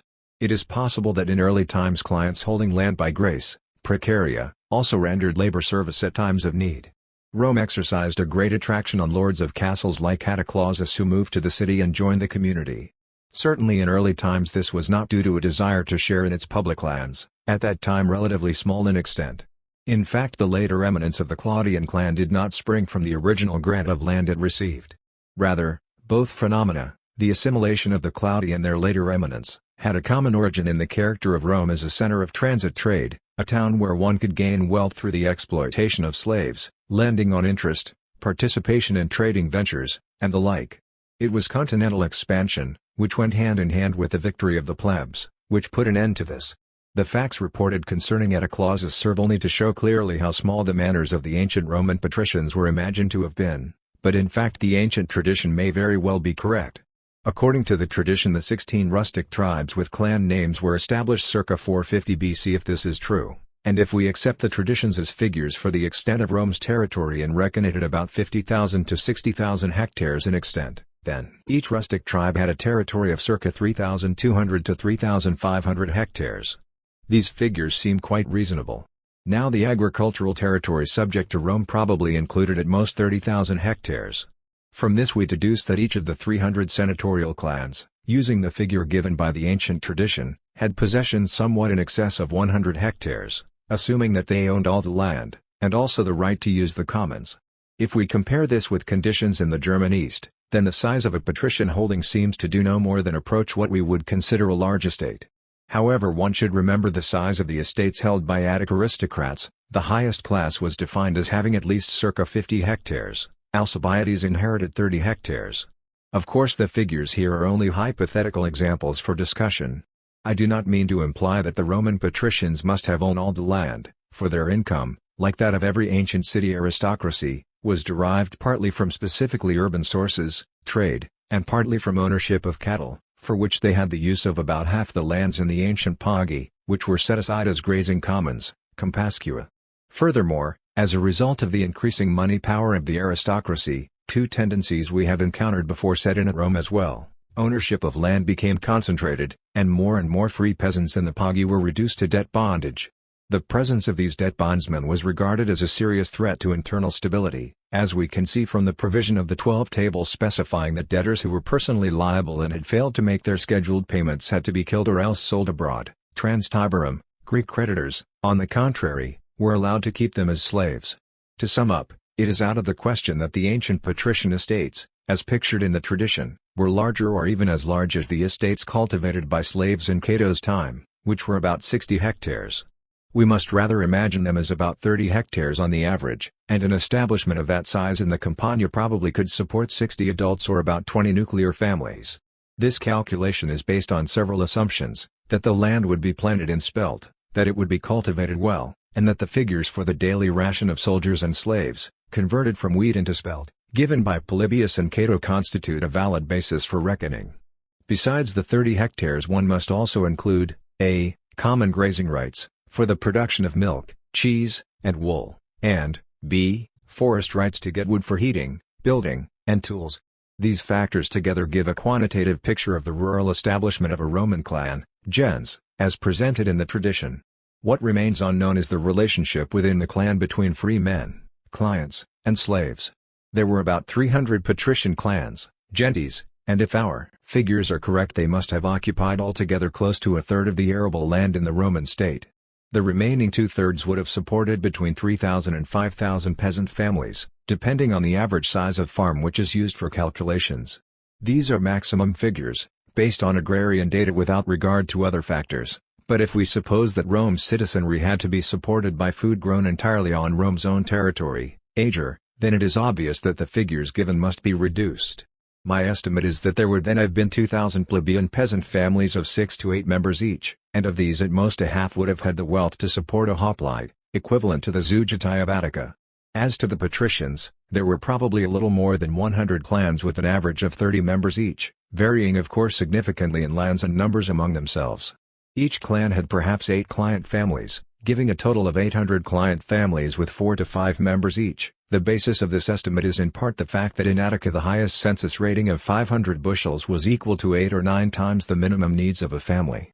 All these estimates together give a total of about 22,000 persons to be supported by Rome's own produce.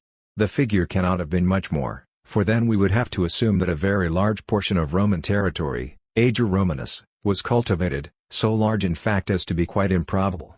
Although much more of the Campania could be cultivated than was the case with Attica, because of the latter's mountains, still the arable land cannot have been more than 15% of the total, or about 15,000 to 18,000 hectares used to grow grain with fallow fields planted with grass. The rest of the land would have been used for gardens, pasture, and forest.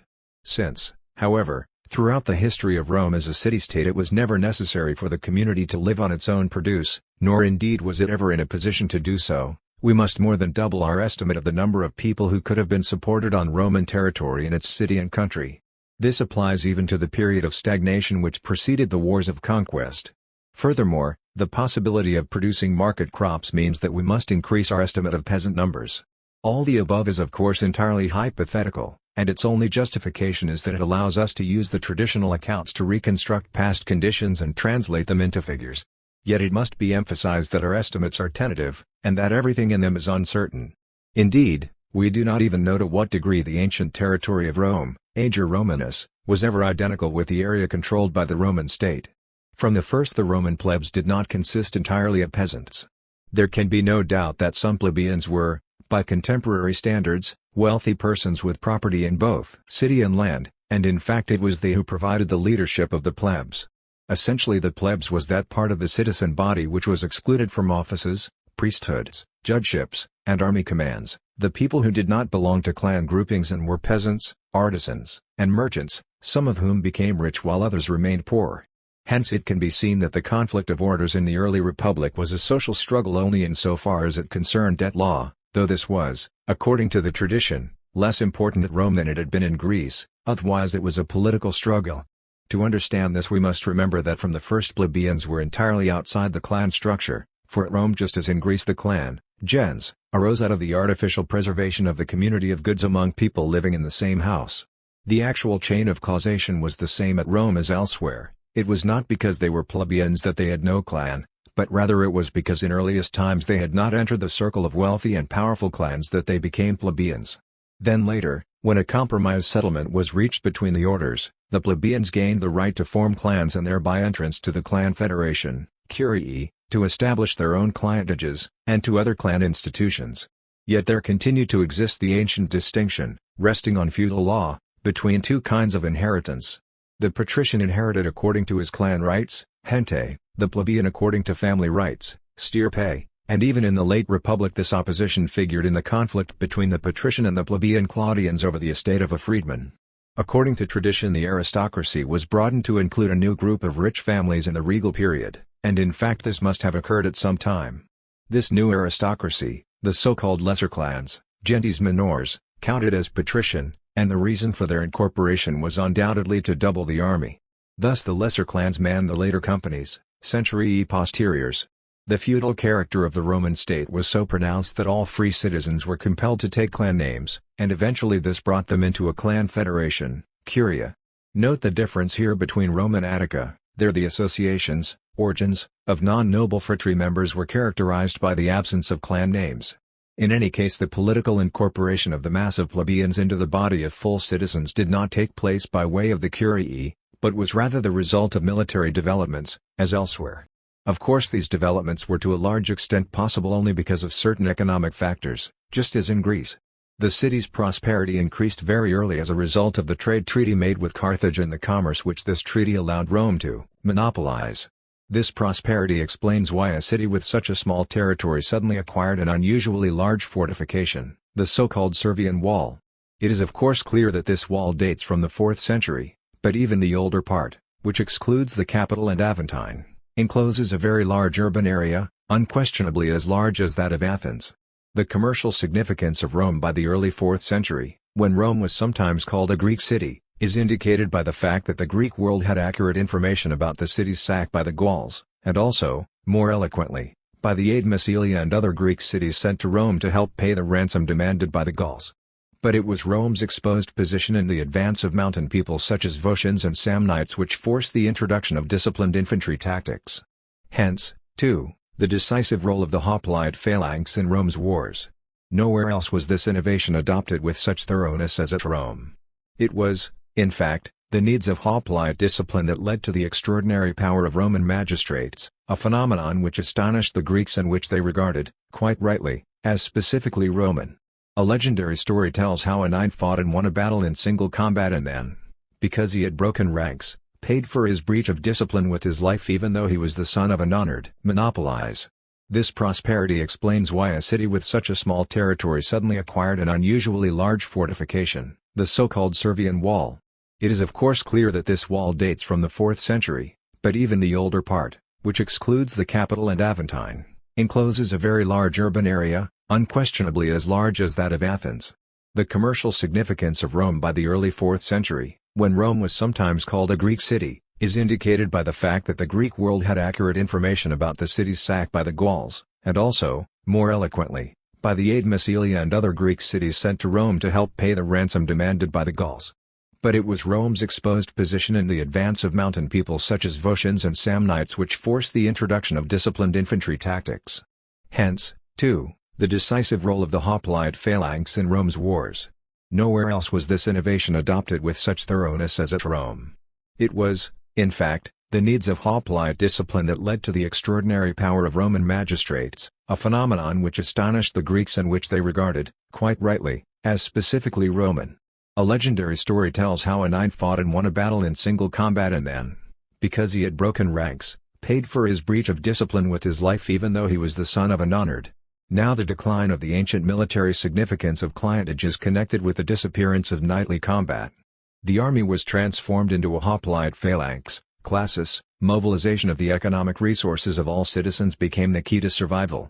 As in the draconian constitution of early Athens, Rome's citizenry was divided between those who had the economic means to equip themselves for the phalanx, classis, and those who did not, the latter being categorized as below the phalanx, infraclassum. It should be noted here that we cannot be sure when the division of the entire population into classes according to voting groups, as in Athens, occurred. Nor do we know whether the conditions for self-equipment were ever the basis of this class division, as reported by the tradition. In any case the centuriate assembly, which was organized according to these classes, was certainly not older than the 3rd century BC, and there is no reason to think that land ownership was ever the basis of its divisions. Then the Roman phalanx of fully armed hoplites exacted a concession of decisive importance. The citizen army gained the right to participate in selecting the commanders, praetors, of the 2 legions into which the army was, it seems, originally divided. The hoplite army also had to be consulted when existing laws were amended. When the army exercised these political functions in assembly, comitia, the men were divided into military units, centurii, by corporals, and proceedings were conducted under military discipline. Above all, the men were not allowed to discuss or question while proposals were read to them by the commanding officer, and then they were allowed only to reject or accept the proposals in toto. In all these characteristics the Roman centuriate comitia was strikingly different from a Greek ecclesia. Its limited powers represented a first step towards participation in public decisions by a part of the plebeians, the propertied and, for the most part, urban families. Then the peasantry gained power in the epoch of Rome's great inland expansion during 450 to 300 BC, and as elsewhere their rise was at once both condition and result of this expansion. The conclusion came in 287, after succeeding to the Janiculum, the plebs gained the right to pass laws with binding force equal to those passed by the centuriate assembly. Thus the peasant army which had waged the Samnite wars now won mastery of the state, in theory at any rate, and full eligibility for office for all its members. The stages in this political struggle need not be traced here, for only the aspects which concern agrarian history are our concern. The aspect which was politically decisive was the growing and finally dominant role of the plebeian assembly, comitia tributa. Those laws most important for social development were generally plebiscites, laws proposed by tribunes and passed by the plebeian assembly. Later the centuriate assembly was reformed so that it became based upon the tribal divisions of the people, including both patricians and plebeians. The particulars of this reform have not yet been clarified, not even by Mommsen, but it is clear that henceforth the only differences between centuriate and tribal assemblies were that the patricians participated in the former while in the latter only tribunes could put motions to a vote, agea cum plebe. The number of patricians was relatively small, and indeed seems to have declined absolutely. At the end of the Republic there were less than 20 patrician clans, divided into many branches, stirpes, although just the lists of office holders and the annalistic tradition preserve the names of about 60 clans. The number of recorded names of Attic clans had been even larger. In any case, there can be no doubt that participation in the tribal assembly was based upon the tribes. These were actually local districts, or rather local groups of landowners, corresponding to the principles of peasant democracy. The 4 urban tribes, the original ones, included owners of property within the ancient walls. The group of 16 rural tribes which were the first to be added included owners of property in the ancient communities which had been incorporated. Each of these 16 was named for the castle clan which had its seat within the borders, but this does not mean that they were of clan origin, that is, had emerged as a result of the dissolution of all manors. Were this so, then only 16 out of the 300 clans, to use the traditional figure, would have been manorial lords, and among these 16 some of the most famous patricians' names are missing. Furthermore we know that in later times the patrician claudi did not belong to their tribe, though one name for them. The explanation may be that there were villages situated near the clan castles of incorporated clans and bearing their names, and that when new tribes were formed they took their names from them. As the boundary of Roman private property was pushed outward, new tribes were added at first, until there were 35 in all, then the old ones were enlarged. The principle remained that every privately owned plot had to belong to a tribe. Those citizens who owned land had the right to vote and were subject to conscription. In the 12 tables they are called adsigui, the equivalent of what in later Latin would have been locupletes, the rich. Those who owned no land are called proletarii, which of course does not mean producers of children but rather people who belong to the offspring, proles, of a full citizen and only because of this lineage count as citizens. One can compare with this a similar association of ideas in Hebrew usage. Those members of the city population who did not belong to the old clans were called sons of odious women. That is, they were born of concubines rather than of the legitimate wives of full citizens. After the introduction of the tribal system, the opposition of adsigui proletarii gave way to a new one, tribules aerii. The tribules were the tribe members who were subject to conscription, while aerii were those who had wealth but not land, and did not render military service but did pay taxes. These two pairs are not equivalents. A proletarius was a citizen who for the moment did not have wealth, in particular landed wealth, equal to the hoplite census, but might acquire it at any time. An aerius was a citizen who, regardless of how much wealth he might have, was not accorded hoplite status. This was mainly, but not entirely, because he belonged to the resident classes which were excluded from land ownership.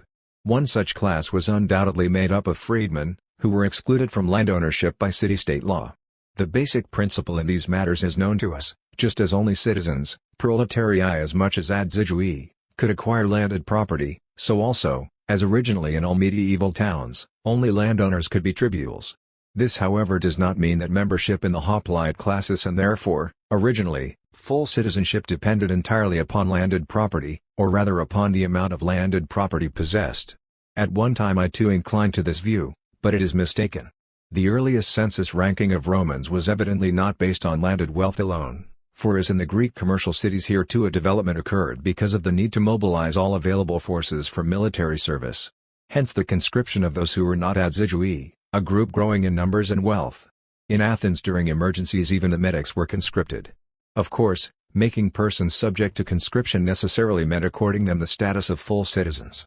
Clearly, whether a prosperous merchant rented his dwelling or owned it was often a matter of chance and could not remain a permanent criterion of whether or not he was subject to conscription. However, it should be noted that in the manner in which non-property owners were incorporated, and generally in the manner in which the citizen body was divided into local units, the Roman state differed fundamentally from the Athenian state as shaped by Cleisthenes, with which it should always be compared. The differences arose out of basic and formative peculiarities of Rome's political structure. Cleisthenes divided the population of Attica into demes, and the individual remained tied to his deme, without regard to where he lived or whether he owned land or what occupation he pursued. The deme was the intermediary by which the citizen was called upon to bear state burdens or to assume office on election by lot. In Rome the later tribal system was very different. Thus, according to Gellius, Scipio complained that frequently a son voted in a tribe other than his father's, which meant that he had sold the land inherited from his father. At least that is the way I interpret this passage. The matter was determined, a. by the location of one's farm, fundus, or, for the landless living in the city, b. by the location of one's residence in the city, or, for people in the country who did not own land, c. by the decision of the censor. Originally, however, matters were different. Servius describes the situation as it existed, supposedly, at the time of the original 4 urban tribes. These, of course, did not cover the territory within the so-called Servian wall, but rather the ancient city, which was smaller and in particular did not include the Aventine and the ancient citadel. There the individual citizen was inscribed on the census and had his official residence according to where his house stood. Once established, this residence could not be changed. This does not mean that he was limited in his freedom of movement, but rather that for the law he remained always a member of a particular tribe. This was the same as in Athens, where members of the demes kaideithen, in the city, and painia, in the country, so remained no matter where they might choose to dwell.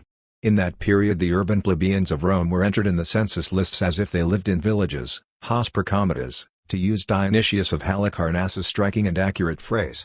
His statement implies that the rural population living in Pagi was handled in the same manner, which means that the original 4 urban tribes represented a transfer of the deme principle from the country to the city, just as in Cleisthenes' reform. Such is at least a possible version of early Roman organization. Whatever its character, it was evidently not extended to keep pace with Rome's territorial expansion, for nothing similar is recorded for the rural tribes.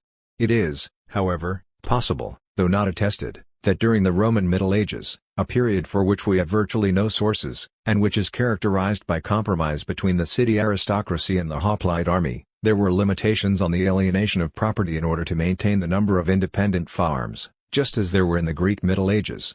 The concept of fundus, farm, estate, includes the idea of communal law. Thus in the language of Italic treaties of alliance the phrase fundus fieri signifies to form a community sharing the same law. This fits very well with the ancient type of action at law to determine ownership, corresponding to the Greek diadokesia, and fundus would then correspond to the older Greek concept of kleros, allotment. Down to a later period Roman cadasters used the fundus as a unit, bearing the name of its original owner even when it had in fact been divided up among several proprietors. Such limitations on alienation would not have been derived from ancient clan law and the ancient clan manners of the city aristocracy, rather, the reverse would have been the case, just as in Greece where measures were taken to prevent the sale of warriors' farms to the astoi, as the Greeks would say. This would be proven if it could be shown that the tribe in Rome, with which permanent legal domicile was connected, goes back to the Servian reforms. Be that as it may, it is certain that in later times there were no limitations whatever on the alienation of property. A citizen could change his tribe when he changed his landed property or, if he had no property, when he changed his residence in the city, and it could be changed by the censor if that official decided that a citizen had failed to fulfill his political or moral duties and should therefore be struck from the list of tribules, that is, taken out of the army and put among the aerii. The censor could also assign at will a citizen owning properties in several tribes or an old citizen without property or a new citizen, for example freedmen. The manner in which these assignments were made sometimes gave rise to vigorous political struggles. We need not consider the historicity of their particulars here, since the assignments determine the political power held by landless citizens. Most of them were businessmen in Rome, where of course these were becoming more numerous, but were officially domiciled in tribes outside the city. Now in Athens the principle introduced by Cleisthenes, that one's official domicile never changed no matter where the actual residence, later called idia, was, had led to the domination of the masses, aklos, because they were present in the city and could take part in the popular assembly, ecclesia. This result, certainly one not desired by Cleisthenes, was the foundation of the power of the demagogues, the leaders of the masses, among them Pericles. It was this same result at which Appius Claudius the censor aimed, according to tradition, when he assigned citizens resident in Rome to all the tribes, rural as well as urban. In later times similar conflicts arose over the assignment of freedmen. It is also of great interest to note that the problem of what rights to assign the lower classes of citizens in all tribes arose first in Rome when the navy became important, as it did everywhere in antiquity. This concerned the proletarii, caput censi, and manumissi in the time of Appius Claudius, later only the last group. The fact that Rome had no fleet at the beginning of the Punic Wars, 264 BC, may indeed have been caused in part by internal politics. For the career of Appius Claudius marks the time, in our tradition, when the development of Rome towards a democratic polis was arrested, partly because of the resistance of the Senate and partly because of that of the rural tribules, who had been privileged until then. An alliance was formed between the hoplite army, still dominated by rural property owners, the senatorial clans, and the landed peasantry, and together they forced through a law limiting the landless permanently to the 4 urban tribes. This meant that henceforth the landless were powerless in the assemblies, and Rome continued to be a hoplite polis. In theory this meant that what Cleisthenes had aimed at, but not achieved, was henceforth secure, the domination of the assemblies by the peasantry. In reality, however, it meant that Roman politics continued to be dominated by a class of landowners living in the city on their rents, in particular those whose wealth was sufficient to allow them to be present in Rome at the elections. Above all, it meant the continued domination of the senatorial clans, the nobility. Then the nobility also arranged that certain old tribes, Arnensis, Fabia, Horatia, Lamonia, Manenia, Pupinia, Romulia, Voltinia, were not enlarged and so created a group of rotten boroughs. Furthermore the practice of holding an election in a camp outside the city, sevincare populum, was tried once and then forbidden by law. Thereafter those citizens of the rural tribes who owned no house in Rome lost influence in the assemblies, and this became more and more pronounced as the tribes were extended to cover all of Italy. Only when there were sharp struggles, such as those connected with the Gracchi, did large numbers of the rural middle class come to Rome for elections. Edward Meyer was right when he stressed the peasant character of the plebs in ancient times and pointed out that at the same time when the Lex Hortensiae, 287 BC, made votes of the tribal assembly binding, it was also enacted that trials would be held on market days, when the peasants came to town. That corresponds in purpose, though not in means, to the village courts in Attica. For the assemblies, however, the political effect of this was to reduce the power of the urban population, artisans as well as capitalists. Generally, the assemblies of Rome's first great period of expansion were dominated by landowners living off their rents. Their only concern was to make sure that the peasants did not use their legal voting rights to take power. The domination of the landed interest in the Senate was secured by a law which prohibited senators from engaging in maritime trade. The first trade treaty between Rome and Carthage, assuming that the traditional date is correct, indicates that Rome at the end of the regal period was dominated by commercial interests, like all polis of early antiquity. The economic predominance of the ancient city aristocracy in Rome as among the Etruscans was clearly based on maritime trade and on the accumulation of property such trade made possible. But then came inland expansion and the growing power of the peasantry, and the dominant concern of the aristocracy became the acquisition of land. So strong was this tendency that at the start of the First Punic War no fleet whatever was possessed by Rome. Legend may have exaggerated somewhat, while at the same time it had pursued a program of colonization such as no other state, certainly no other city-state of similarly small size, ever did in history. This colonization was connected in the first instance with Rome's geographical position, for unlike Greek cities it had a vast hinterland. It was also connected with the need to check the relentless invasions of the Sabellian mountain people.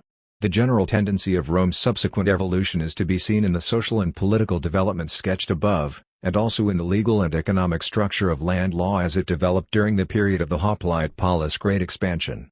At the beginning of this development there is the work of the Decemviri, a board of 10 lawgivers quite comparable to the Asimnatoi found in Greek history. But we must think of their legislation as only a stage in the transformation of Rome's structure, not the one and only transformation. The basic importance of the work of the Decemviri was to provide a written, permanent, and rational code of law to take the place of simple dependence upon tradition and its interpretation by priestly aristocrats. Furthermore, strict rules were established to expedite trials. The specific provisions of the code, insofar as they are recorded and of importance for social history, do not form a logical unity. They represent, rather, a compromise, as so often in such matters. Certain provisions signified a reduction in the unlimited power of the master. The poor citizen, civis proletarius, was allowed to pick his guarantors in a trial freely, even outside the ranks of the assiduii. The patron who broke faith with a client was cursed. The son of a non-legitimate marriage became free after his father had sold him 3 times, and informal marriage, sine manu, similar to the Egyptian unwritten marriage, agraphos gamos, was explicitly acknowledged. Regarding the grant of free choice of guarantors by the civis proletarius, it should be noted that this concession removed, in the manner of Solon, an important motive for assuming the position of client. Clientage, however, continued to exist as an institution. This fact is another reason to doubt that all plebeians were clients. On the other hand, according to Cicero, the Decemviri introduced the prohibition of marriage between plebeians and patricians, but at the same time Cicero cites what must certainly be a legendary tradition about the Decemviri of the second year. It is certain that the ancient debt law remained in force with all its severity. Indeed, the law was reinforced which banned a creditor from keeping debt bondsmen within the state's borders, supposedly in order to avoid the danger of debt slaves' insurrections. Perhaps as a result of this, debt bondage assumed the form of nexum, which was a contract by which the debtor evaded that prohibition, as Metius has demonstrated, by putting himself into the power of the creditor as his nexus and then by rendering labor services. Perhaps as a result of the development of the nexum a special law was passed prohibiting the bondage of debtors who could swear to have sufficient property to cover their obligations. In other words, the bondage of the propertied only was ended. This and a number of other laws regarding debt were counted as triumphs of the plebeians, another sign that they entered class conflicts not as serfs but as debtors. This of course does not exclude the possibility that the plebeians were politically interested in weakening and ending the institution of clientage. For agrarian history the most important part of the work of the Decemviri, the 12 tables, as well as of the related legislation of the later years, was the establishment of complete freedom of trade in landed property.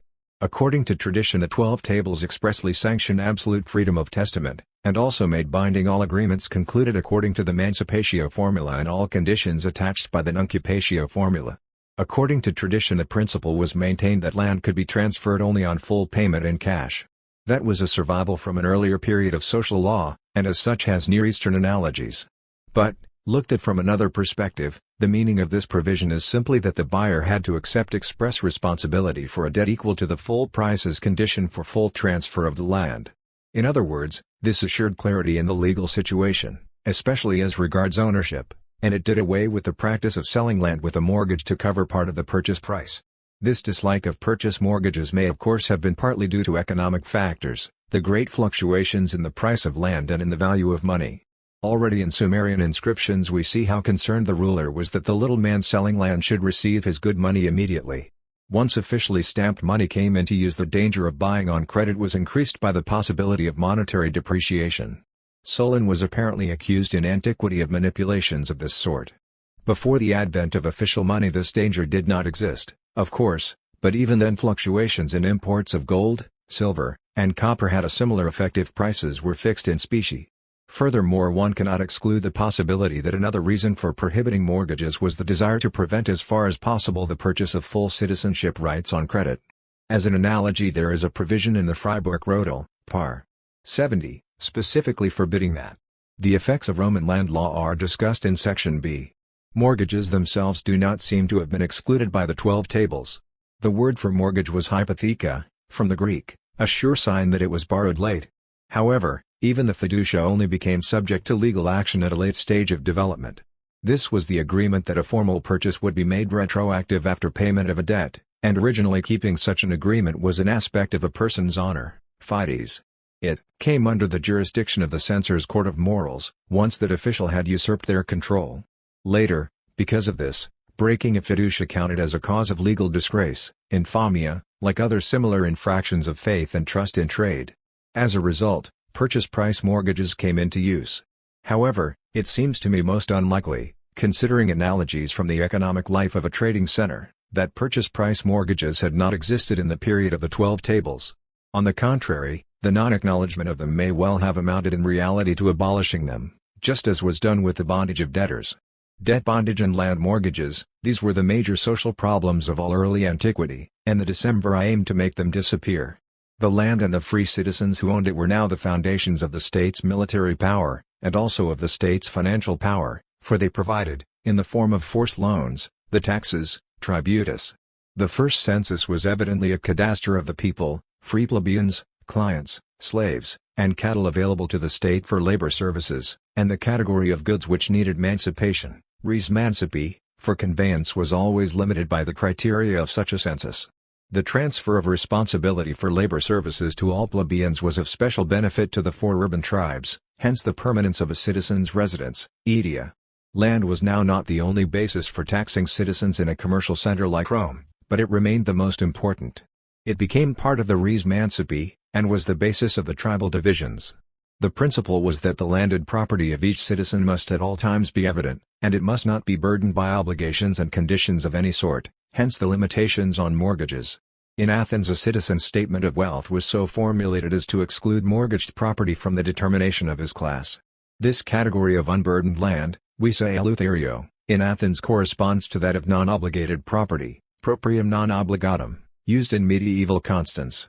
Furthermore, every property had to be entirely available for use by its owner, just as available as urban and suburban gardens. This explains why, as all our sources agree, the 12 tables very clearly defined rights of way as well as road maintenance duties. In order to secure unconditional access to all properties and at the same time provide definite demarcations, the code also prescribed that there be 5-foot pathways between properties, corresponding to Hellenistic shalasma, and that they should not be subject to usucapion. These regulations represent to some extent the transfer of urban or garden land rules to arable land, but this transfer occurs most fully in the type of land division imposed on private property in this period, perhaps by the 12 tables themselves.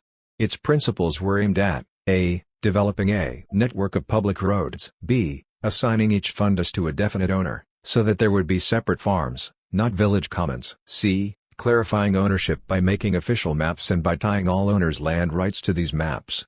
Together this meant the complete destruction of the old village and district structures and the establishment of a strictly individualistic type of land law and land use. Land was made available for census and for conveyance by emancipation by a particular surveying procedure, and such land was then defined as land divided and assigned by boundaries into units of 100 aredia, i.e. centurii, ager divisus et assignatus per limit and centuriis. In later times this was used in Italy mainly, though not exclusively, for colonies of Roman citizens and also for the large areas granted to veterans' colonies. The surveying procedure, as it was used for every grant, assignatio, developed from Etruscan and perhaps also Greek models. First, the land area was divided by means of simple dioptric tools into rectangular sections, using coordinates, limit, usually so as to produce squares of 200 gera each. Since 2 gera constituted the ancient plebeian land allotment, 200 gera was the equivalent of 100 aradia, hence the name centuria, 100, aradia, for this unit. Like the coordinates used in Greek cities, the coordinates used by the Roman surveys were oriented to the 4 cardinal points. A north-south line, limes, was a cardo, and east-west a decumanus. The individual squares, centurii, so formed were numbered according to the number of lines, limit, from the center of the grid, with official boundary stones at the 4 corners. Every 5th surveyor's line remained a public path of prescribed width, but the others, linearii, were not necessarily public, at least in later times, and often disappeared. In general, the limit were not meant to be property boundaries, and in fact allotted farms often cut through centuria lines. By means of this surveying procedure a field map was produced showing the limit and centurii. Within each centuria the names of those allotted land and the number of gera in the centuria were entered, and this constituted the legal record of grant, assignatio. The field map did not show the boundaries of individual properties, as we can see from the extant form of Arausio, modern Orange. It is true that this is a cadastre map rather than a field map, as Shelton has rightly emphasized, but it was obviously derived from a field map and it shows the old system still alive in the early empire. Furthermore, the bounds of private properties were not marked by official boundary stones, so that public authority concerned itself only with the area of land within each centuria, the measure of land, modus agri. This explains why the procedure of emancipation sufficed to convey land even though there was no record of previous ownership. It is also behind the type of legal action called a suit concerning the measure, controversia de modo, which is discussed in extant Roman surveying manuals. In this type of suit the plaintiff asked for restitution of a certain area of land, modus, which had been assigned him, or a person whose rights he has inherited or purchased, by an official field map. Now the point here is that the plaintiff does not ask for a definite lot with defined boundaries but rather for a stated quota of land.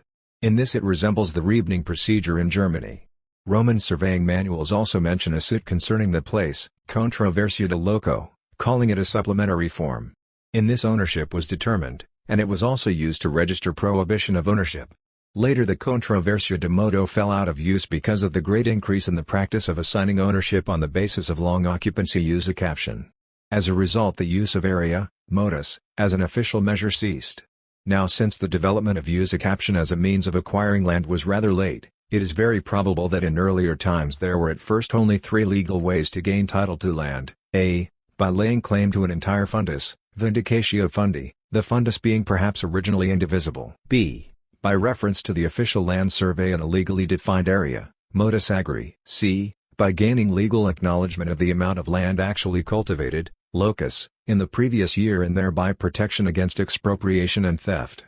If this hypothesis is true, then originally Roman citizens did not own land with legally defined boundaries, rather, their landed possessions were juristically defined only in terms of quantity of arable land in the area surveyed by the state. Properties with defined boundaries would then have fallen under the juristic concept of occupied land, possessio. Ownership, dominium, and occupation, possessio, were therefore 2 distinct juristic forms of property, and this explains the sharp distinction which continued in later law. Since property had by then become by definition a piece of real estate of a certain appraised value, this distinction is otherwise inexplicable. This casts some light on the ancient system of Roman land use, but it does not allow further deductions. Later this ancient system was progressively abandoned as use caption prevailed, and then it became only a survival as more and more non-surveyed land was added to the area of private ownership, the ager privatus. The largest such addition was made by the Agrarian law of 111 BC. Then the final blow to the old system came when foreign communities were incorporated into the Roman state as municipia at the end of the Social War, 88 BC, without any new survey being made. These measures meant fundamental changes in the social and constitutional structures of the Roman state, and they probably also affected private law in important ways, especially in the legal forms used for suits involving property. Eventually, For instance, the formula used for making a counterclaim disappeared. Land surveyed in the manner described had certain economic characteristics, two of them especially important. A network of roads was established and guaranteed by state authority. B. Land was assigned to settlers in unbroken units, continue possessions. Together these features made the land available for individual development. It should be noted here that our sources distinguish between land allotments to colonies and to individuals, according to whether they were made to establish a community or simply to divide land among veterans or other recipients. In the case of individual allotments, the land was first divided into equal allotments, so many century in each, and these were then assigned to the individuals entitled to them. When colonial grants were made, however, it was important that the colonists receive equal treatment, and this could be achieved only, as I believe, despite Mommsen's doubts, by making an appraisal of the soil, however simple, and then by making unequal allocations, perhaps based on multiples of 2 gera, which were assigned by lot. In the Greek colonies of the Crimea, a unit corresponding to the centuria, though of different size, was used, the 100-fathom, hecatori goi, cf. B. Kyle, Hermes 38, 1903, pages 140-4. If this was used from the first, as Bruno Kyle assumes, then it indicates a different quality of soil. A procedure similar to that used for new colonies was adopted when there was a new division and allotment of a tract, either partly or entirely among the former owners. This fact is securely attested in our sources. In such cases land was assigned measure per measure according to improvements, modus pro modo secundum bonitatum. At the same time, it was not necessary to incorporate the land into a colony with Roman law, colonia civium Romanorum, but in fact this was later done formally, reflecting the original idea linking this type of assignatio with colonies. Much of the foregoing is hypothetical. Nevertheless, it must be emphasized that there is evidence indicating a difference as late as Hadrian's reign between private law in Roman citizen colonies and in municipia, which must have arisen from contrasted land laws. In this contrast, the group of municipia includes the former Latin colonies, which were inhabited by Latins rather than Romans, were not surveyed in the Roman manner, and like other municipia obeyed their own laws, sus legibus. Related to this is a problem we cannot consider here, the relation between the later concept of Italic law, jus Italicum, and the various distinctions of republican times, when the state was interested in making land available for appraisal and taxation, sensui sensendo esse. Such land could also then be used as collateral in assuming state contracts, as was expressly stated in the laws defining land held in full ownership, optimo jure privatus esto. This may have been necessary because the censors, cadasters and also later subdivisions were based upon the original distributions and maps of Rome's arable land. But of course this is only a hypothesis. Besides the procedures used for surveying Roman land in private ownership, there were other procedures used for land of inferior legal status.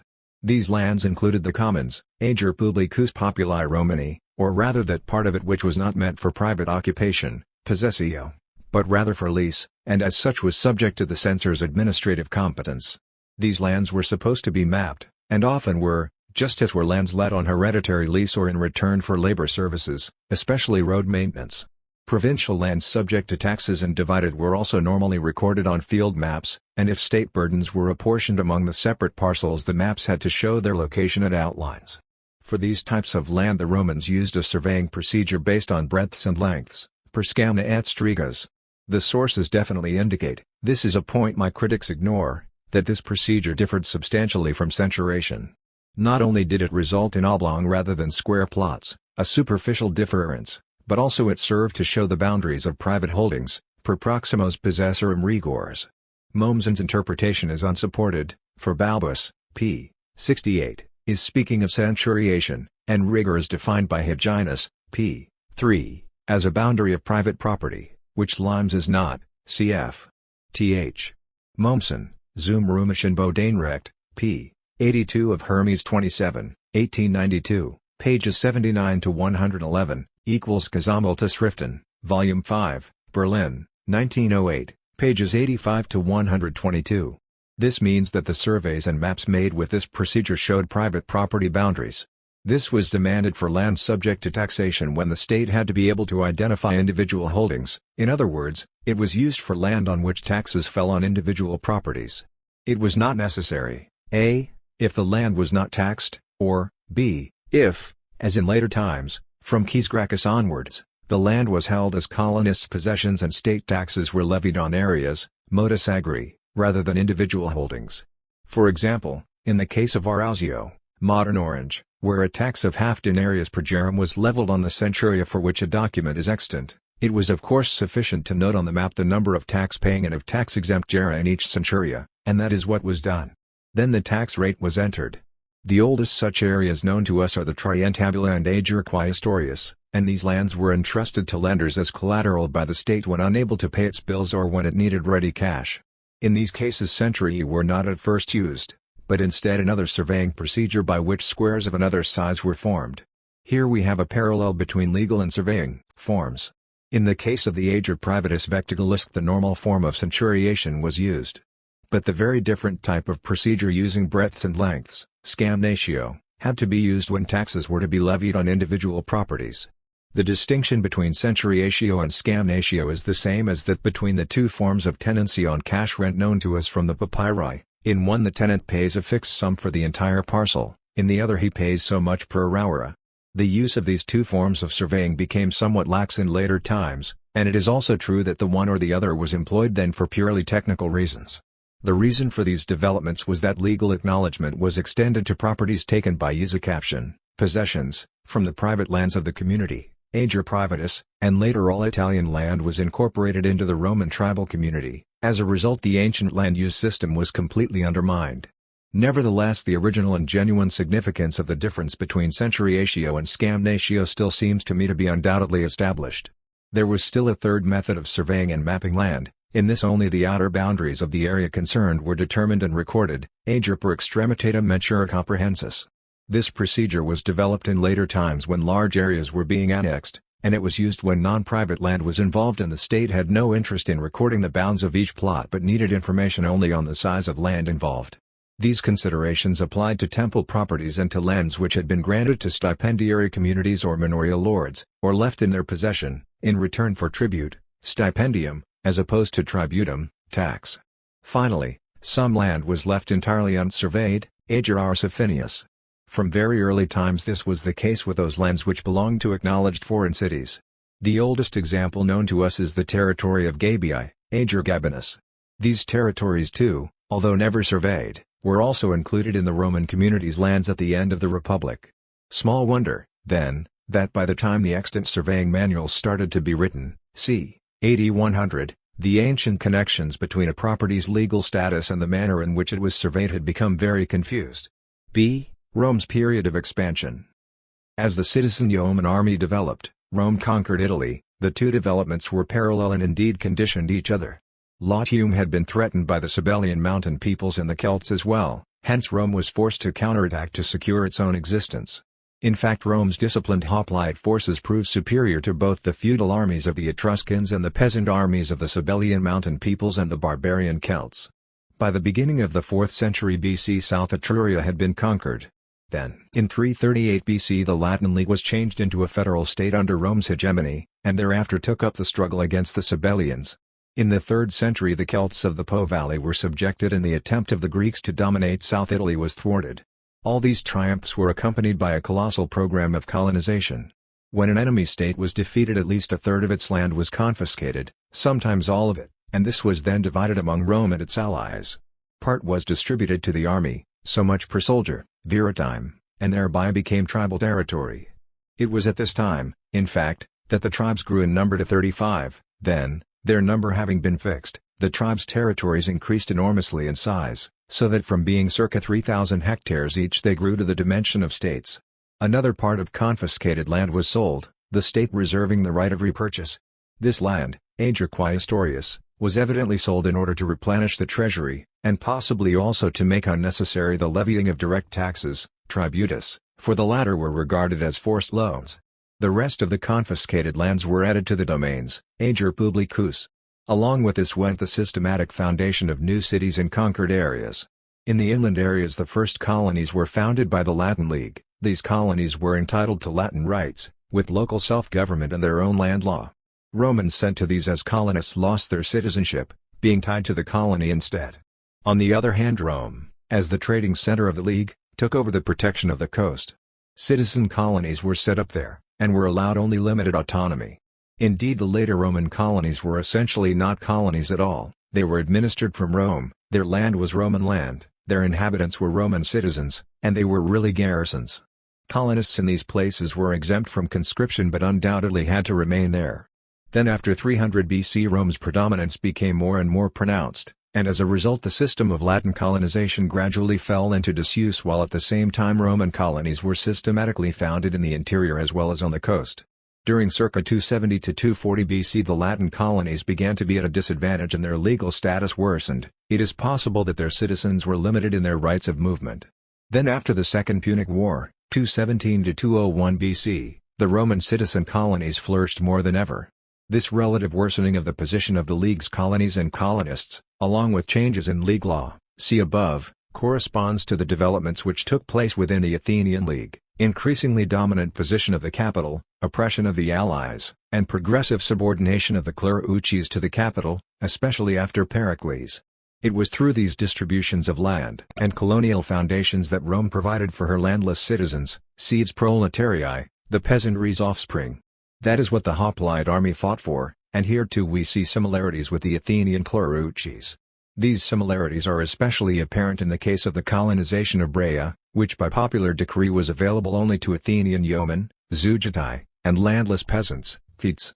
There was, however, also a difference due to geography, just as in modern times English and American colonization, whereas Athens could only build up a collection of scattered holdings, Rome was able to colonize a compact continental area.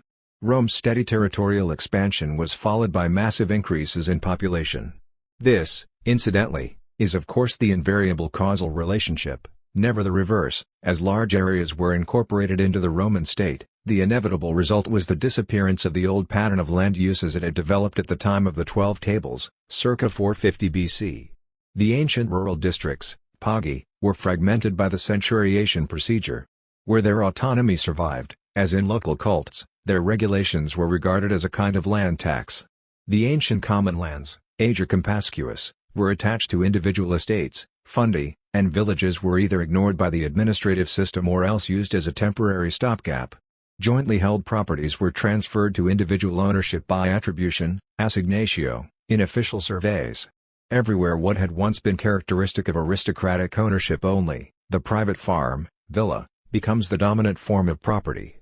For example, after the peasants of the Samnite Mountains lost their struggle to maintain the ancient autonomy of their villages in the League Wars, a survey was carried out under Sulla and large parts of their common lands were attributed to private ownership. Then under the Triumvirate there were massive confiscations and land distributions to veterans. Centuriation destroyed the old land use patterns. Everywhere the city and the city's land law triumphed. Contrast this with Athens.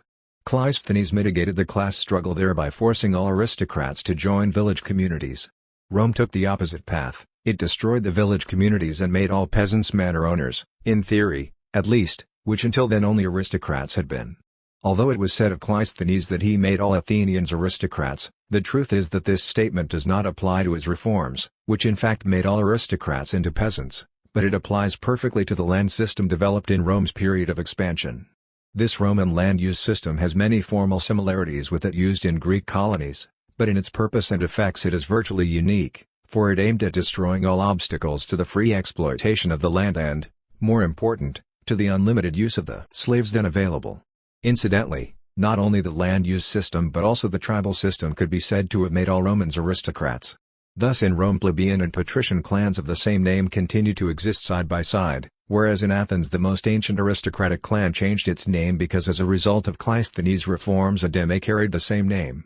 The Athenian clan's action was a protest against forced democratization. In Rome there was no reason for such an action, since the agrarian reforms had in fact strengthened the position of the aristocracy rather than weakened it. The intentional, purposeful character of the changes in Rome's land use system can be seen in the ruthless destruction of all communal elements of the agrarian economy, in the extension of unlimited private ownership, dominium, over all the land, and in the provision for the easy transfer of such ownership by a special procedure, mancipatio, which did not in fact demand actual conveyance of the land. It is also apparent in the fact that labor services were abolished except for those which were absolutely indispensable, maintenance of roads and waterways, in the concession of complete freedom of testament and in the establishment of landed property, now easily bought and sold, as the basis of tribal membership. The extent of a citizen's property, as determined by periodic censuses, now became the key to his political and military rights and duties. In Greece, the agrarian policies of the democracies made the village the basic unit of society. In Rome, agrarian policies had precisely the opposite effect. Indeed, to make a bold comparison, they had something like an American character. The American farmer lives on his single-family farm, outside any village. His property is defined by section lines, surveyor's boundaries which run at right angles over mountains, valleys, forests, and hills. Just so, in theory, anyway, his Roman counterpart lived on his villa. Another clear sign of the direction Roman development took is the sharp division made by the Roman state. Land was either ager privatus or ager publicus. The communal forms of property ownership were deliberately put at a disadvantage, as the legal form of the private condominium shows. The ancient common lands, ager compascuus, were condemned to extinction, and the agrarian law of 111 BC, preserved by an inscription, prevented the creation of new commons. The same purpose is even more apparent in the contrast between the status of land assigned as ager privatus and land that remained public. The former category was subject to the unlimited jurisdiction of the state, whereas with public land the civil law was only concerned with acts of violence or theft or with interference with the rights of a possessor by the person granted use of the land by the state. Hence the rule that the harvest belonged to him who cultivated the land. This is the original significance of the annual terms set by the interdicts. Serious arguments have been advanced denying that the property interdicts were originally issued with reference to public lands occupied, possessions.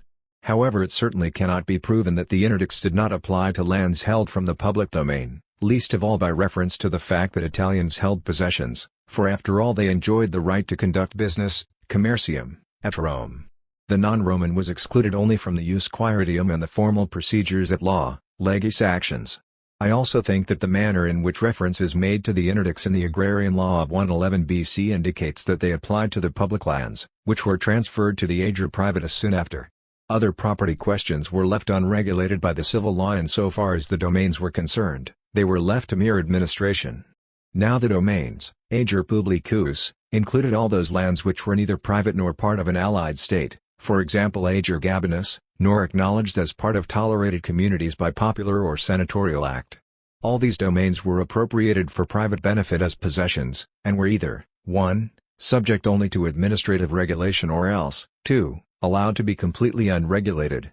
1. The regulated properties were partly held as grants in return for services to the state, especially road maintenance service, viae vicanii. Other properties were held on lease, or hereditary lease, and were considered revenue lands, ager vectigales. This continued as long as Rome was expanding within the bounds of Italy. Hereditary lease and land grants were certainly not unknown to Roman law, but they were foreign to Roman private law as it was shaped by the 12 tables. Leases and grants fell within the sovereign rights of the state, and therefore no form for legal action regarding such state acts could exist. Hence civil law did not protect property rights arising from these acts, and it was necessary to have recourse to interdicts and administrative orders. Then, when the allied communities ceased to be sovereign and became municipia, the praetors developed a set of standing rules for the municipal and state revenue lands, ager vectigales. The absence of any sort of legal private lease functioned to prevent the establishment of private manors. In this Roman practice resembled Greek and was opposed to Near Eastern. Also in medieval cities the land law, which was the basis of citizen rights, was limited to certain legal forms which excluded personal dependence, and here too this limitation was not a coincidence. Rather, it arose from the essential character of citizenship. In Constance, and certainly elsewhere, the transfer of a citizen's property to tax-paying land needed the consent of the authorities, just as in Freiburg the purchase of citizen land on credit was forbidden. It was only when the purchase of land for income became accepted that it became possible to develop within medieval cities a form of taxation which did not transform property-owning citizens into tenants. 2. Unregulated properties on the public domains is our term for the lands held by squatters' right, occupations.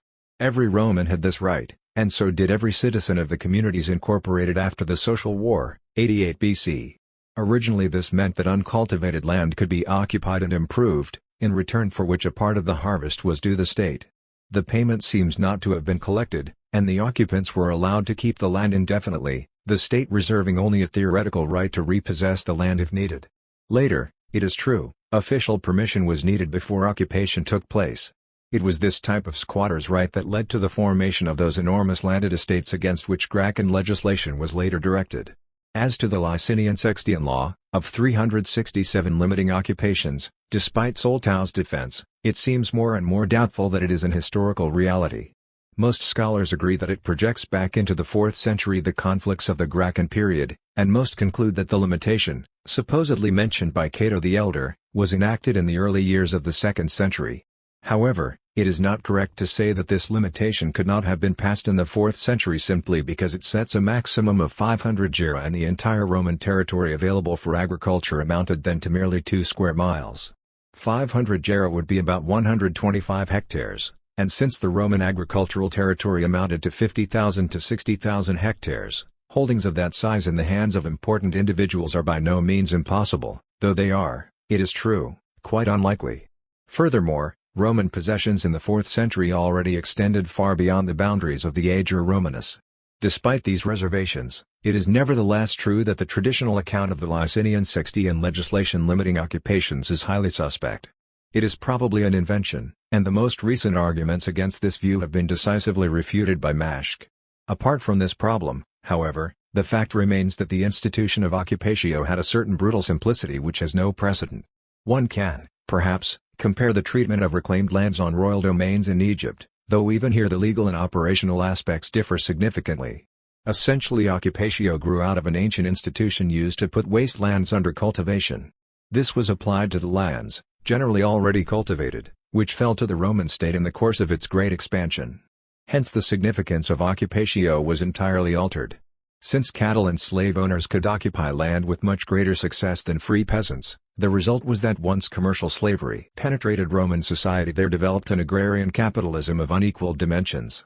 The peasantry reacted to this with demands that conquered lands be divided equably among all citizens and assigned as private property, ager privatus. What actually happened was that after most successful wars the conquered land was distributed to the victorious army.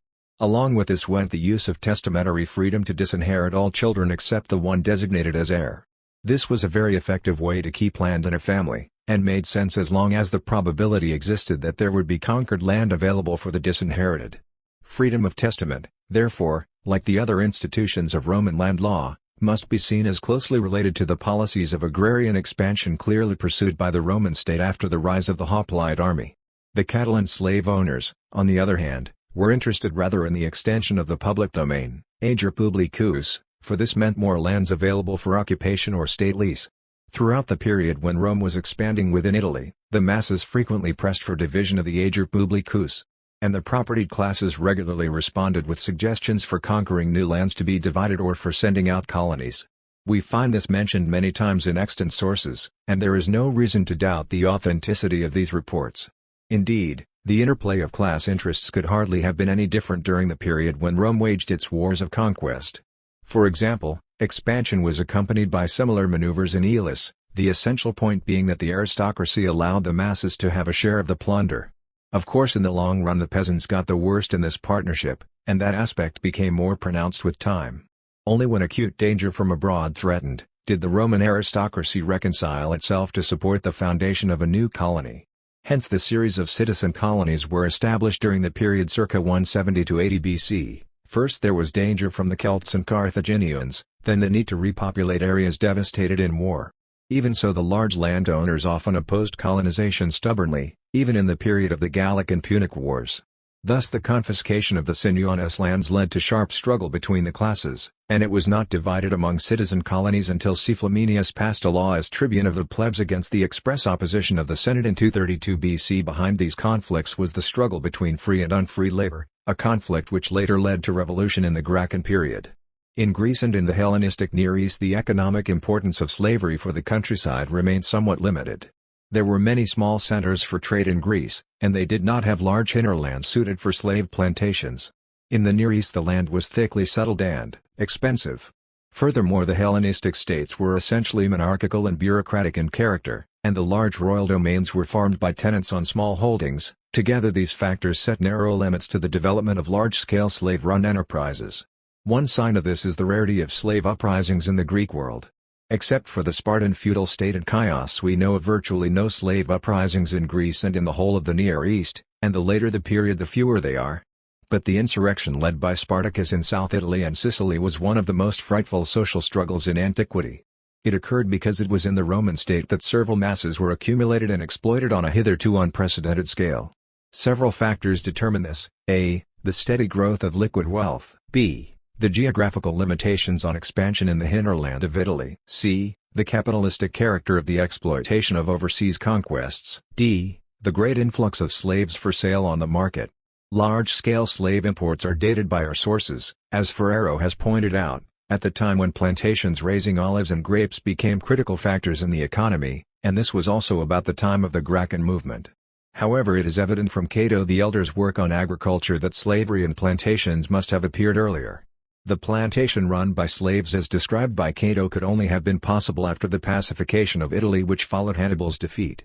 Thereafter no enemy set foot on the land for 600 years, and so there started the decline of the hoplite yeomanry. The further expansion proceeded, the less could conquered land be used for colonization by free peasants. During the period of overseas expansion such colonization ended completely. Between 177 BC and the colonial foundations of the Gracchi, over half a century, only a single citizen colony was established.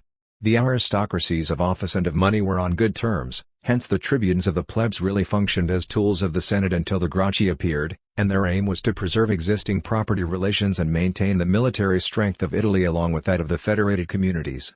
Schulten has rightly drawn attention to the fact that the end of the old citizen colonization in 177 BC coincides with the passage of the Lex Claudia which excluded Latins, while the still sharper law on the rights of foreigners, Lex Unia de Peregrinus, was enacted after the fall of Tiberius Gracchus and before Caius Gracchus' election. These restrictions on the freedom of movement of the Allies were intended partly to exclude democratic and illegitimate elements from political assemblies, in which Latins owning Roman land may originally have had the right to vote, partly also to keep the yeoman hoplites on the land so that they would continue to form part of the local community's tax base. Indeed, the yeomen supported these restrictions, and the Lex Claudia was passed in response to their wishes. However, these measures also served the conservative interests of the aristocracy of office, the nobilitas. Thus legend reports that a typical representative of this aristocracy, Scipio Aemilianus, on one occasion refused to recite the traditional prayer for expansion of the state, and instead prayed for its preservation. Such aristocrats were in fact as much concerned about preservation of the status quo in internal as in external affairs. Their control of the magistracies and the officers' corps would necessarily be undermined if Rome annexed territories outside Italy, for then armies would have to be maintained there and such armies could not possibly continue to be manned with conscripted citizens.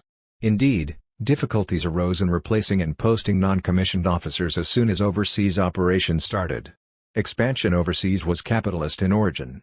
The aristocracy of office preferred to maintain a cautious foreign policy and avoided interventions. It was the merchants, tax farmers, and domain leaseholders who prevailed and used Roman power to destroy the ancient trading centers of Carthage, Corinth, and Rhodes, all to serve their own capitalist interests.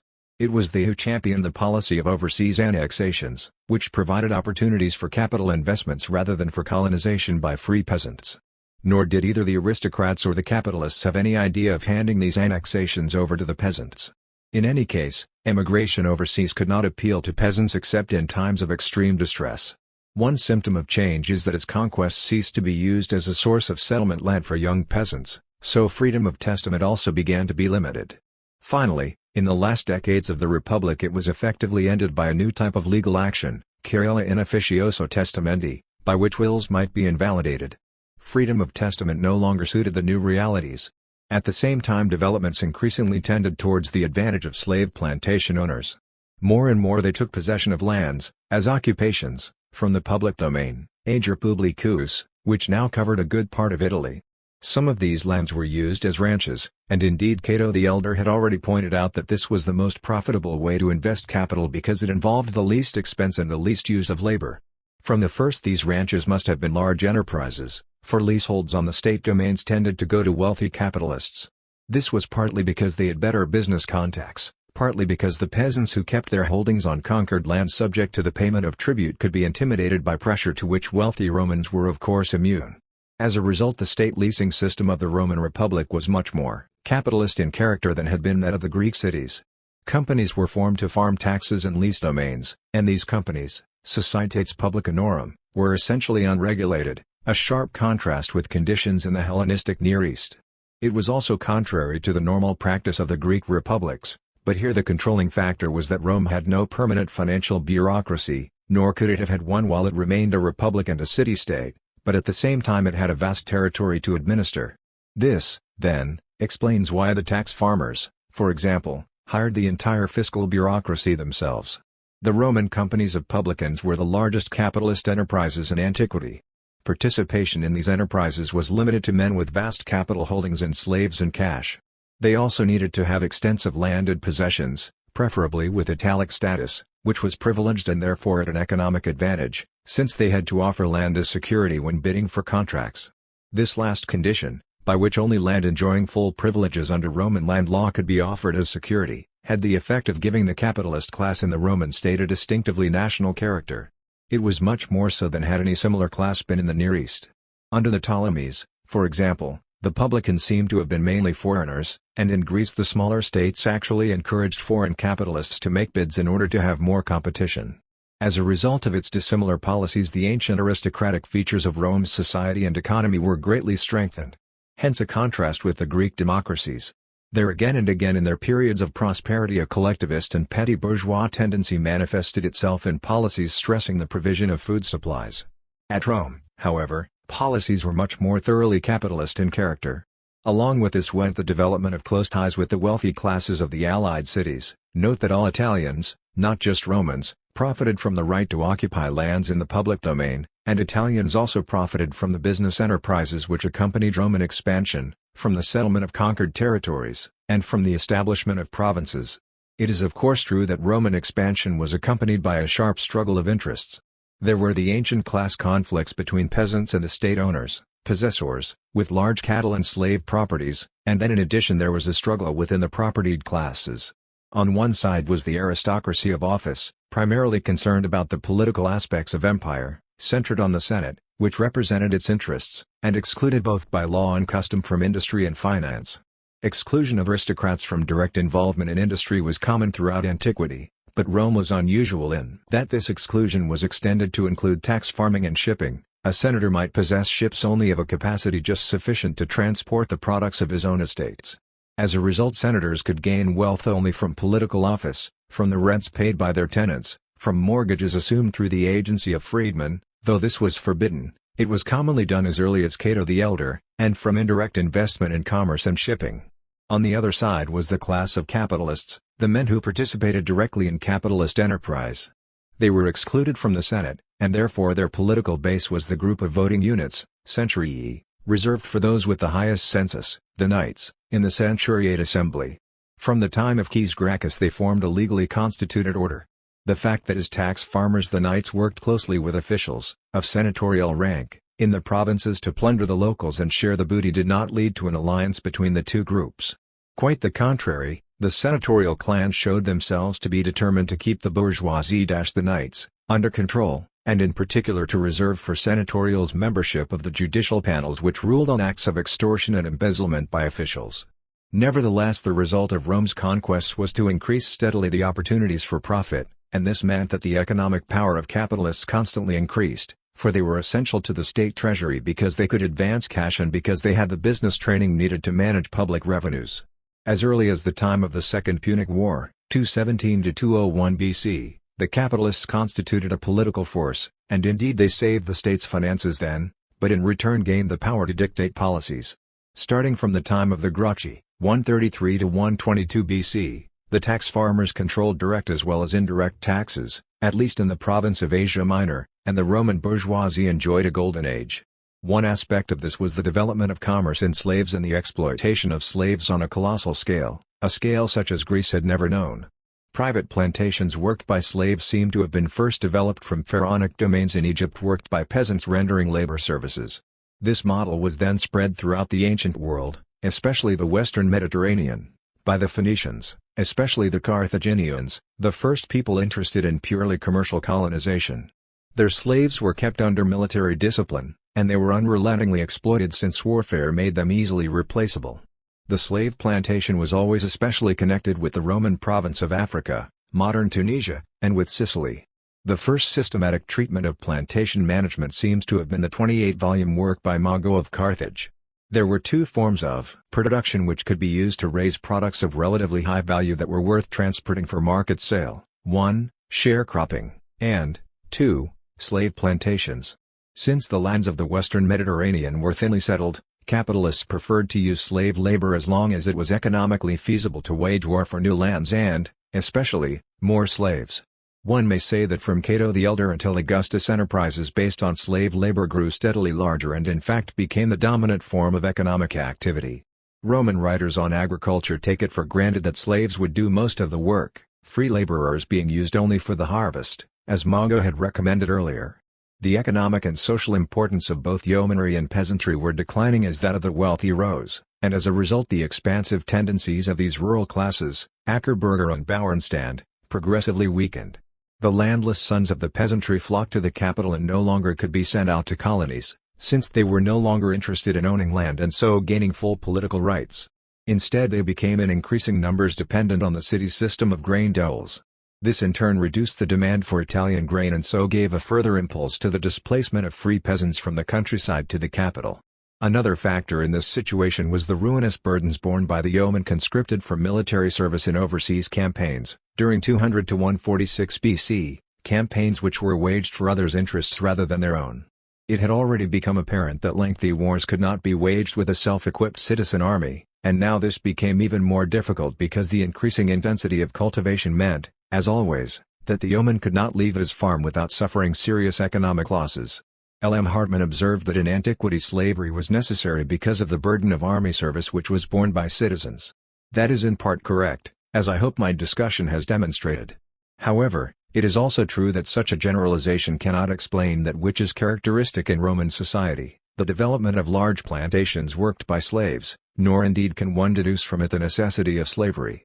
The situation demanded that yeoman citizens be able to leave their lands to serve the state in politics and war, and this need could have been met by other forms of unfree labor, serfdom, sharecropping, helotry, and so on. In any situation there are a variety of possible adaptations, generally very different in character. When one has determined which of these possibilities a society has chosen, then one has generally discovered the key to that society's historical individuality. The decisive struggle between free and unfree forms of labor and land use was fought over the demands of the Gracchan movement, centered on the ancient question of division of the public domains, ager publicus. The Gracchi, or at least Tiberius, were personally interested mainly in political reforms. Their aim was to restore the ancient foundations of Rome's military system, and they assumed that it was a condition of this that the peasants should be able to buy land cheaply for themselves and their children. However, the only way to make available large areas for settlement was to limit the public lands available for occupation and also to confiscate some occupied lands. Such confiscations affected families which had enjoyed the use of properties for generations, and, as Edward Meyer has emphasized, these families were not only Roman but also from the Allied states, which had received rights equal to Rome's in the exploitation of the domains. The Gracchan movement thus unleashed a struggle of classes at Rome, and also it gave rise to a conflict between the Roman citizenry and the allies. Therefore the allies, in order to protect their economic rights and in particular their rights to a share in distributed lands, assignatio, were driven to demand full Roman citizenship. Before this they had taken an opposite position, protesting against the emigration of their wealthier citizens to Rome. The Gracchi led a movement which was ideologically motivated. Even with the peasantry's support they had no chance of success against the overwhelmingly superior strength of the opposition. Their only hope lay in dividing the opposition, and in fact they did win over what the English called a commercial interest, the class which owned slaves in capital but did not belong to the aristocracy of office, the bourgeoisie solely concerned with making money, in short the so-called equestrians. The Gracchi won their support by handing over the province of Asia Minor to equestrian collectors and by giving them control of the judicial panels.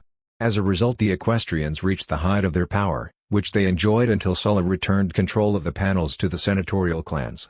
Thus ancient capitalism reached the high point of its development, in forms which were quite individual to it. Because this capitalism was closely connected with the power of the equestrian capitalist class its triumph was achieved at the cost of the provincials, who were surrendered to ruthless plundering. Furthermore this triumph of ancient capitalism did not work to the permanent benefit of the Gracchan movement, for the Senate succeeded in winning back the equestrians once their thirst for gain had been satisfied.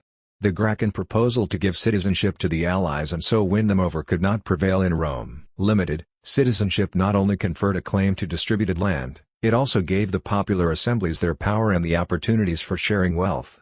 Hence the citizenry of Rome began to take a path very similar to that which the demos of Athens took before and under Pericles. Eventually, because of the military and political purposes behind his agrarian laws, Caius Gracchus found himself confronted with rivals for the favor of the masses, demagogues from the ranks of the large landowners. The Gracchi and their successors not only distributed lands but also tried to make sure that these lands would not be used for speculation and loans. The owners were to be working farmers only. Therefore they supported the preparation of inventories, and also enacted decisive legal limitations such as prohibition on sale and, as a sign of state ownership, payment of title fees. When Sulla and Caesar distributed lands to their veterans, they enacted prohibitions of sale and dower on the one hand, while on the other they granted tax exemptions. It was, then, precisely those limitations on ownership which were motivated by their social and political policies which caused the downfall of the Gracchi. The prohibition on sale and the introduction of title fees were used against Caius Gracchus. His enemies outbid him, and so triumphed. This victory of the landed interest and the violent suppression of the Gracchian movement signified the victory of unfree labor and thereby the destruction of the ancient foundations of the Roman state. The occupied lands on the public domains, ager publicus, were declared private properties, ager privatus, by the Agrarian law of 111 BC, which is extant in inscriptions. In other words, the occupied lands were definitively appropriated for private benefit, and the public domains of Italy were in effect liquidated. Then followed the military reform of Marius in 104 BC, by which the old self-equipped citizen army was replaced by an army equipped by the state and recruited from the proletariat, the men listed in the census as having no property, caput censi. This change came about because it was necessary to implement the reorganization of the army and to meet the pressing danger of the German invasions. Later the social war forced concession of Roman citizenship with all its benefits to the peasants and petty bourgeoisie of Italy. By that time, however, the political importance of the Roman peasantry was over, it ceased to be a factor in the political assemblies, public administration, and the exercise of imperial power. As for the army, after Marius' reform it had become a welfare agency for the poor. Now it was the veteran, not the citizen, who had a claim on land distributed. Along with this went an increase in the size of allotments. These increased to 30 gera under the Gracchi, to 50 under the Triumvirate, and significantly larger allotments were made in the provinces. Then, too, another class's role altered. The wealthy ceased to man the army's cavalry units, as in the past. Together these changes created the political basis for Caesarism. Along with the above went a great increase in the numbers and importance of unfree rural labor, as the great slave uprisings testify. The large-scale confiscations and land distributions under the Triumvirate had a negative, not positive effect. The existing economic structures remained intact, and this involved the social degradation of the peasantry, while the veterans, despite the legal limitations on sale of allotments, did not in fact remain on their lands. To sum up, after the full ownership of occupied land was confirmed, the whole of Italy was to a very large extent in the hands of estate owners. How much of these properties was purchased from peasants we cannot know. The estates, massi, mentioned in extant documents give only incidental and later information. One must also remember that the yeomanry did not cease to exist. Throughout the period of Roman rule there were always farmers working their own land, especially in areas where the land could not be let. Similarly there exist in our own times many independent craftsmen, and they will no doubt continue to be found. Shelton's thorough study of the geographical extent of Sabellian names indicates that yeomen kept their stability especially in mountainous areas, a fact which certainly was not due to the limitations on emigration imposed by Rome. Quantitatively, then, the yeoman remained in large numbers. But qualitatively, taking into account his social and economic importance, the yeoman counted for nothing as compared to the slave owner. To the agricultural writers he is, with some exaggeration, merely a poor fellow who works his land with the labor of his children. Pauperculus cum sua progeny, his land being whatever was not suited for organized, rational production, with slave labor. Caesar's law that at least 1/3 of all shepherds must be free shows the stage reached by this development, as does the speech of Tiberius Gracchus in the Senate on the consequences of the reliance on slave labor in agriculture. The technology of Roman plantations was more or less on the same level as that of the Greeks. Manure was used as a fertilizer to some extent in Cato's time, as was stall feeding. But agricultural implements remained quite primitive. The smoothing board was not used until the Empire, and then rarely, the sickle was employed for harvesting and grain was threshed by cattle. Later the threshing cart was adopted from Carthage. Grain agriculture was not very profitable, especially in inland areas, and its technology was established early. Generally only valuable products such as olive oil, wine, fattened cattle, and gourmet foods could be profitably produced in inland areas for sale on the market. This determined the kind of organization which developed on Roman estates. Large ranches with transmigratory herds were dominant in Apulia and along the passes in mountainous areas. Elsewhere they were unusual. Everywhere capitalist enterprise turned away from raising grain. The Farmer's Calendar published by G. Wissowa as Apparten, Berlin, 1903, is interesting but does not indicate, as he thinks, anything precise about the type of farming on an estate. True, the calendar indicates times for the farmer's various activities: sowing, weeding, harvesting, in raising barley, wheat, spelt, peas, hay, fruit, olives, nutwood, reeds, wine, and cattle. This, however, does not mean, as Wissowa seems to assume, that all these products were raised on a single farm, nor even which ones would have been. Enterprises needing relatively high capital investment were run with slave labor under direct supervision. This type included olive plantations, vineyards, and large-scale cash crop production. Grainland may have been cultivated in Cato's time by piecework labor, but increasingly this was entrusted to peasants working leased parcels, coloni, who paid a part of their crop or else a fixed sum in money. The latter system was increasingly preferred, and it figures nearly exclusively in our legal sources. Slave plantations spread greatly in the period from Cato the Elder, 234 to 149 BC, to Varro, 116 to 27 BC. So long as the slave market received a steady supply, the slaves were kept in barracks, living without wife or property and subject to strict military discipline. Female slaves were little used then for production. Generally only the overseer, villicus, enjoyed the right to marry, contubernium, and to own property, peculium, whereas the slaves who worked in the vineyards in Cato's time were often chained and given increased rations for doing heavy labor under compulsion. In late Republican times these slaves slept in barracks on the estates, arose at morning, fell into formation in regular groups of 10, decurii, and were then taken to work by their overseers. Thus unfree labor was fully exploited, much in the same manner as were the slaves in Egypt under the new empire. Their better clothing was kept in storerooms for which the overseer was responsible, and this clothing was worn only on holidays or on special occasions at roll call. Hospitals were provided for sick slaves and prisons for those unwilling to work. As the plantations grew larger, more slaves were needed, and owners tried to buy them as cheaply as possible. Enslaved criminals were judged to be very useful. The wicked are more clever, velociter est animus improborum. Still supply was a problem, for although bonuses were given to slaves for procreating and rearing children, still the fact that general promiscuity prevailed, affection for a slave girl would increase the propensity to malingering and the like, as Varro noted, meant that there could not possibly be a birth rate among the slaves sufficient to maintain their numbers, nor indeed sufficient to replace even a substantial part of the slave population. Hence the great necessity for constant purchase of slaves for the barracks. A cheap supply was critical, for slave production consumes the workforce very quickly. Rational exploitation of slave labor was one of the basic problems of Roman plantations, because their need for labor fluctuated. Just as today we say that idle machines eat up profits, so in antiquity slave capital, instrumentum vocale, literally ate up a plantation's profits, cf. Cato, on Agriculture 39.2. Plantations were originally of moderate size, a few hundred acres being the area Cato assumes is normal. Hence there could be a little craft work on estates for internal use, and besides, as long as slaves were cheap there was no incentive to train them in crafts.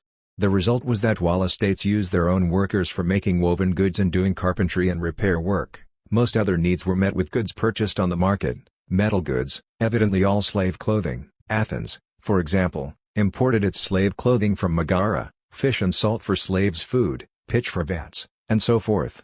Besides, nearly all crops, even wool, were sold as raw products. Furthermore, in addition to slaves, free workers were used in harvest season for stoop labor, and they were also hired by the day for work in unhealthy land in order to spare the slaves, who represented a capital investment. These free workers were at first essential, especially at harvest time, but they declined steadily in relative importance. Partly this was because it seemed dangerous to use them alongside large masses of slaves, partly too because of the general psychological effects of unfree labor.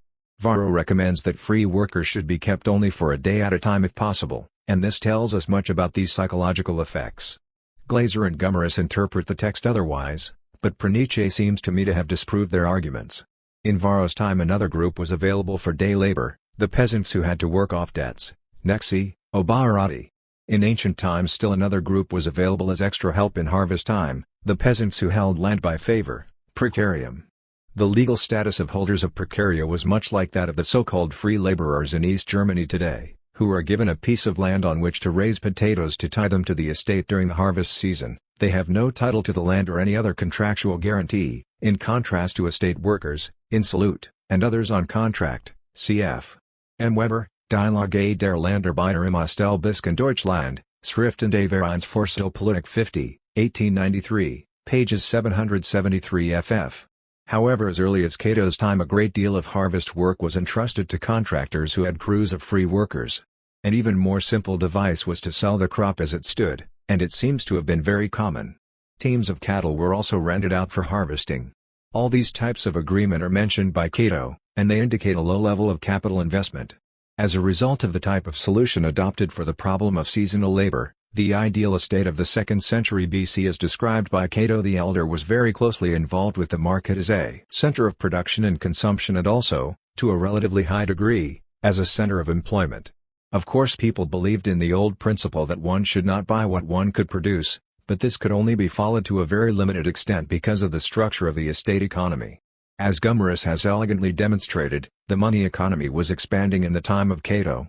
However, as more and more land came into the hands of large landowners, and as estates increased in average size, the two tendencies were of course separate, but in practice coincided. More and more estates as early as the time of Varro not only made bricks and pottery for the market but also had their own craftsmen producing goods for internal consumption.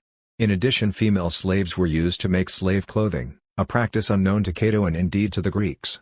Varro mentions male weavers, but I agree with Gomarus that they probably produced for the market. This was a capital investment out of business profits. Female slaves were also used to make olive presses for estate use, involving a substantial outlay which only owners with plenty of capital could afford. On the other hand, we find that a characteristic feature of agriculture in the later Republic is renting out small parcels of land to tenant peasants, center of production and consumption and also, to a relatively high degree, as a center of employment. Of course people believed in the old principle that one should not buy what one could produce, but this could only be followed to a very limited extent because of the structure of the estate economy. As Gomarus has elegantly demonstrated, the money economy was expanding in the time of Cato. However, as more and more land came into the hands of large landowners, and as estates increased in average size, the two tendencies were of course separate, but in practice coincided. More and more estates as early as the time of Varro not only made bricks and pottery for the market but also had their own craftsmen producing goods for internal consumption. In addition, female slaves were used to make slave clothing, a practice unknown to Cato and indeed to the Greeks. Varro mentions male weavers, but I agree with Gomarus that they probably produced for the market. This was a capital investment out of business profits. Female slaves were also used to make olive presses for estate use, involving a substantial outlay which only owners with plenty of capital could afford.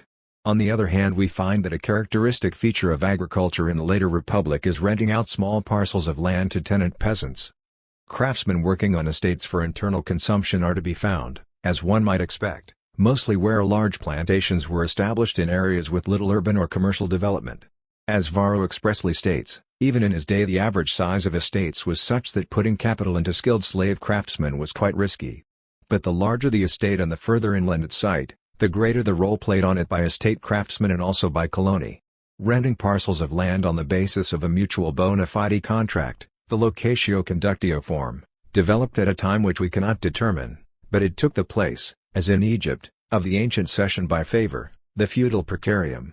We can imagine the social position of the colonus in republican times from the fact that not only were his property rights not protected against the landlord, in which his position resembled the holder of a precarium, but they were also not protected against third parties, a disability not shared by either the holder of a precarium or a tenant on public lands.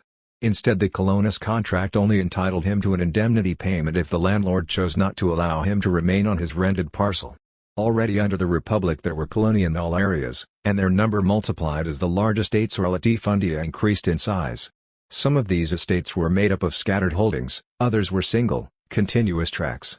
Naturally coloni were more common on the former, but they were also to be found on the latter. After hopes for agrarian reform were thwarted, it became clear that Italian peasants would have to find their place as tenants on the expanding estates.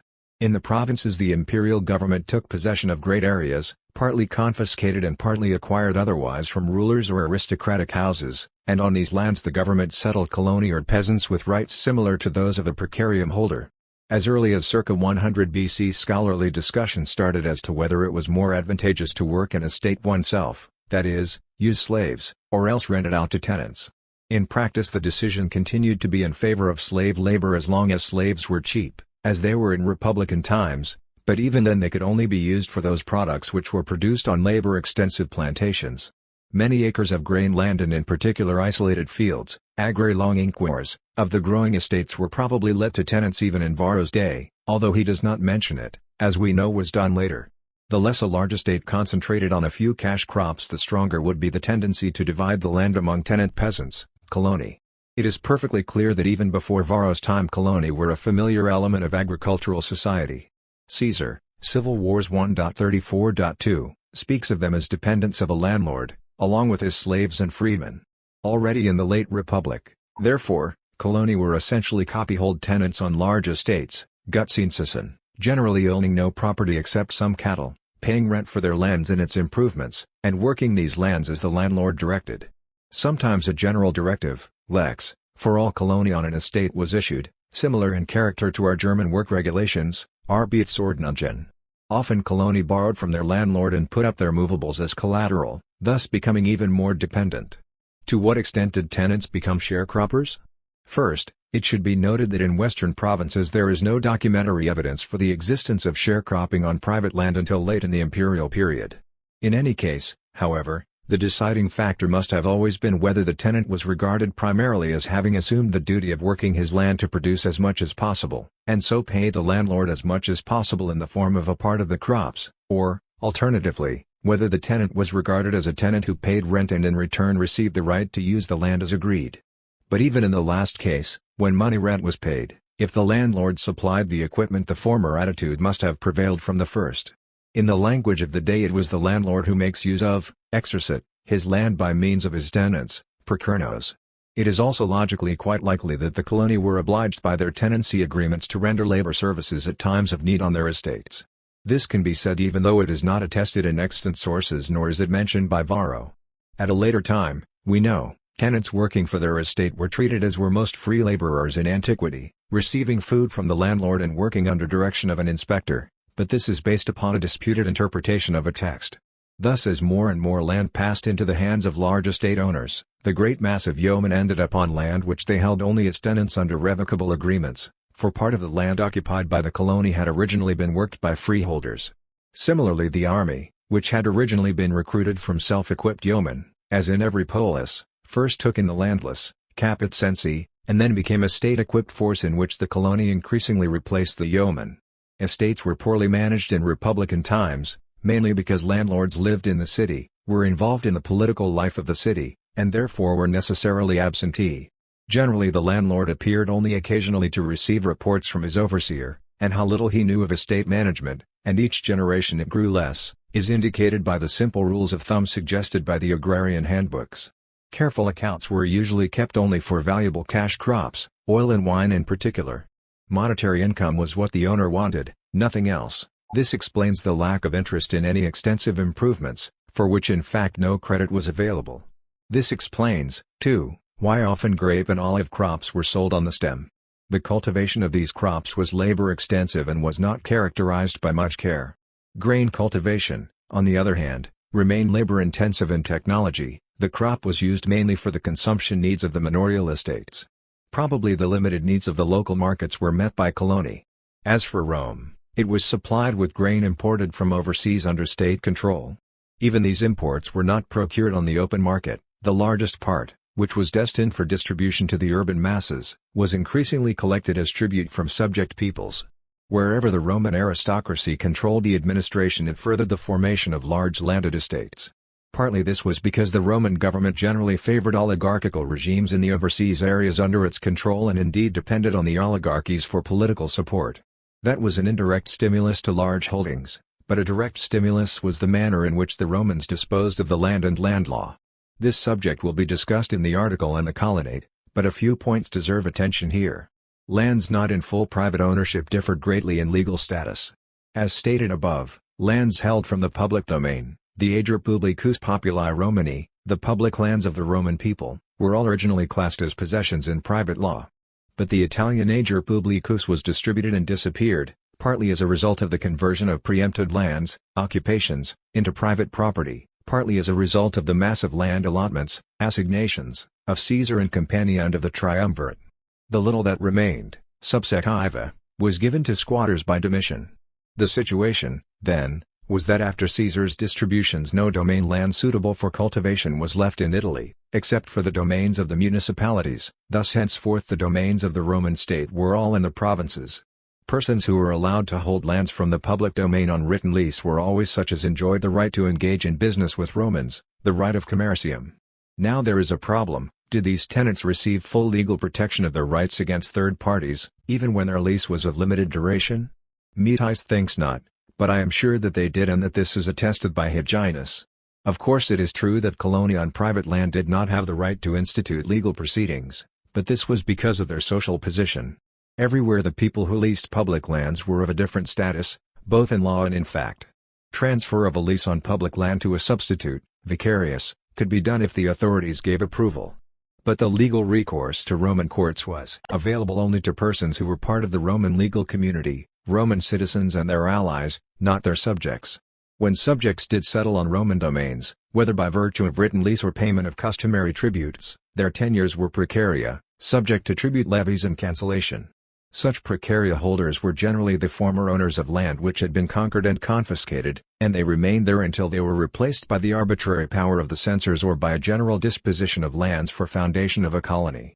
The leasing out of whole domains was essentially no more than a revision of the normal conditions set by domain leases for specified periods. Tax farming, however, was very different, because it involved among other things the collection of dues from tenants on the domains, and the contract for this collection was sold to a publican at auction. Now the two types of enterprise, domain leasing and tax farming, could be combined in the activities of an individual. This happened when a large-scale operator leased a domain and at the same time took the contract to collect taxes from the peasants on the domain, the colony, or when he subleased domain land. As a result, alongside the old forms of ownership, of public land, subject to legal census periods and the conditions of precarium tenure, there developed new relationships based on hereditary lease, especially in the case of lands needing improvement. As early as 111 BC an agrarian law set the amount of tax to be raised on African domains let on hereditary lease, and gradually it became the rule that domain lands were let on contract for 100 years or more in return for rent and fees for transfer to heirs. The contractors, mancipes, then either sublet the land or farmed it themselves as a large enterprise. Despite the objections of Metis, I still believe that the system of large-scale leases without time limits, combined with subleases to colony, a system clearly present in Constantine's law of AD 319, Code of Justinian 11.63.1, was already known in Essentials to Hyginus, De Conditionibus Agrorum, in Die Schrift und der Römischen Feldmesser, ed. K. Lockman et al., 2 volumes, Berlin, 1848-52, Volume 1, p. 116, in c. AD 100. Here be it noted that it is not true, as Metis and Schulten assume, that a lease for 100 years is equivalent to a permanent lease, consider usage in England. But the contractor in Hyginus, mancipes, is obviously the precursor of the contractor, emphyteuticarius, in Constantine's law, unless one wants to consider the former an entrepreneur whose business it was to settle the land with hereditary tenants, something which seems to me most unlikely. Metis' arguments on this matter are mainly based on deductions, and cannot be supported by texts. They do not convince me. When Hyginus speaks of all the adjoining landowners, proximique possessors, he does not necessarily mean peasants any more than references to kataikoi in Egypt mean peasants. Small tenants holding hereditary lease are mentioned in Roman as in Greek law, even though less frequently in Roman because the economic structure of Roman rule differed from the Greek, which was based on small town policies. Also this group is not attested for lands paying quit rent to the state, ager vectigales. However, the characteristic feature of Roman economic development is clearly the steady increase of the amount of land held as private or semi-private property. Metis agrees with this as far as the later empire is concerned. Yet it seems unlikely that this did not begin in the later Republic, Since its administration then already made use of large contractors, mancipes, why presume that it avoided leasing land in large blocks to these contractors? Very early, at some unknown date, public lands were occupied on terms which left the time limits unspecified. Such occupations were authorized by senatorial decree, as in the case of the lease of the lands set aside for public ways, via sciovicani, and were then subject to administrative regulation and guarantee, or else they were authorized by a law passed by an assembly, as in the case of the land let on hereditary lease, ager privatus vectigalisque, in Africa. As a result of this, only a small part of Roman territory was affected by the regular land law of the state. With its particular tendencies, the great mass of landowners held their property on a variety of terms, most involving revocability of tenure, so that their properties were really precaria. Along with them there were also those who owned land outside the Roman state, land in the foreign territories, ager peregrinus.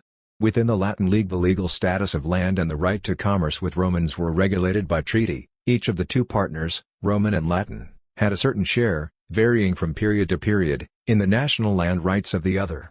Then in the overseas possessions of Rome, full legal autonomy was guaranteed by treaty to some of the allied city-states, civitates foederati, and this meant that their citizens held their land under their own land laws and possessed irrevocable title. However, much of the land in the overseas possessions was made public, ager publicus, and thereby placed under direct control of the central authorities in Rome. These lands had been confiscated or had been domains of conquered regimes, and a part, perhaps a large part, of them seems to have been provisionally ceded to the local city-states in return for payment of tribute. Such lands were surveyed in the simple manner used when only boundary lines were needed, ager per extremitatem mentura comprehensis, as described above. It was the efforts of the state to reassert claim to these lands in the 4th century AD which caused such serious economic disturbances. Admetius has rightly argued, this cession of land to city-states could arise for many reasons, in particular when they contracted to collect the state taxes due in their territories, at first for a defined period and then permanently. This practice had developed already in Syria under Ptolemaic rule. Another part of overseas lands was provisionally defined as foreign, ager peregrinus, which meant that this status could be cancelled by law but not by administrative order. Such lands included the possessions of the stipendiarii in Africa, large landowners who owed tribute and who held their land under their own law rather than under Roman private law or as rented domain land. This meant that the provincial governor could intervene to modify their property rights, as was possible in the case of all property held by subjects. Finally, part of the land in overseas territories was in communities which owed tribute, hence called specifically civitates stipendiarii, and here ownership was in the nature of precarium, a revocable privilege conceded by senatorial decree for an undefined period with the formula we order that they hold and enjoy, habere uti frui licet, translated as Haemon Hanikaneshi nex Sinai in the Senatus Consultum de Thisbias of 170 BC, cf. C. Bruns, Fontes Juris Romani Antiqui, 7th ed., Tübingen, 1909, p. 167. Such lands were always subject to the obligation to pay tribute. Stipendium was a regular payment for military expenses, and never assimilated to the Roman public domain. The Senate's power to dispose of public lands and alter property law in the provinces changed with time. We cannot go into particulars here, but in general one can say that this power increased steadily, and with it there was a steady increase in the Roman oligarchy's power over the lands of their great empire. Possibilities for acquisitions were quite numerous, as the sketch just given should indicate. Let me merely emphasize the fact that in the last period of the Republic most of the population settled on the lands in Rome's vast possessions were not protected by any treaty. Whatever rights to the land they had were revocable, their holdings were precaria. This applied especially to the peasants who actually worked the soil. Those living on confiscated lands, or on the domains of conquered regimes, or on the estates of owners or city-states owing tribute, stipendiarii, were all in the same position as the ethni of the Hellenistic states and in particular the Laui of Ptolemaic Egypt. In other words, the peasants were subject to the arbitrary power of the provincial governors and, in so far as he did not intervene, to the power of the tax farmers. Their personal status and their rights to the soil they worked were no protection. Their only recourse was to institute proceedings at Rome, as in the case of Verres. Such proceedings, of course, were only possible if the plaintiffs had powerful protectors and plenty of money, conditions which the peasants themselves could hardly achieve, even though they figure so large in Cicero's charges. From all this, then, we may conclude that under the Roman Republic every provincial governor, not just those like Verres, but normal ones as well, tended to reduce the land available to peasant cultivation and to increase the great estates worked by slaves. The figure given by Cicero for the land distribution of the territories of Leontini are simply an especially striking example of this. Similarly, the complicated and hierarchical system of grades of political and economic rights worked in the same direction, and it was upon this hierarchical system that the Roman Republic based its power. For example, only the Roman citizen with full rights enjoyed complete freedom of movement. Citizens with Latin rights were expelled from Rome when their communities so requested, in order that they might assume their political obligations. Exactly the same treatment was accorded citizens of all the communities which entered the empire, whatever their form of allied or subject status. Of course, in practice many non-Roman citizens moved about quite freely, but legally they could always be sent or recalled home.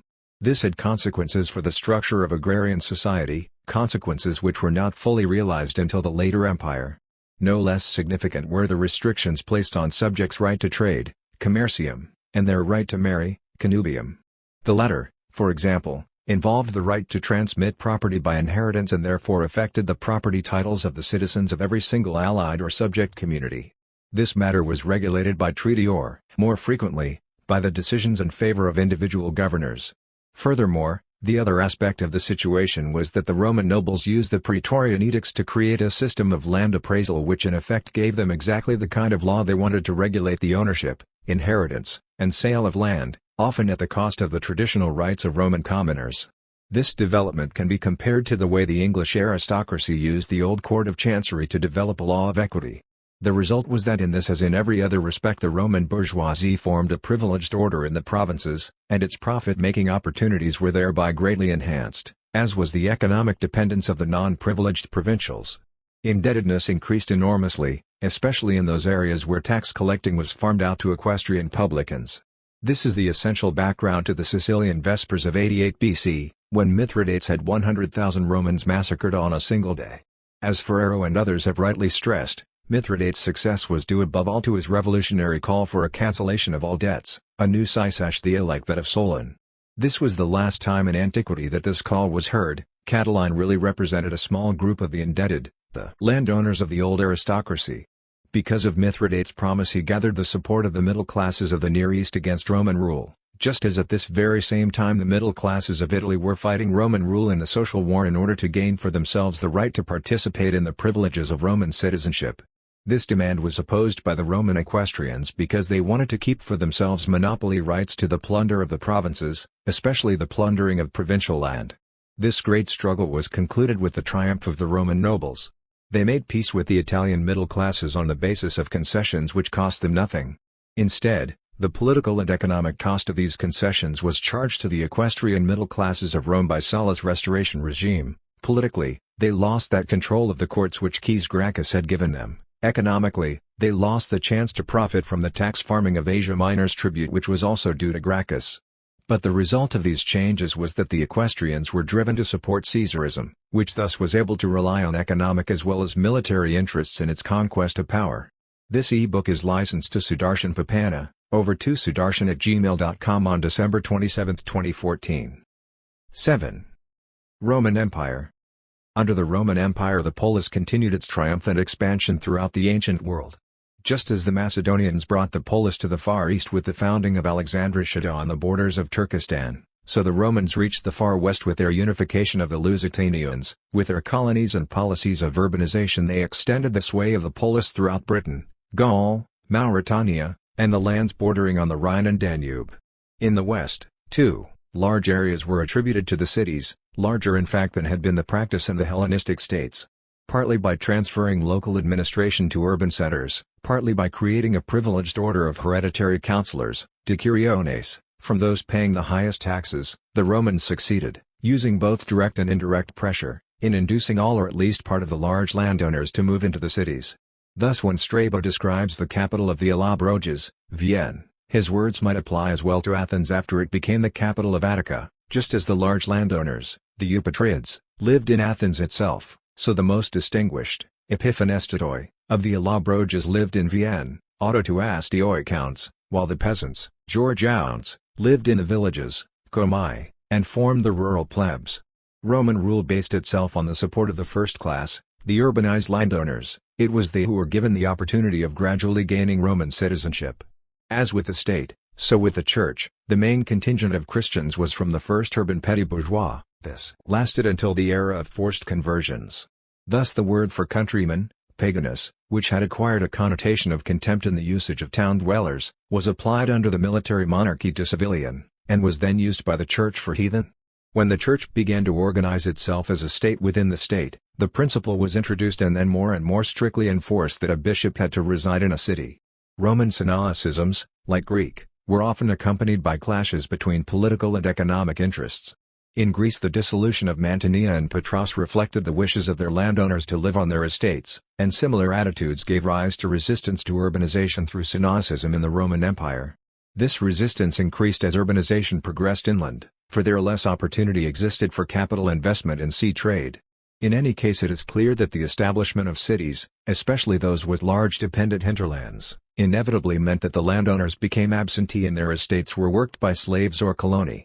Beginning with the 3rd century, the expansion of urbanization met increasingly serious difficulties.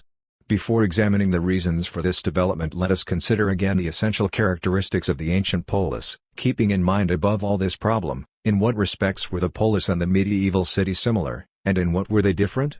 Among the similarities were, the combination of land ownership and participation in the market as characteristic of the bourgeoisie, the gradual accumulation of land with the profits of trade, the treatment of the landless as guests, medics, the civic liturgies rendered to the city government, the military organization of the citizen body, in particular those citizens in trades of military importance, and the social distance separating cavalry from infantry.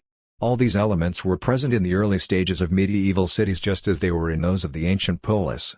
Otherwise, however, the differences are striking. To begin with, one must remember how greatly medieval cities varied in social structure.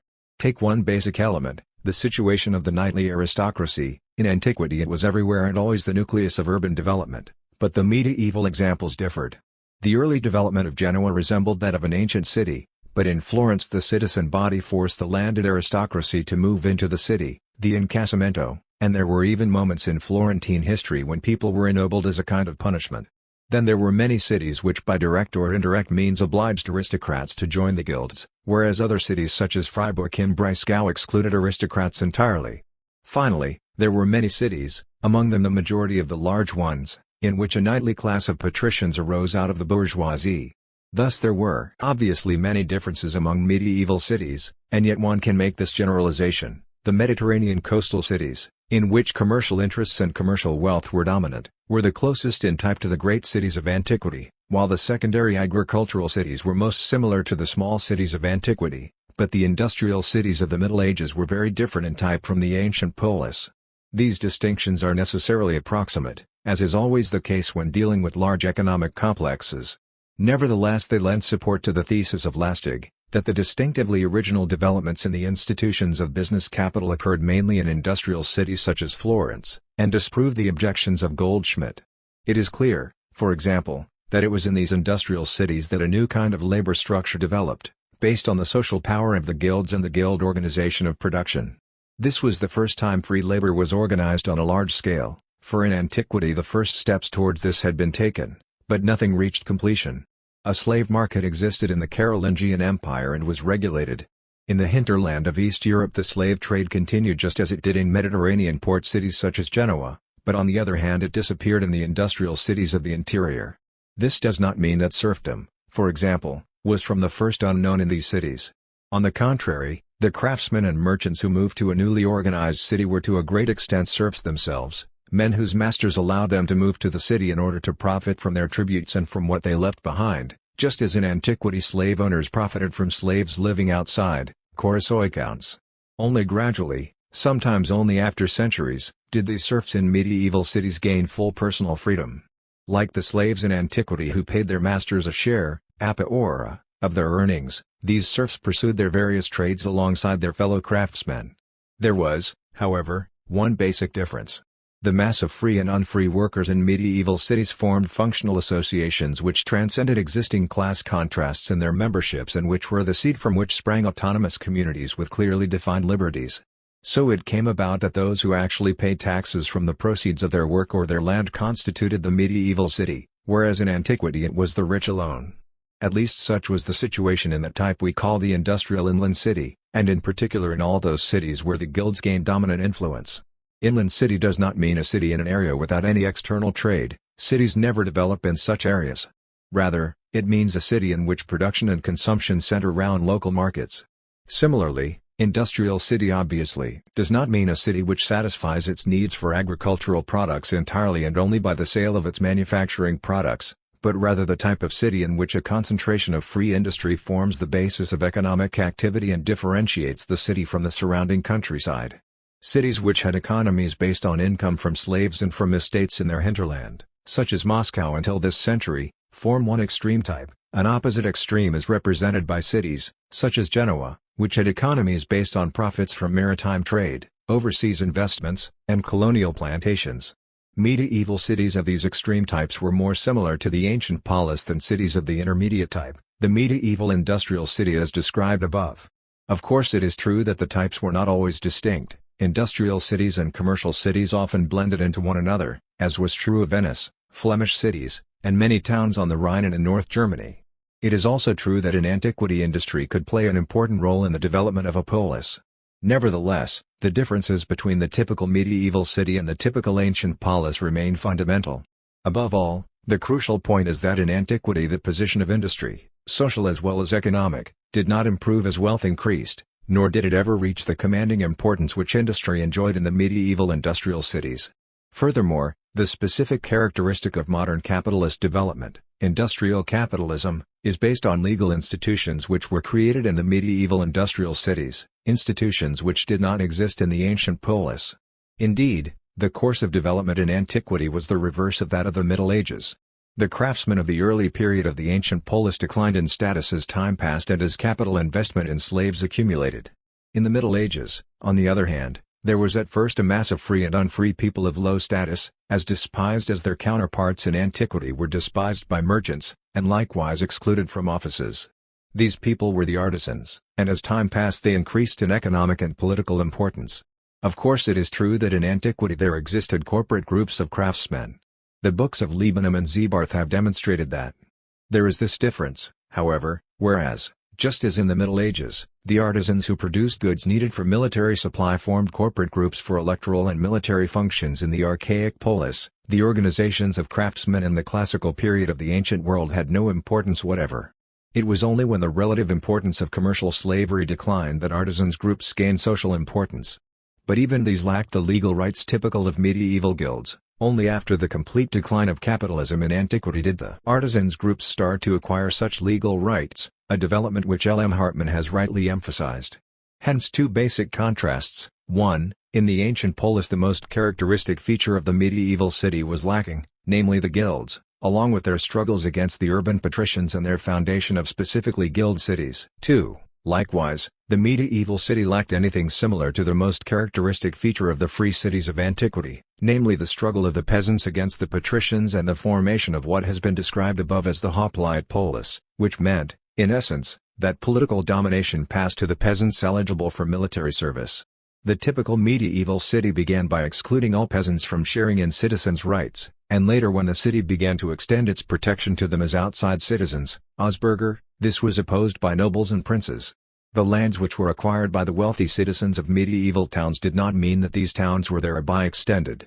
It is true, of course, that transitional cases existed here as always in history.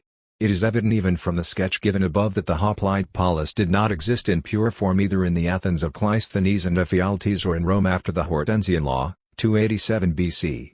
Furthermore, one must remember that the hoplite citizenry was to a large extent made up of urban petty bourgeois, especially house owners. Craftsmen and their social position in antiquity have already been discussed, and there is also the fact that in medieval cities the small peasant proprietors were an important citizen group. One must also remember that special communities, in medieval cities, had an important administrative role, and rural areas were a significant part of Italian city-states. So one might take these anomalies and exceptions as yet another demonstration that there is nothing new under the sun, and that all or nearly all distinctions are simply matters of degree. The latter is true enough, of course, but the former notion annuls any historical study. One must, instead, focus upon what is of central importance in a society, despite all analogies, and use the similarities of two societies to highlight the specific individuality of each. This specificity is always discernible. Thus we see that in the Middle Ages the guilds became dominant in cities and forced aristocrats, in order to exercise political rights like everyone else, to enroll in guilds and submit to their taxes and regulations, whereas in antiquity it was the village, for example the demos in the Athenian Empire, which exercised similar compulsion. Again, whereas in antiquity graded responsibilities for arming oneself were assigned to citizens according to the class of their land rentals, in the Middle Ages this was done according to guild membership. The difference is unusually striking, and suffices to demonstrate that the medieval city that is, the type of city characteristic of the age, was in fundamental economic and social aspects constituted quite otherwise from the city of antiquity. Even before the appearance of any forms of capitalist organization, the medieval city was much closer to the development of modern capitalism than was the ancient polis. The difference becomes even more obvious if we compare ancient with medieval social struggles. In the typical class conflict of antiquity the line was drawn according to simple contrasts of property, landlords versus yeomen. Struggles centered round the issues of political equality and allocation of public burdens. When economic issues were also involved, then, apart from the question of the public lands, the class struggle resolved itself into 1. Creditors versus debtors, leading to another stage marked by the opposition of 2. Landowners versus those who had lost their land and, therefore, their social standing. Debtors were mainly, though not exclusively, peasants in the countryside. Now the urban conflicts of the High Middle Ages, 13th and 14th centuries, centering round the opposition between guilds and great clans, can be compared to the struggles within the polis in the Middle Ages of antiquity. The great issues in both were deprivation of political rights, oppression by fiscal authorities, and unfair disposition of common lands. But there is this great difference: the core of the opposition in Europe's Middle Ages was not recruited from country peasants, as in antiquity, but from urban artisans. Then, once the effects of nascent capitalism were felt, the ensuing conflicts were not simply between richer and poorer or creditors and debtors as in antiquity. Rather, the further conflicts of economic interest developed, the sharper was the opposition between merchant and artisan, an opposition which in antiquity had been of little significance. In antiquity the peasant did not want to become a debt bondsman, which meant working the land for an urban rentier. In late medieval cities the artisan did not want to become a cottage industry worker, which meant producing goods for a capitalist entrepreneur. Then, after the triumph of the guilds, a new social contrast appeared, one unknown to antiquity, that between master and journeyman. In the ancient Near East serfs went on strike with the demand "give us our bread," meaning the amount set by tradition. The ancient slave in the country revolted in order to regain his freedom. Note that we never hear about insurrections of industrial slaves. Industrial work was advantageous from the ancient slave's point of view, for it gave him the chance to buy his freedom, a chance the agricultural slave did not have. But in antiquity there are absolutely no social demands from journeyman craftsmen, and the reason is that journeymen either did not exist or, if they did not form a socially relevant class. It is possible that journeymen existed in antiquity, as for example the assistants of Attic vase painters who later appeared as independent masters. But we do not know the rules under which they worked. Were they paid wages or were they given a share of the profits? Indeed, one can say that nearly all social struggles in antiquity were essentially for the ownership and use of land, and this applies in particular to struggles in the city-states. This was a type of struggle which simply did not exist in the Middle Ages, at least in this form as a distinctly urban struggle, for medieval struggles for land were between rural classes, the peasants and their masters, sometimes landlords and sometimes political lords, but always non-urban. We see this in the various, generally unsuccessful, peasant rebellions in England, France, and Germany. It is, of course, true that the cities often took sides in these struggles, and that they ended feudalism in Italy and fought it, though in the end in vain, in Germany. But only in a few larger city-states in Italy was this struggle waged within the urban community or within its territory, and in those cases it was a struggle between bourgeoisie and aristocrats, not between peasants and aristocrats. The struggles of the hoplite yeomanry against city aristocrats in the western part of the ancient world therefore have no medieval parallels except for the struggles of the Swiss cantons against the feudal chivalry and territorial princes. The struggles of the Swiss most resemble the struggles of the Israelites against the Philistine city aristocracy, see above, or those of Sibelian mountain peoples against Rome. But in the latter case there was a difference, for the hoplite yeomanry of Rome was fighting for possession of their land against the invading mountain people, and through their disciplined and therefore superior military technology they drove the Samnites back and finally conquered them, whereas in the later Middle Ages the Swiss were, like the Spartans, the masters of infantry combat, and indeed their agricultural system was adjusted to complement their activities as mercenaries. Anyway, it is known how important a role was played by the citizens of the cities in the Swiss Wars of Independence. These differences point to a basic distinction between ancient and medieval urban development, the difference in residence and character of the aristocracy and princes. Whereas the ancient polis started its development as a city kingdom and then passed into the stage when the monarchy was ended by the city aristocracy, followed by the political emancipation of the countryside and its domination over the city, medieval society was characterized by a rural landed aristocracy and kings and princes of a specifically agrarian type. Medieval urban development therefore consisted in the emancipation of urban citizens from manorial and legal dependence on these non-urban authorities. Here too, of course, one must not make the distinctions absolute. The large commercial cities on the southern border of medieval urban development, such as Pisa, Venice, and Genoa, as well as many large French and Spanish towns, were to a considerable extent centers of aristocratic life, indeed actually became so in that period.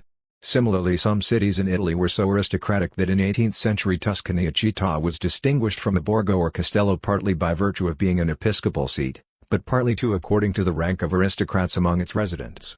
The leagues which were formed in these cities and usurped local autonomy, such as the Compagnia Communis in Genoa, were, despite differences in their social composition, very similar to the synocisms of antiquity.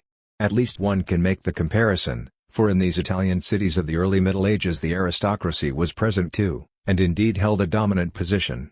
So too, the economic basis of the urban patriciates that emerged in these cities was not dissimilar to that of the great clans of the ancient polis. Overseas trade, conducted with non-permanent organizational forms such as the commenda as in the ancient Near East, combined with landed possessions which were steadily enlarged with trading profits.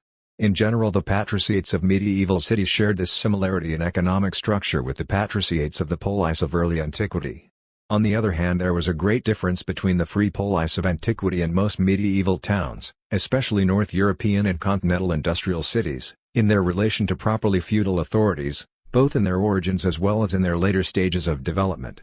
This difference was due to the fact that medieval cities emerged in a loose but nevertheless significant relationship with the large medieval states of which they were a part, and hence they received privileges from princes and lords and were surrounded by their territories. Even when the city's dependence was very attenuated, they were still conditioned by these authorities in the extent and character of their development, because they were constantly forced to seek compromises with them. It was precisely this which gave North European medieval cities a much more pronouncedly bourgeois character, based as they were much more on profits gained from industrial monopolies and retail trade, than the Mediterranean cities with their sea trading patricians. Furthermore, they were from the first very different from the ancient polis of the classical period because of their much more definitely economic character, whereas the Hellenistic cities and those of late antiquity were in this more similar to them. The great majority of medieval cities developed from settlements on the land of a prince or feudal lord, who then expected to receive rent, market dues and court fees, all directly derived from the simple market concession, which served the same purpose. Speculation sometimes failed in these urban foundations, as it did in establishing markets. If success followed, then the land made available by the lord was settled by a mass of free and unfree immigrants, who received land for a house, garden, use of the commons, and right to trade in the city's market. Soon after they typically received further commercial privileges, such as the right to participate in the city's staple and to trade in the suburbs. Such settlements either immediately or in a short time became fortresses, and gradually they established, though in varying degree, a certain independence from their founders. Sometimes there was a complete alienation. Sometimes a mere economic and police autonomy. But as a rule the large cities gained only full internal autonomy, whereas they continued externally to pay rent to a lord and acknowledged the authority of his court. The lords therefore continued to be interested in medieval cities, partly for political reasons but mainly for economic ones, since cities were a source of fees and rents. This points to a further contrast. Medieval cities steadily expanded their autonomy within the larger states of which they were part until well on in the 15th century, whereas Hellenistic and Roman cities steadily lost autonomy within their monarchical states. The reason for this difference is the contrasting structures of the states within which ancient and medieval cities developed. The monarchical state of antiquity was or became a bureaucratic state. In Egypt, as we saw, as early as the 2nd millennium BC the royal clientele had grown into a universally dominant bureaucracy. This bureaucracy, along with theocracy, throttled the free polis in the ancient Near East, and the same happened in the later Roman Empire. In the medieval West, the transformation of the ministerials into a bureaucracy and the expansion of the power of territorial princes started in the 13th century and was completed in the 16th, after which the autonomy of the cities was steadily reduced and then eliminated. The process began in the 15th century, and the cities were incorporated into the dynastic bureaucratic state. But before that, during all of the early and high Middle Ages, towns had political space in which to develop their characteristic features, and in this period cities were not only centers of a money economy but also of administration, because of their official responsibilities. They were surrounded by the hierarchy of authorities based on feudal and service relationships, but in general their own citizens did not participate in these relationships. From this flowed important consequences. The citizens of the ancient polis were divided into tribes, phratries, and military classes ranked by wealth. Militarism affected all aspects of the polis, and indeed military service and citizenship were inextricably joined. Trade monopolies, mortgage rates, and, above all, land ownership depended on military victories. Each city was in a state of war with all other states. The polis of the classical period was the most fully developed military organization produced by antiquity. It was essentially founded for military purposes, whereas the great majority of medieval cities were founded for economic purposes. The militarism of the ancient polis and its ruthless aggressiveness have their analogies in the port cities of medieval Italy. Consider the merciless destruction of Amalfi by Pisa, the crippling of Pisa by Genoa, the wars of Genoa with Venice. They all spring from policies familiar to students of the ancient polis.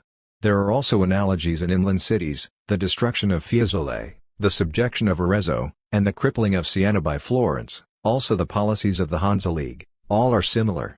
Nevertheless, it is true that a policy of military expansion and plunder was from the first not a real possibility for most medieval cities, especially those in continental France and Germany and in England.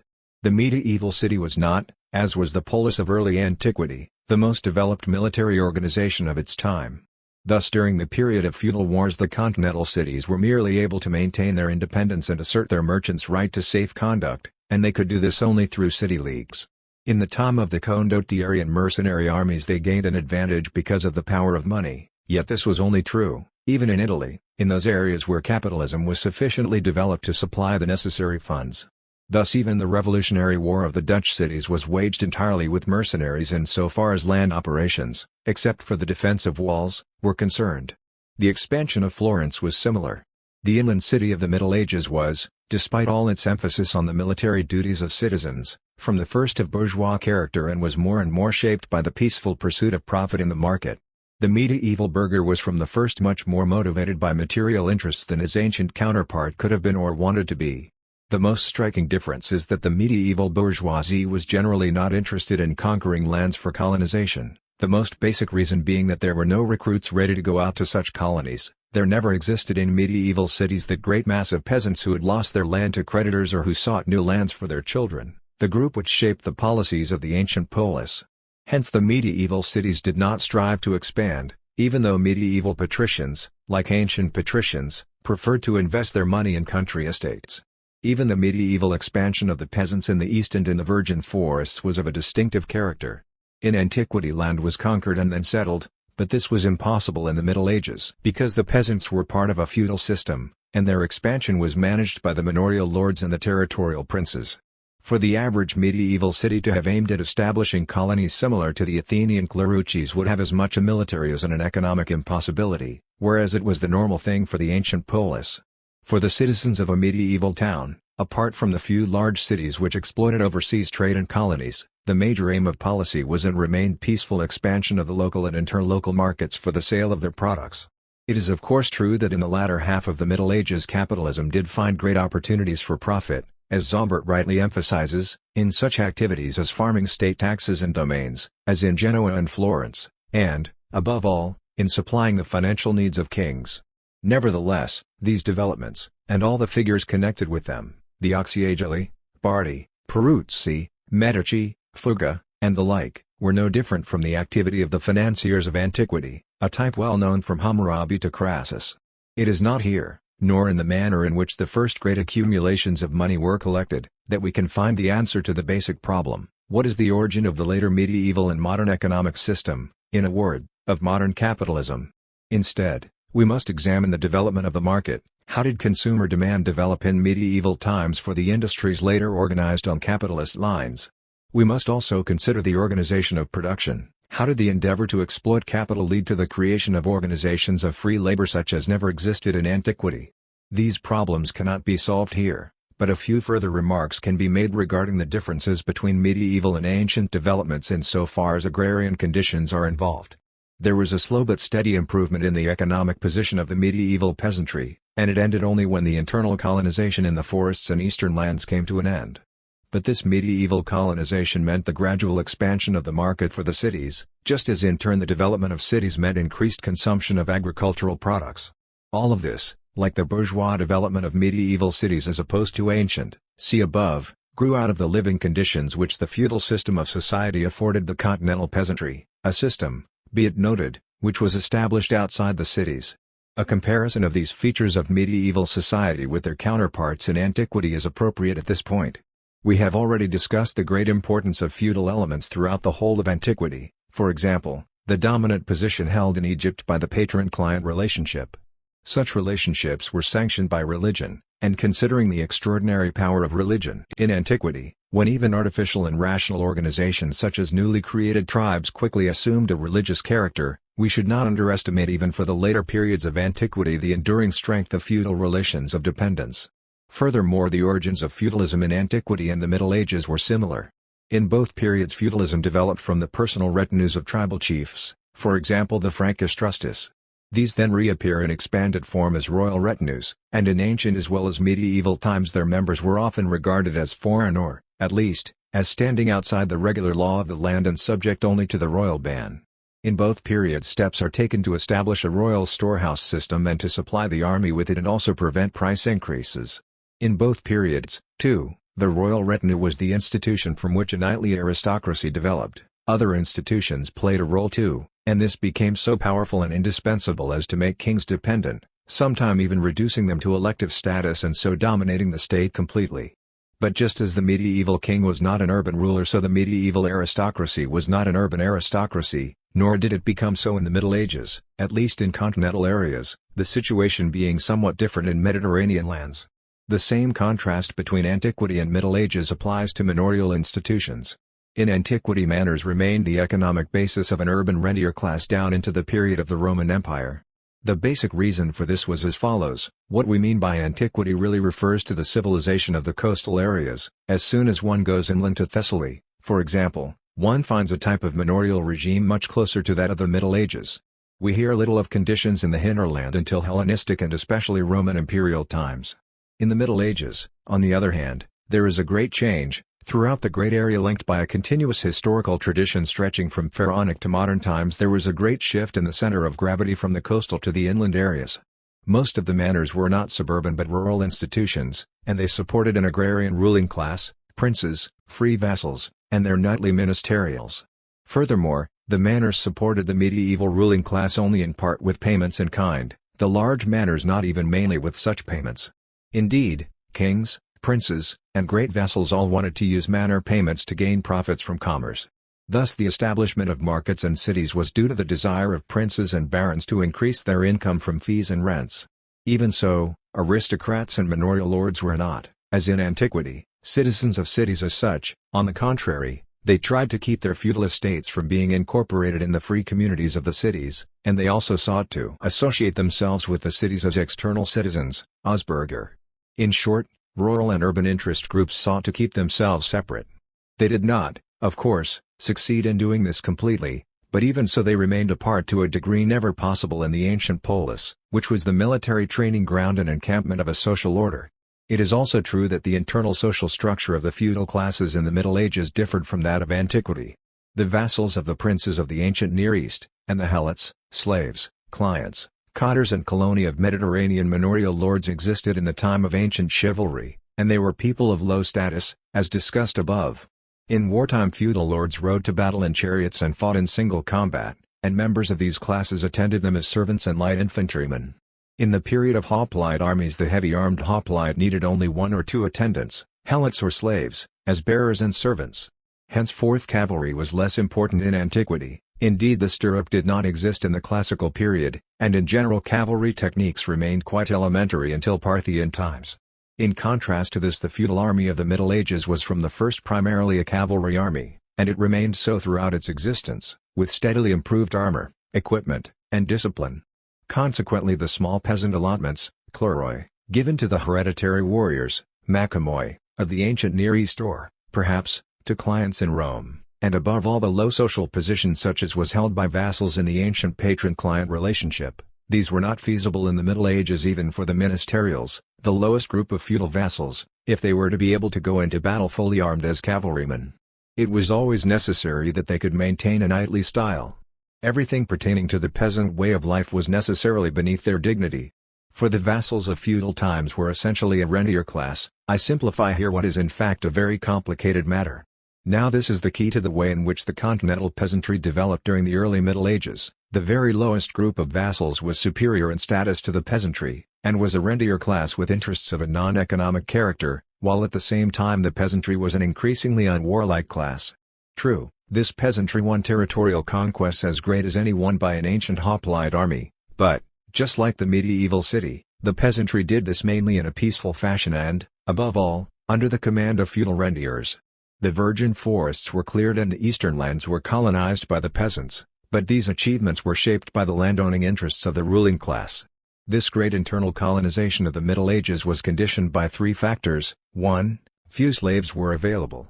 2. Food for slaves was expensive and became more so. 3. Slave labor could not be used profitably to put forest land under cultivation or to work the sandy lands of the East. Hence the internal colonization was the work of free peasants, that is, peasants bound to render essentially fixed payments.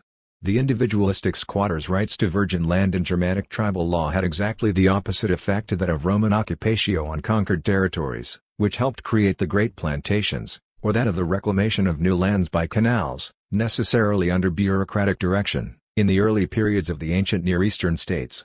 The medieval peasantry remained an expanding and ascending class as long as the ruling class of the pure feudal state remained in command and continued to seek feudal rents and not market profits. The limitations imposed by a barter economy were such that within the large area of continental Europe, large from the point of view of the transport technology of the time, the growth of distant markets for agricultural products was arrested, and this gave the peasantry enough time to expand over Central Europe. At the end of the Middle Ages, the average farmer was a peasant on a manor, normally subject only to traditional feudal dues, generally selling his goods in the nearby city, and himself the normal and assured consumer of the city's industrial products, since the city monopolized industry as much as possible and did all it could to suppress rural industries. The feudal army and the feudal state helped create the medieval peasantry and medieval city, both interested only in economic expansion. These conditions provide the context in which modern capitalism transformed industry and agriculture, by a process of gradual dissolution. But one should not underestimate the importance of many medieval institutions in establishing the commerce which was the basis of capitalist development, institutions such as the system of liberties and rights, cooperatives, labor services, and staple and market privileges. Above all, there were the price regulations based on tradition or policy, which limited capital's drive for profits but nevertheless provided a basis for long-range calculations such as the bargaining of the Near East could not provide. It is clear that medieval trade organization, as it developed within the theocratic and feudal world of the time, was one of the elements which made possible a commodity system amenable to planned calculation, just as the classes of free peasants and petty bourgeoisie which were shaped by feudal organization provided that large, relatively stable consumer market which modern capitalism needs for its products. There was then a great difference between the development of the bourgeoisie and the peasant economy in medieval Western Europe and analogous developments in antiquity. This was due in the first place to a shift in geographical setting, secondly, to a great change in the military organization of the Middle Ages, caused by a great number of factors. The medieval army of knights made feudal social organization inevitable, then its displacement by mercenary armies and later, beginning with Maurice of Orange, by disciplined troops led to the establishment of the modern state.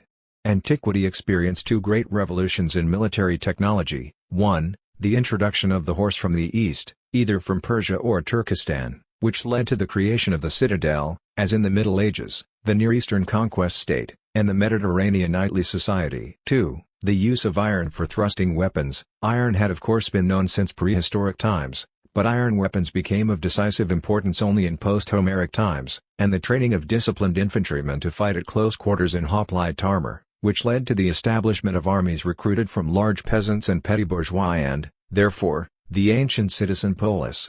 Everything else then followed from the geographical setting in which these developments took place.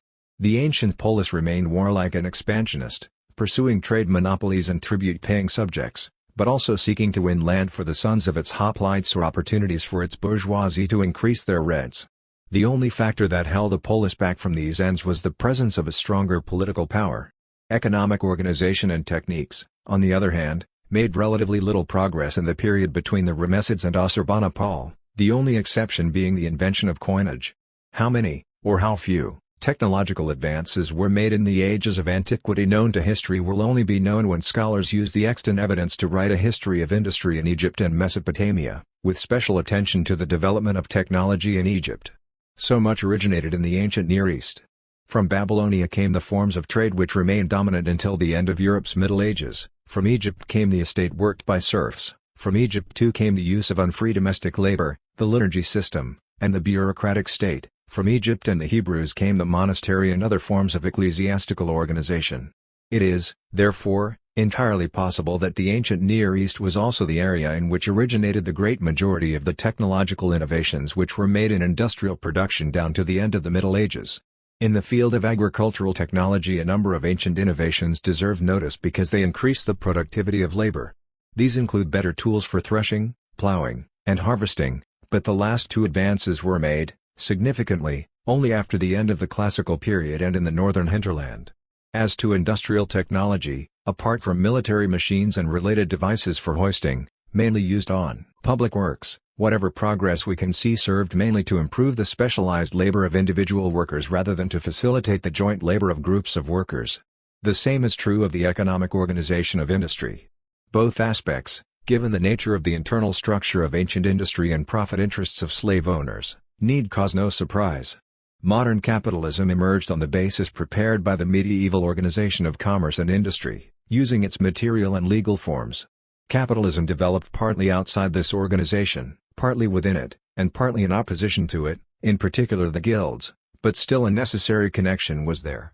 For example, the commenda, a prevalent form of commerce from the time of Hammurabi down to the 13th century, was the origin of the limited liability company. Only the first steps towards this were taken in antiquity, and those were, characteristically, in connection with companies formed to assume state farming contracts.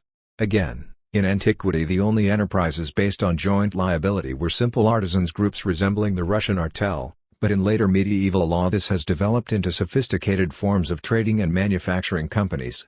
It was also in the later Middle Ages that the legal institutions were created for permanent capitalist enterprises in commerce and industry, whereas in antiquity the law regulating private business continued to be fashioned for temporary enterprises in which capital was invested to exploit a particular opportunity and then withdrawn. This does not mean, of course, that only temporary enterprises existed in ancient times, but they were the characteristic form in which capital was put to use.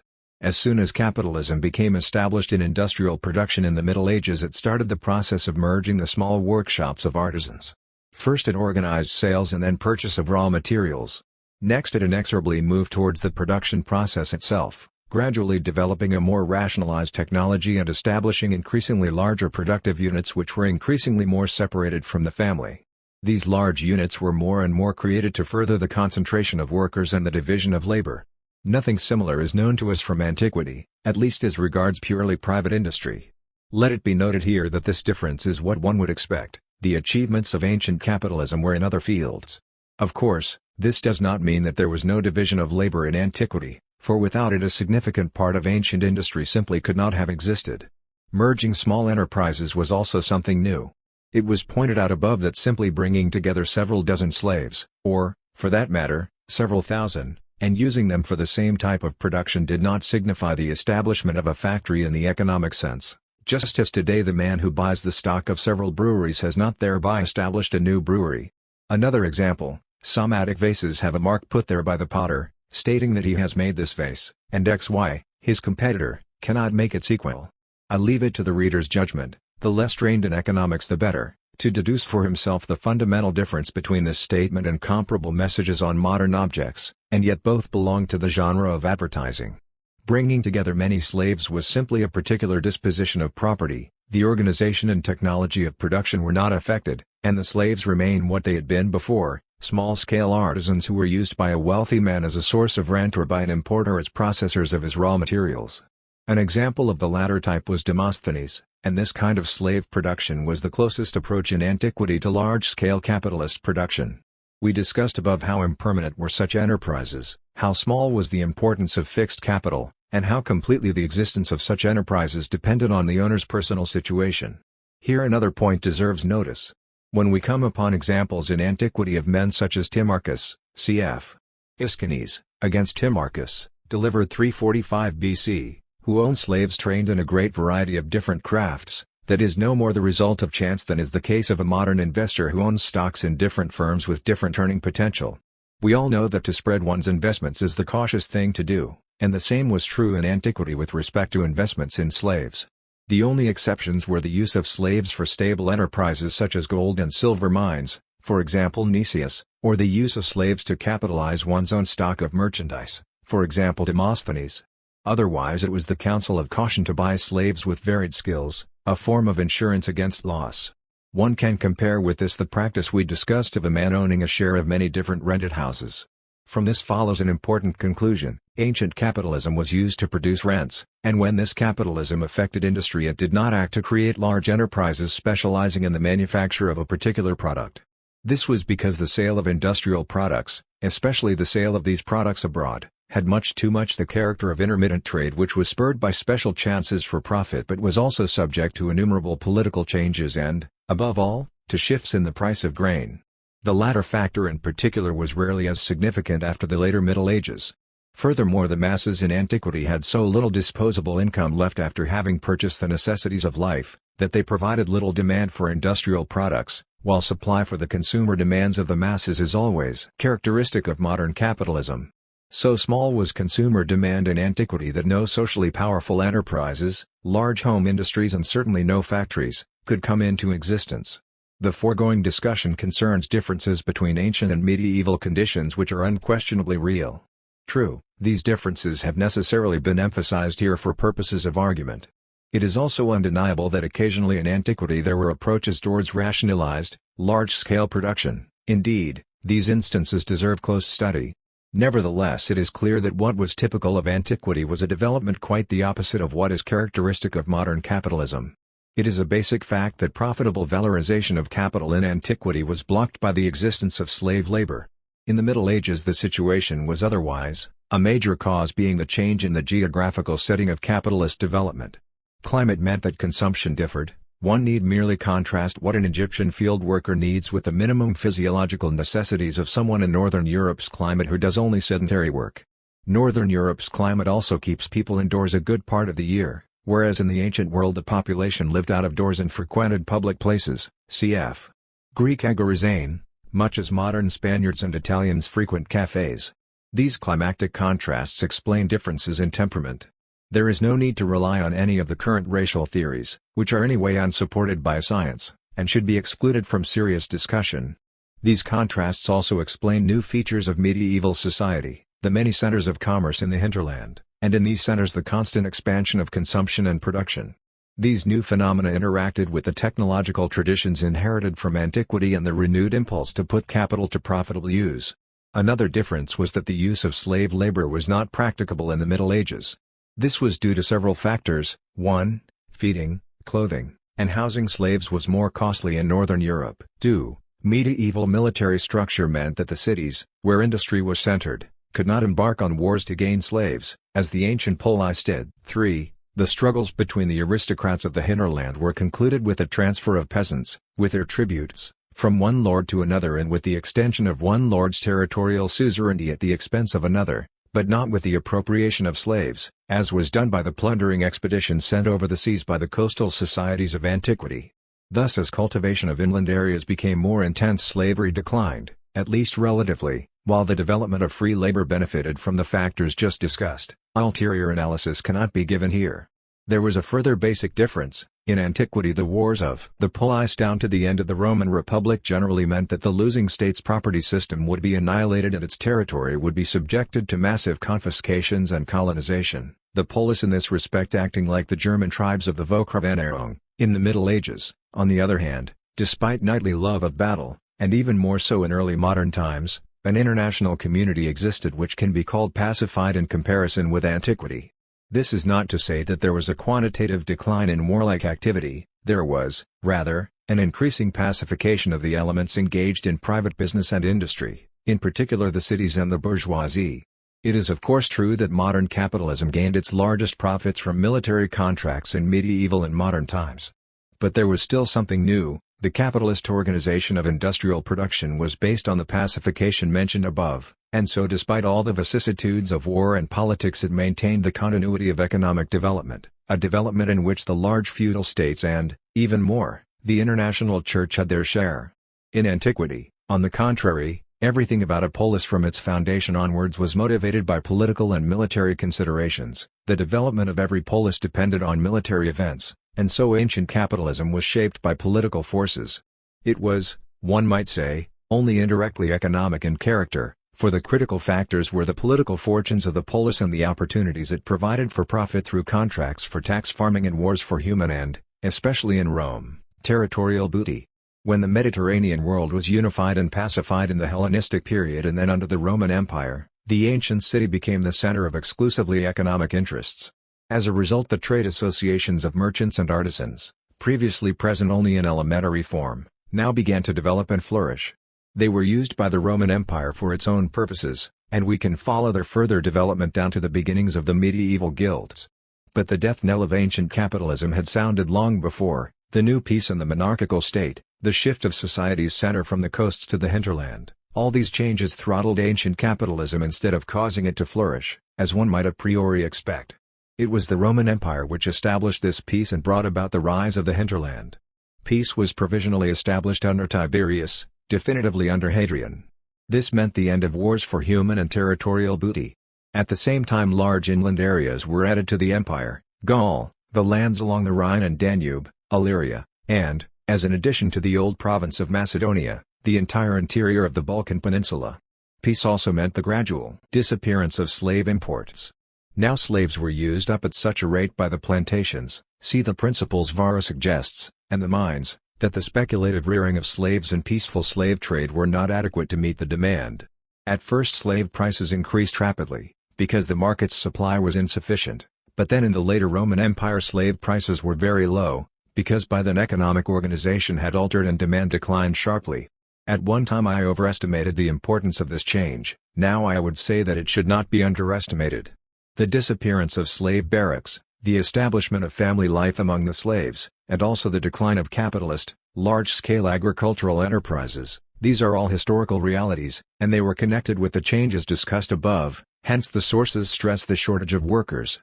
The great estates in the huge hinterland to the north, an area with little commerce, simply could not be worked according to rules derived from the plantations of Carthage and Rome. As early as Tacitus, or his informant, notice was taken of another system, under which estates were worked by peasants paying rent in kind. This may have been observed on the estates of the Ubii, a German tribe on the Rhenish frontier, and it was dominant in the Merovingian period. It is the opposite of the Roman system based on slaves kept in barracks and subjected to military discipline. Roman villas slowly penetrated the northern lands, bringing with them methods of cultivation which were, despite all difficulties, unquestionably more advanced than the indigenous traditions. Eventually villas were established as far north as the Scottish border. As the sources indicate, these villas were increasingly larger in size, the reason being that more and more land was needed to support a lordly style of life. The expansion of country estates had already set in under the Republic, and it continued steadily under the Empire. The result was that country estates gradually became independent of markets, since they could satisfy their consumption needs themselves. This development will be discussed in the article on the Colonnade. Coercive political synolicism of the estates was the aim of the Roman monarchy, as the sources relate, against the increasing resistance of the great landowners, possessors. However, the flight from the towns triumphed. Thus the aristocracy became to a great degree settled on the land, and with this shift went a decline in the social and economic importance of the towns. The Middle Ages had begun. During the 3.5 centuries between the Gracchi and Caracalla trade increased greatly in absolute terms in the vast area encompassed by the Roman Empire. Relatively, however, this was not true, if one considers the amount of regions and populations, citizen or subject, of a characteristically ancient character that were now integrated into it. Ancient society expanded enormously with the enlargement of the Roman Empire, but since it was a coastal civilization, its transformation into a hinterland civilization necessarily meant a relative decline in the intensity of trade, due to the means of transportation then available. In coastal areas, the food and clothing needed for slaves in the large households, oikoi, were entirely or partly purchased on the market. In inland regions, on the other hand, the slaves or colony of landowners assured their necessities by a subsistence economy, as one would expect. Only members of the small class of wealthy landowners had needs which caused them to make purchases, and these were paid for by sale of their estate's surplus products. This trade was, therefore, a minor supplement. The foundation of society was a natural economy.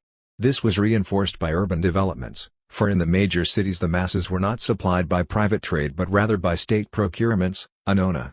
This situation did not of course prevent an increase of the absolute numbers settled in the cities in the interior and in the cultivation of lands in the interior. Indeed, it is perfectly clear that both population and cultivation did increase. However, this too enhanced the effect of the shift to a continental society. We see this most clearly in two phenomena: 1, in the disarming of the cities, and their definitive loss of any sphere in which they might develop independent policies, which meant the loss of all those opportunities for profit which had depended on the cities and which had promoted capitalism. 2, in the new prominence of the large landowners of the interior and their interests in the policies of the later Roman Empire. The latter phenomenon had important consequences in the political as well as the economic sphere. It was at least partly responsible for the decline in the Roman army's offensive power, made evident by the dispersion of military units over the entire northern frontier, for the great landowners of the provinces who now lived on their estates demanded that their possessions be protected and so imposed on the army a defensive mission. Along with this went the monarchical character of the state, which brought with it all the consequences associated with ancient monarchy. The federation of Italian cities led by Rome had been able to defeat the Celts, and it had relied solely on an army levied from its own citizens. The Celts had been just as numerous as the tribes, about 15,000 to 20,000 each, of Goths and Vandals who defeated Roman armies of the later empire. The Italian Federation had also put into the field against Hannibal a mighty army which could have easily conquered the German tribes of the so-called Völkerwanderung. But there was this difference: the citizen armies of the Italian Federation were recruited for specific campaigns, and they were not suited to maintaining constant guard over the length of a frontier traversing the whole of Europe. That this was done was due to the demands of the landowners of the interior and the men who leased the domains. Such a task demanded a standing army, and ancient conditions meant that this must be a professional army. Of course there is also the question, not considered here, whether the social structure of the empire made it possible any longer to base the military system on a levy of self-equipped citizen soldiers, which in the ancient polis meant self-equipped peasants. Furthermore, in the Roman Empire the class interests of the great landowners of the interior coincided with the dynastic interests of monarchs, as indeed they always do. A dynastic professional army along with a dynastic bureaucracy took the place once occupied by the polis administrations, establishing a system modeled on that of the Ptolemaic monarchy, for polis institutions were completely inadequate for the problems of an empire. It was simply the inevitable conclusion of this development when the monarchical state transferred its capital to Constantinople in the east and proclaimed itself the heir of Hellenistic traditions. It is of course also true that Augustus and his abler successors during the first 2 centuries of the empire were all essentially Roman in their policies. In particular, they awarded citizenship sparingly, especially to Near Eastern peoples, and took care to preserve the privileged position of the Roman nation. Yet in order to maintain their own rule over the dominant nation these same emperors were forced to disarm the Romans gradually. We can see this clearly from the provenance of veterans recorded in the military diplomas. This explains why it was possible for a coup d'état to be carried out under the Severi, in which without conflict or resistance the dominance of the Romans was ended. Henceforth control of the empire was shared in turn by men from the Near East and by Illyrians, the latter a people entirely outside the civilisations of antiquity. As a result the Roman people ceased to man the officer corps and the bureaucracy, and the ancient governing traditions of the Roman aristocracy disappeared. This, and not racial influences, for which no tangible evidence exists, meant that the foundations of the state were undermined, and in fact there followed a series of donatives to the troops of the all-powerful armies, which were wildly extravagant, as von Domaszewski has shown, and caused a bankruptcy of the state and a collapse of the money economy which lasted a generation. Later laws concerning the state's treasure fund indicate where precious metals were hoarded in this as in similar cases. The empire then entered upon a decline, was reorganized on an entirely new basis, and was transformed into a liturgy state on the lines of Ptolemaic Egypt. The first steps towards this transformation go back to the 2nd century AD. Imperial society was stratified, the upper levels extending from the highly privileged senatorial order down to the small-town freedman bourgeoisie organized as August Hills for the service of the imperial cult, with specific levels for members of the town councillor class, decuriones, and those who profited from the extra-urban domains and manors. It was on these privileged groups that Caracalla bestowed a general grant of citizenship in AD 212. They formed the social basis of the imperial regime, as opposed to the lower strata who continued to pay a poll tax, the peasantry of the countryside and the proletariat of the cities, laui, plebs, coloni, tributarii. Then there were the great landowners, possessors, who were exempt from the obligations of the baseborn, munera sortida, and they formed an officially acknowledged order similar to the immediate, Reichsunmittelbaren, vassals of the Holy Roman Empire. Thus the institutions of the Republic which governed the status of subjects were perfected, in itself an indication of the Hellenistic character of the empire. We do not know how much was borrowed directly from the practices of Hellenistic states, but the demands of ancient monarchy made new institutions inevitable. The manner in which military supplies were procured was undoubtedly borrowed from the Near East, especially Egypt, and so was the allotment of lands to the legions, which were now manned by what became in fact a hereditary class of soldier farmers settled on the frontiers. We must ascribe to the same source also the monopolies, state workshops, compulsory guild organization, joint responsibility of the councillor class, decuriones, for taxes, and all the other liturgies which bound the individual in a net of obligations and kept him at his post in society. With this net of obligations the ancient state throttled capitalism slowly but surely. For otherwise how can we explain the fact that capitalism did not flourish either in the first 2 centuries of the empire nor in the 4th century, both periods of relative peace and order without parallel in the whole classical age of antiquity? True, the money economy continued to expand at least down to the time of Marcus Aurelius, AD 161–80, but a money economy is not the same as capitalism. Large manors emerged and expanded, while at the same time the small merchants and the small artisans of the Near East emigrated to the western provinces in great numbers throughout the imperial period, including its last phase. Indeed it was they who spread Christianity there. But we never hear of the development of capitalist economic organization either in commerce or in agriculture or, above all, in industry. On the contrary, the great merchants of the early empire, whose trading ventures extended to Scandinavia, disappeared, their place was taken by shopkeepers, and the sales taxes dwindled so completely in the great troubles of the 3rd century that, as von Domaszewski has shown, even the officials responsible for collecting it vanished. However, even as early as the reign of Marcus Aurelius, the economy had become stagnant and the tax burden on the lower classes was very heavy, as the papyri indicate. As to the troubles of the 3rd century, there had been periods of harsher warfare and greater losses in antiquity. Why was it, then, precisely these troubles from which there was no recovery? The answer is that ancient capitalism was based on politics, on the exploitation for private profit of the political conquests of the imperialist city-state, and when this source of profit disappeared capital formation ceased. The very first achievement of the Roman emperors had been the regulation of the tax system, when the arbitrary power of the tax farmers was curbed. Like the Ptolemies, the Roman emperors could not at first dispense with the capital resources and the business experience of the tax farmers, but it was quite natural that the more their bureaucracy mastered the situation the less reason they saw for letting private individuals use the state's revenues for their own profit. Therefore they gradually nationalized the tax-collecting system, and eventually, as von Domaszewski and Rostovtsev have shown, the tax farmer was transformed into a state. The reign of Marcus Aurelius, the economy had become stagnant and the tax burden on the lower classes was very heavy, as the papyri indicate. As to the troubles of the 3rd century, there had been periods of harsher warfare and greater losses in antiquity. Why was it, then, precisely these troubles from which there was no recovery? The answer is that ancient capitalism was based on politics, on the exploitation for private profit of the political conquests of the imperialist city-state, and when this source of profit disappeared capital formation ceased. The very first achievement of the Roman emperors had been the regulation of the tax system, when the arbitrary power of the tax farmers was curbed. Like the Ptolemies, the Roman emperors could not at first dispense with the capital resources and the business experience of the tax farmers, but it was quite natural that the more their bureaucracy mastered the situation the less reason they saw for letting private individuals use the state's revenues for their own profit. Therefore they gradually nationalized the tax-collecting system, and eventually, as von Domaszewski and Rostovtsev have shown, the tax farmer was transformed into a state. Thus by protecting subjects and by establishing peace the Roman Empire condemned ancient capitalism to death.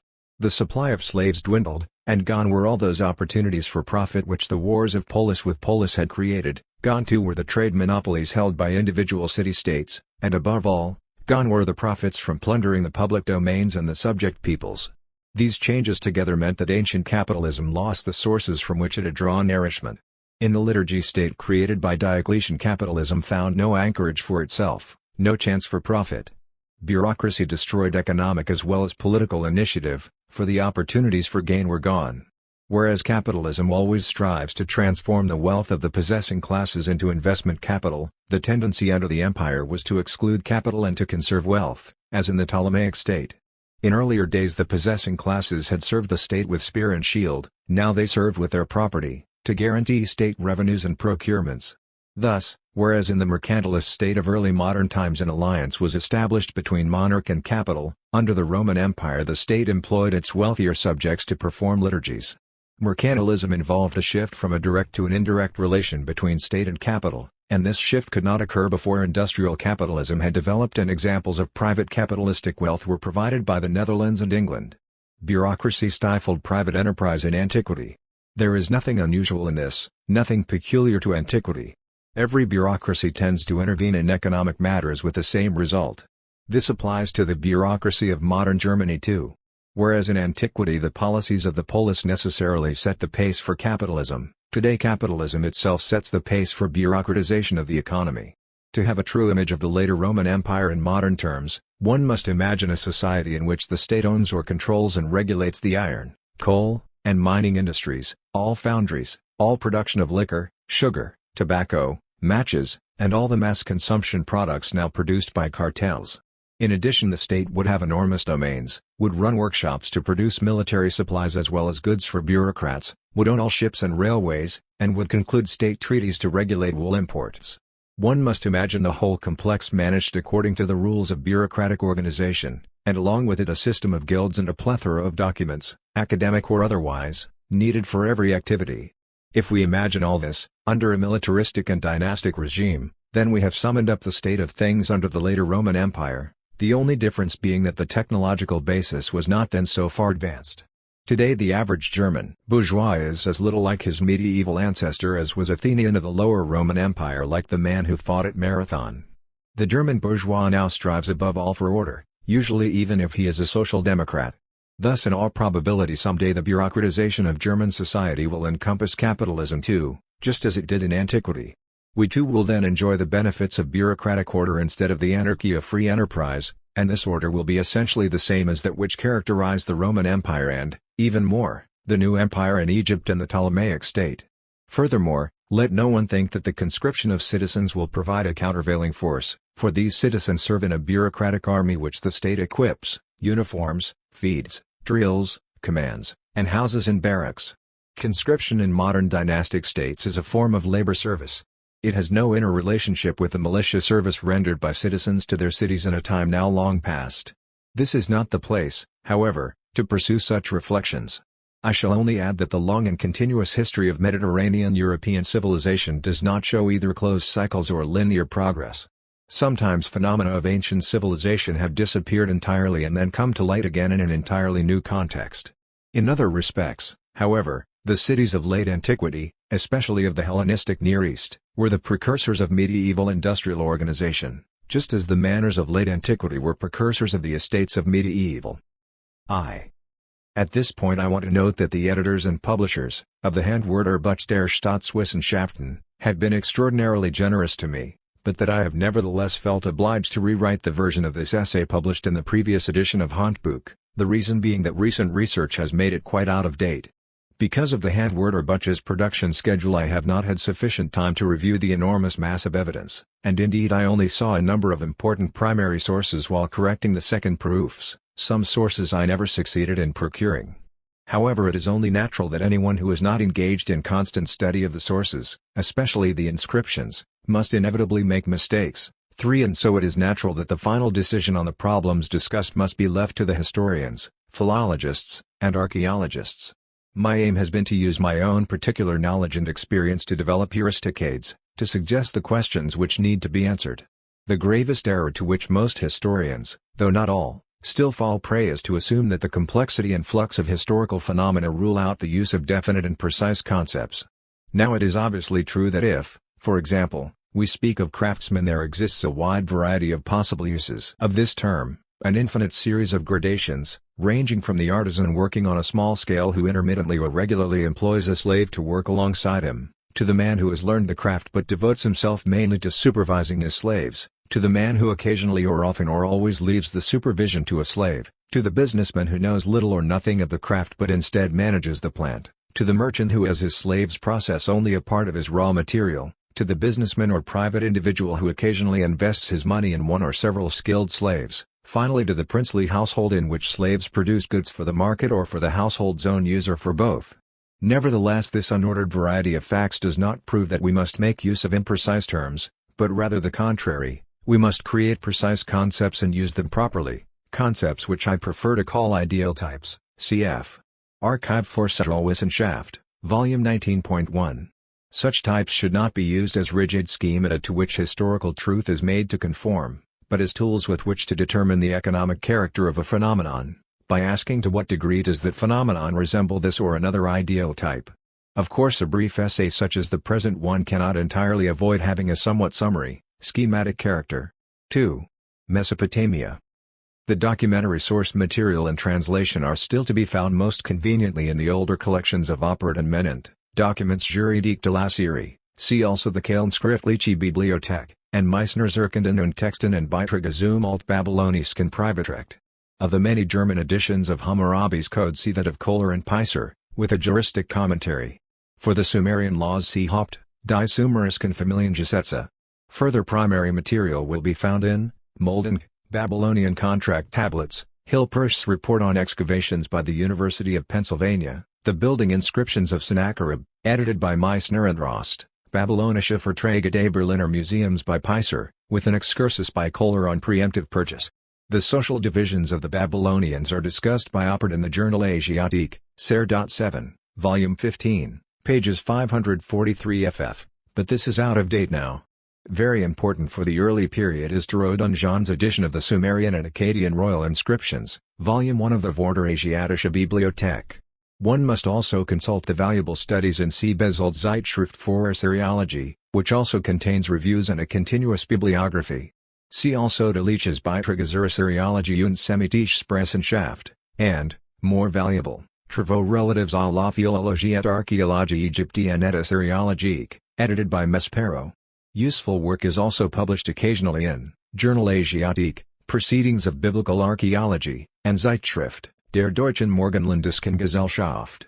Babylonian and Oriental records is of special importance. For a general introduction, see Winkler's Altorientalische Forschungen, his Völker des Alten Orients, Volume 3, and his brief but well-written survey in Helmholtz Weltgeschichte. Maspero's Histoire ancienne des peuples de l'Orient classique only gives short sketches of social conditions but is nevertheless worth reading. We still do not have a work devoted to the economic development of Mesopotamia, and probably the time is not yet ripe for such a work. First, the enormous mass of documentary material must be analyzed, not only to cast light on the basic questions of chronology and genealogy, but also to give us information on the development of technology and the economy, on price movements, and on how the economy put capital to work and met consumption needs. 3. Egypt. Translations of the Long Temple and royal inscriptions are generally most easily consulted in the older English collections. Recently the assumption is again increasingly being made, in Germany, as in the important studies of Steindorf, that every educated person interested in Egypt reads hieroglyphics. For information on the most recent excavations, see the publications of the Egyptian Exploration Fund. Revillaut's work continually gives translations of the same documents. This is tiresome, and his translations, especially of demotic texts, are often doubtful. Reliable translations are to be found in the works of W. Spiegelberg, Rechnungen aus der Zeit I, and Die Modische Papyri der Strassburger Bibliothek, also in the works of Griffiths, especially the Petrie Papyri. Documents with commentary are published in the Recueil, mentioned above, and most of the articles cited in the text came from there. See also the Bibliothek Ägyptologique, Zeitschrift für Ägyptische Sprache und Altertumskunde, Sphinx, and Proceedings of Biblical Archaeology. The commentaries in the Revue Égyptologique are edited by E. Revillaut, earlier by V. Revillaut.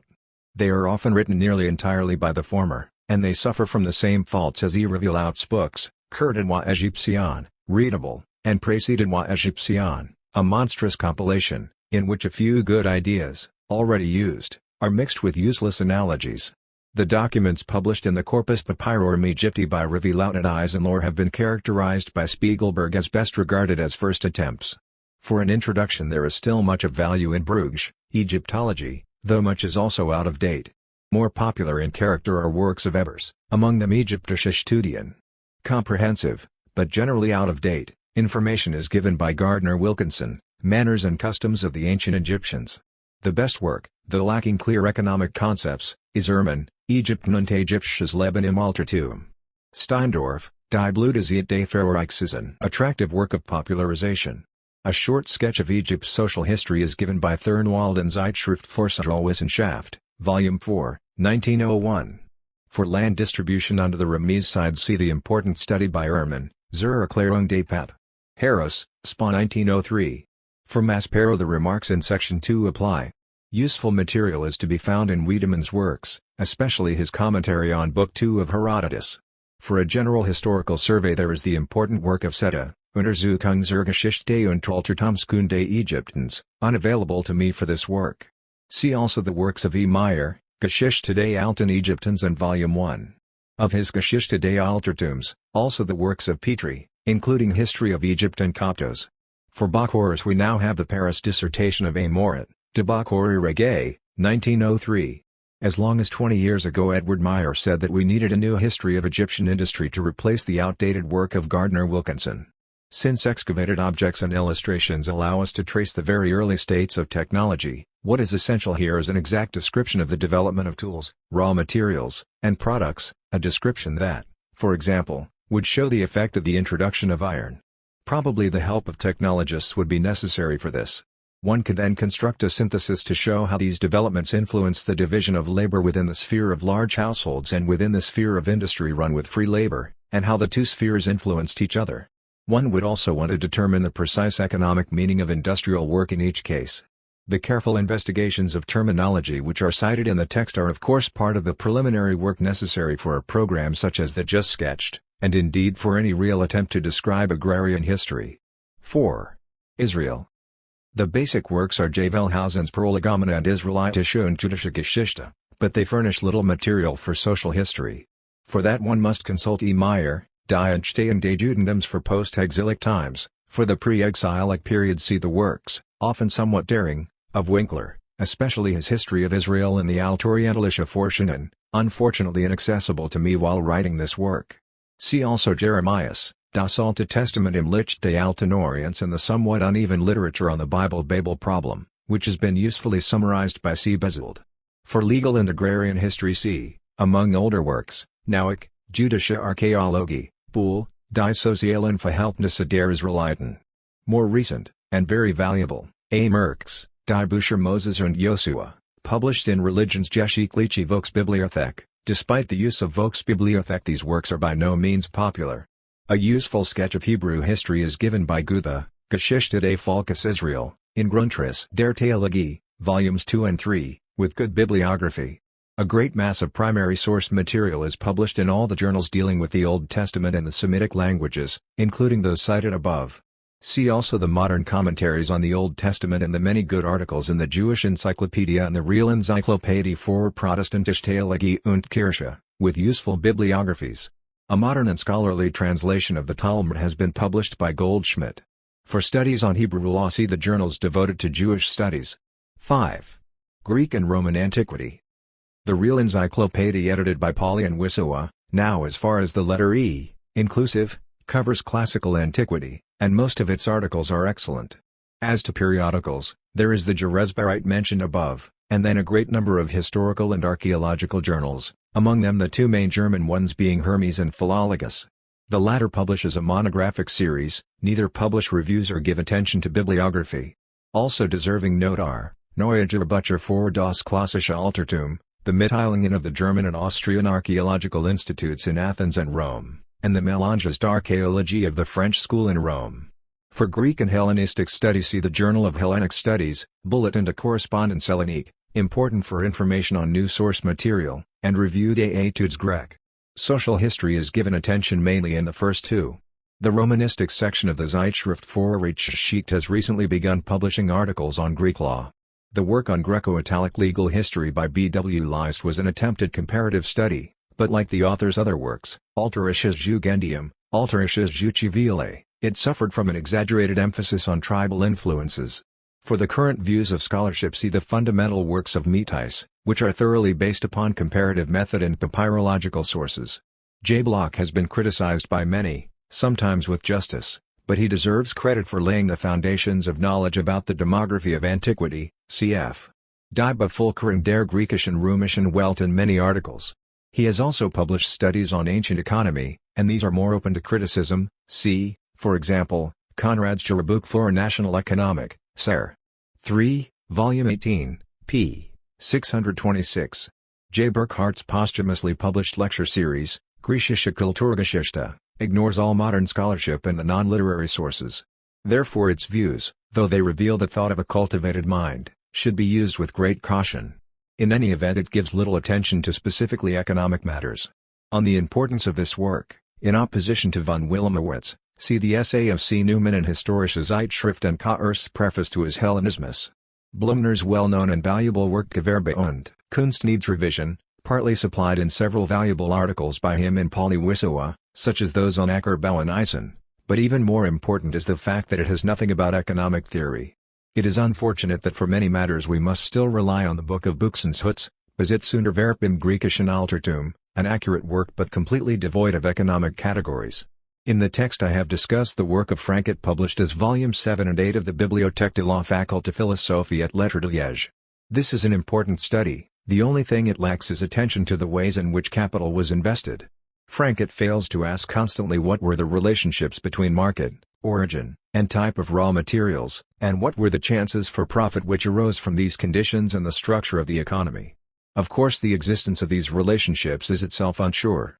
But without hypotheses there can be no advance in this field. Frankit's avenue of research should be continued and applied to Hellenistic and Roman times. Further work has been done towards this by Gouraud, in the Bibliothèque de la Faculté Lettres of Paris, Volume 12, 1900. H. Delbruck's works on military history, especially Geschichte der Kriegskunst, have been criticized sharply by specialists, just as he, though not a specialist, has criticized the works of W. Zombert. Some of the criticisms directed against Delbruck may have more basis than his criticisms of Zombert, but some are also very unjust. For despite many obvious mistakes in his economic ideas, his works are nevertheless not only very stimulating but also often of fundamental value. This applies especially to his work Die Persierkrieg und die Burgundiekrieg and to those parts of his Kriegskunst which are shaped by his special talent for giving realistic analysis of the causes of political and military events. Edward Meyer's Forschungen zur alten Geschichte includes essays on several matters of fundamental importance for social history, including the number of slaves at Athens, the relation between population density and land use, Lycurgus, and the concept of the city-state. It is hardly necessary to mention the larger works of von Willemowitz, such as Ausgeschichte und Aristoteles und Athene, but it should be noted that much of value is also to be found in works of his where one would not expect social history to be treated, such as the introduction to his edition of the Heracles, of Euripides. He ingeniously develops the idea of a Dorian culture which was the antithesis of the genuinely Hellenic culture as represented by Athens. I find this construction unconvincing. Willemowitz uses social and economic data for many particular aspects of his argument, although as a matter of principle he would reject reliance on such evidence as materialistic. Nor need much space be used here to describe the major works of Edward Meyer, see above, Bussold, who in Volume 1 of his Greek history gives a valuable account of barter trade in the Mycenaean age on the basis of the archaeological material, and Bloch. His works are notable for thorough attention to economic factors, but sometimes lack clear concepts. Valuable material is given in Hermann's manual, Lehrbuch der griechischen Antiquitäten, newly edited by Blumner and Dittenberger, Volume 2 on Legal Antiquities by Thalheim and Volume 4 on Private Antiquities by Blumner are very useful but generally fail to class the material by economic categories. Marquardt's Römische Privataltertümer is indispensable, but it is out of date and also lacks organization. The same is true of the various works of Pullman, especially his article in the Historische Zeitschrift, Nusser.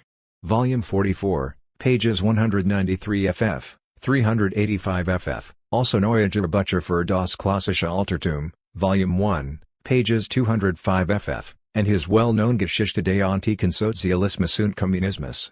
In all his works, especially in this major one, Pullman presents interpretations of permanent value along with untenable theories which lack above all precision in economic matters. For his views concerning the origins of Christianity, see the conclusion of the section in my text on the Hellenistic Age, as well as Trielch, Archive für Sozialwissenschaft, Volume 26.1. For Greek legal history there is Gouraud, Histoire de la propriété foncière en Grèce, and the more recent work of Boucher, Droit privé de la République Athénienne, a work which is inclusive rather than analytic. For Roman law there is the useful but completely unoriginal work of Carloa, and now the Römische Privatrecht bis auf Diokletian by Metis, so far only volume I published. Agrarian history is often illuminated by Praniche's Pererga in the Zeitschrift für Rechtsgeschichte. The non-literary material pertaining to Greek legal history can be most easily consulted in Dittenberger's Sillage, and in the Recueil des Inscriptions juridiques, edited by Deerst, Haus Souyer, and Reinach. For that pertaining to Roman legal history see Bruin's Fontes. 6. Greece. This section will note only those works which make an important contribution to problems and controversies mentioned in the text. The theory that there are survivals of communal lands in Homer was exploded by Pullman in Volume 1 of the Zeitschrift für Sos und Geschichte. The definitive work on the Greek tribes is the monograph of Santo, Sitzungsbericht der Wiener Akademie, Volume 144, 1902, No. 5. On the phratries see the book by Schaeffer and the article by Rudolf Scholl on the Kleisthetic tribes, Sitzungsbericht der Bayerischen Akademie 1889, Volume 2.1, not entirely convincing, and especially the excellent article by Santo, Demotionidae, in Polywissowa. In my discussion of the clan I agree in all essentials with the views of Edward Meyer, in part contra von Willemowitz, and I also follow Meyer on the much-discussed question of the Mycenaean culture. The problem as to whether the limitations on the sale of land which survived into historical times were due to clan interests or political policies cannot be easily determined for each separate case, and could not be settled in the text. There are, however, good reasons for believing that by far the most cases were due to political policies designed to maintain military strength. The theory that they were due to a tradition of clan ownership has most recently been argued by Wilbrandt, Politische und soziale Bedeutung der Teichen Geschlechter Vorsohlen, Supplement 7 to Philologus. For the early stages of the Polis-Topfer, a Teiche genealogy, and Father Carr, Parteien und Politiker in Magari und Athen, but his work suffers from a basic misconception. He believes that nearly always it is economically oppressed classes which turn to revolution. History teaches the opposite, and Bruno Keil, Die Solinische Verfassung. On the Character of Tyranny see Arner Dean, Isimdi und Tyrannus in Clio, Volume 3, and also ed. Meyer in Geschichte des Altertums. For the history of imprisonment of debtors, mortgages, and mortgage law we now have Santo's monograph in the Sitzungsbericht of the Vienna Academy, Hitziges Griechisches Fundrecht, and Swoboda's Beiträge zur Griechischen Rechtsgeschichte, all important, see text. On Cretan law see Buchler and Zittelmann, Das Recht von Gortin, published as a supplement to Rheinisches Museum für Philologie, Neusser, Volume 40. On Sparta see the works of Bussolt, Nies, and ed. Meyer. The latter's paper in his Forschung und Urs, I think, in exaggerating the antiquity of Spartan institutions. Greek military colonies are considered by Gompers, Mitteilungen des Archäologischen Instituts, Athen 13, 1888, to which add the remarks of Meyer, Geschichte des Altertums, Volume 4, Sections 393 ff. Gompers gives the relevant bibliography. The land law of the classical period is discussed in the cited works of Gouraud and Boucher. One should also still turn to List, Der Teichprozess und die Diadexien. The demis and social divisions of Athens have been recently studied by Sundwall in Supplement I to Clio. Regarding the question of capitalism and factories in antiquity, see the works mentioned in the general section, especially Boucher's article in the Festgabe für Schaffel, in which he discusses the so-called shield factory of Lysias and Attic factories in general, as well as the character of ancient commerce. Recent studies of what Demosthenes' guardians did with his estate were in part inaccessible to me while writing this essay. Of the older study see Volume 1 of Schaeffer, Demosthenes und Saint Cite. Loans made within fraternal associations, Aranoi, are discussed by Zebarth, Griechische Vereinigung, Jablonoskisch Priishkrift, No. 34, which also gives a thorough survey of Greek craft associations. A similar study of Roman craft associations is given by the older work of Liebenham. For the economic conditions of ancient Greece, the great work of book is still fundamental. Indeed, the fact that for the second time an unrevised edition of this work has been published indicates how little study there has been in the field recently. The municipal sale of grain in Samos is discussed by Thalheim in Hermes 39, 1904. 7. Hellenistic Age. For the Hebrews, see above under section 4. Not much of value for social history is to be found in the general works of Droysen, Nies, and Kaerst, but see Kaerst, pages 62 ff, and the concluding chapter of his first volume. Economic factors are given thorough treatment by Bullock in the third volume of his Griechische Geschichte, a feature for which that work deserves particular credit. Of works on Hellenistic Egypt, those of Lombroso were once standard, Recherches sur l'économie politique sous l'Église, and Agito de Grecia e Romani. However, they have been rendered out of date on many points by subsequent papyri finds. Mahaffy, The Empire of the Ptolemies, does not provide much for social history. Papyrology has come to dominate research in this field, and it has been supplied with admirable bibliographic tools by Ulrich Wilken, who in the first volume of his Archive for Papyrus Kunde gave a general register of extant papyri arranged according to subject, and has since kept it up to date with each successive volume. This is supplemented by the well-organized and exhaustive bibliographies by Virach and the Gerätbericht der klassischen Altertumswissenschaft.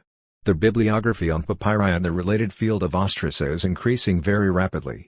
See the Introduction to Juristic Papyrology by Gradenwitz and the article Papyrus und Papyrologie by Diesmann in the Real Enzyklopädie für Protestantische Theologie und Kirche. Here we can only mention a few sources and studies which are of particular importance for agrarian history. Fundamental for our knowledge of the Hellenistic Age, especially the economy of Egypt under Ptolemaic and the early Roman Empire, is the work of U. Wilken on Griechische Ostraka. The same is true of Metis Reichsrecht und Volksrecht for constitutional development under the later Roman Empire, together with Metis' many works on comparative law. Among papyri publications, the most useful both for method, translation and commentary are printed alongside the text, and contents are, the Flinders Petrie Papyri, ed. Mahaffy, Revenue Laws of Ptolemy Philadelphus, ed. Grenfell and Hunt, Basic for the State's Monopolies, Leases, and Tax Farming System in the Early Ptolemaic Period, Debtunis Papyri and Oxyrhynchos Papyri, both giving important information on land use, especially in the Fayum, also edited by Grenfell and Hunt, and the publications edited by Kenyon, Brunet de Presle, Egger, Papyri du Musée du Louvre, and Wesley, Corpus Papyrorum Reneri. The publications of the Berlin administration in Egyptische Urkunde aus dem Königlichen Museum include very few documents from the Ptolemaic period. Of Wesley's many works, the following deserve special attention: Koranizer und Sunapeonesos, Denkschrift der Wiener Akademie 47, 1902, important for land use, Studien über das Verhältnis des Griechischen zum Ägyptischen Recht im letzten Reich, Sitzungsbericht der Wiener Akademie, Philosophisch-Historische Class 124, 1891, and his analysis of the population of Arsinoe, in the last publication, Volume 145, 1902. Important works for determining the general economic character of the Ptolemaic state are, Rostovtsev, Geschichte der Staatspacht in der Römischen Kaiserzeit, Philologus, Sup. 9, 1902, extremely important for the lighted casts on the economic development of ancient capitalism in general, as noted in the text, Otto, Priester und Tempel im Hellenistischen Ägypten 1, Volume 1, Volume 2 is now in press, see discussion in the text, P. M. Meyer, Herr Wesen der Ptolemäer und Römer, but this has been recently much criticized, cf. Schubert, Archive für Papyrusforschung 2, 1902, pages 147 ff. On the problem of the epicrisis, see Wesley, Sitzungsbericht der Wiener Akademie 142, 1900, and his Studien zur Paläographie und Papyruskunde, No. 1, also the incomplete monograph of Wachsmuth, Wirtschaftliche Zustände in Ägypten während der Ptolemäerzeit, based on household account books. Land leases are treated by Wasinski, Bodenpacht, Volume 1 is on private leases, Volume 2 is to cover state leases. Domain leases are examined by Rostovtsev and P. M. Meyer in Clio 1, 1902, and Rostovtsev describes grain collection and transport in Archive for Papyrusforschung 3, 1904, pages 201 ff. In general, the systematic bibliography cited above in section I should be consulted. 8. Roman Republic. A great part of the tradition in our sources has been rejected as spurious by Ettore Pais in his Storia di Roma, volumes 1 and 2 published so far, but few have accepted his radical criticism. Nevertheless, a number of his conjectures seem very convincing. At present, scholarly opinion on the earliest period of Rome is in flux due to the excavations in the Forum. However, data relevant to social history will probably appear only as an indirect result of this. On the rural communities, see the article, with good bibliography, by Shelton and Philologus, volume 53, but note, the table of contents of that volume does not include it. K. J. Newman's Die Grundherrlichkeit der Römischen Republik, Strasburger Rektoratsrede, 1900, contains a number of arguments against my Römische Agrargeschichte. Most of these arguments seem to me unconvincing, see the text, but otherwise the work is admirable for its subtle reasoning. For clientage, the fundamental study is still that of M. Voigt, Verhandlungen der Königlichen Gesellschaft der Wissenschaften, Philosophische Historische Class 30, 1878, very good, but in part to be rejected, is Primersteins Clientes in Polywissoa. On the Roman plebs, see ed. Meyer, Der Ursprung des Tribunats und die Gemeinde der Viertribus, Hermes 30, 1895, a brief summary of which is given in the article Plebs in the second edition of this Handwörter Buch, der Staatswissenschaften. Debt bondage is discussed by Metis, Uebe das Nexum, Zeitschrift für Rechtsgeschichte, Romanistische Abteilung 22, 1901, and by F. Kleinidam, Die Personalexekution des Wolftafeln, Breslau, 1904. For the distinctive economic aspect of Roman surveying, see Baudouin, La limitation des faudataires, Bruges, La doctrine juridique degli agrimensori Romani, especially valuable, and Shelton, Vom Römischen Kataster, Hermes 41, 1906. For Roman colonies and municipia, see Tautane and Melanges Archaeologiques 16, 1898, 1898. Otherwise, I refer the reader to the introduction by Rudolf to the Schrift and Römischen Feldmesser, edited by Lockman, and to the work based on this, my own Römische Agrargeschichte. In the text I could do no more, because of considerations of space, than hint at the degree to which I still stand by this work, even though it has many of the errors young scholars make. For example, for the origin of the colonnade, see now Rostovtsev's article Colonnade in this Handwörter Buch. However, it is clear that my book was basically wrong on some matters because it relied too heavily on the theories of Maetzen, exaggerating them and applying them to heterogeneous conditions. Of course, on many matters it is now out of date. Baudouin, a scholar who is himself neither particularly creative nor original, though when he can use others' research he does competent work, declares that my book is overestimated. I certainly have no objection to his opinion, especially in view of the present level of scholarship in the field, but on the other hand I do not feel responsible for this overestimate.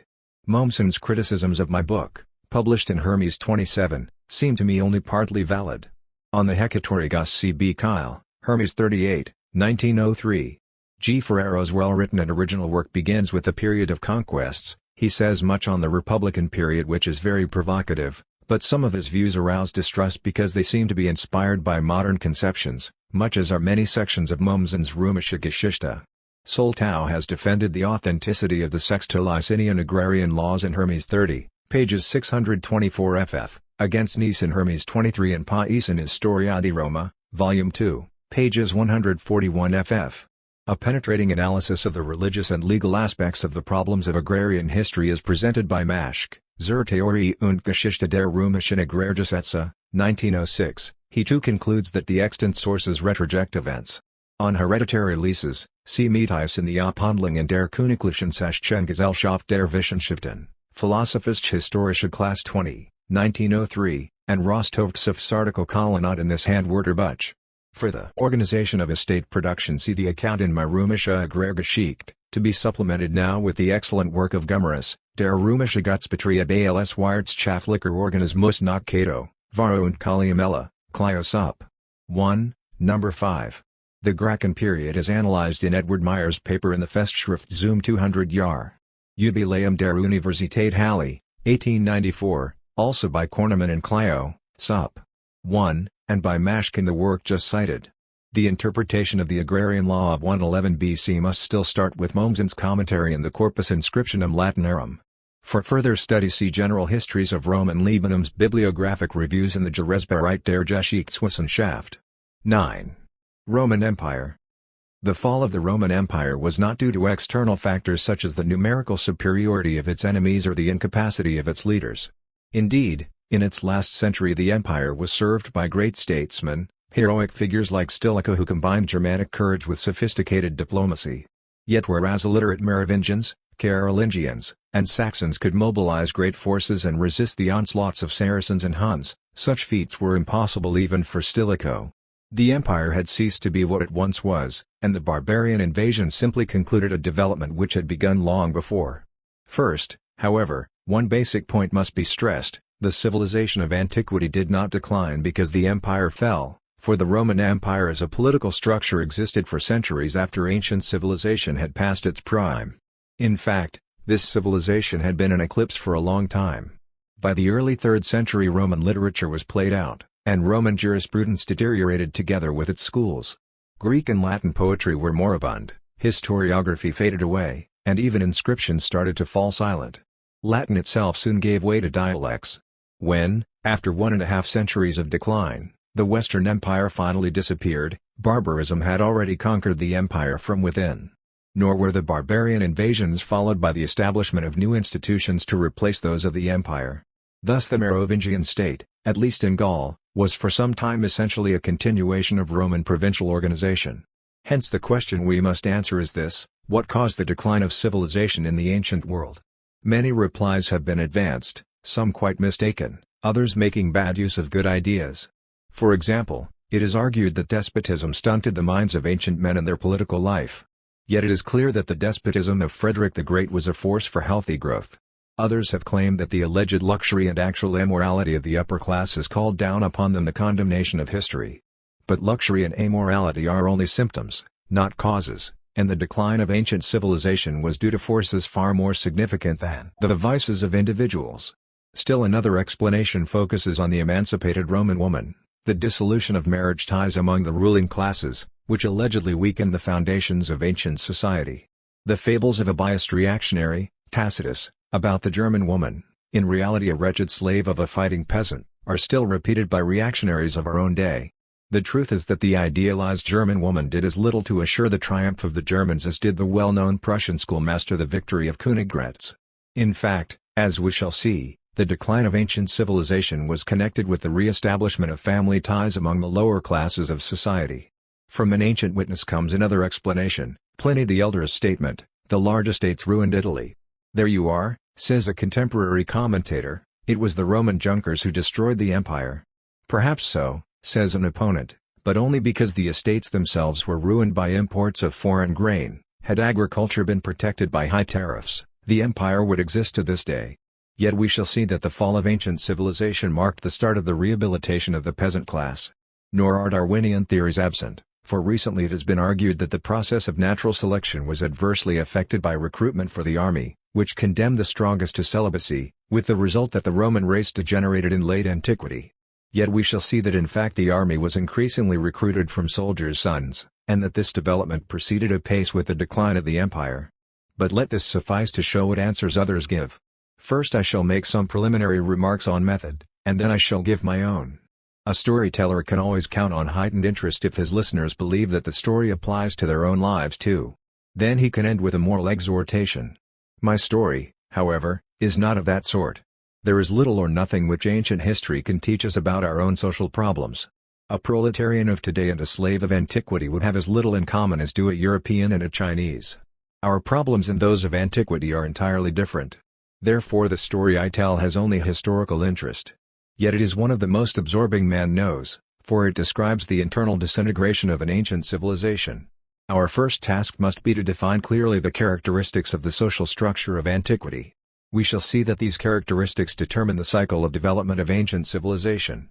First, the civilization of antiquity was essentially urban in character. The city was the center of political life, of art, and of literature. The economy too, at least in the early period of antiquity, was shaped by what we usually now call urban economics. In Hellenic times the city was not essentially different from the medieval city.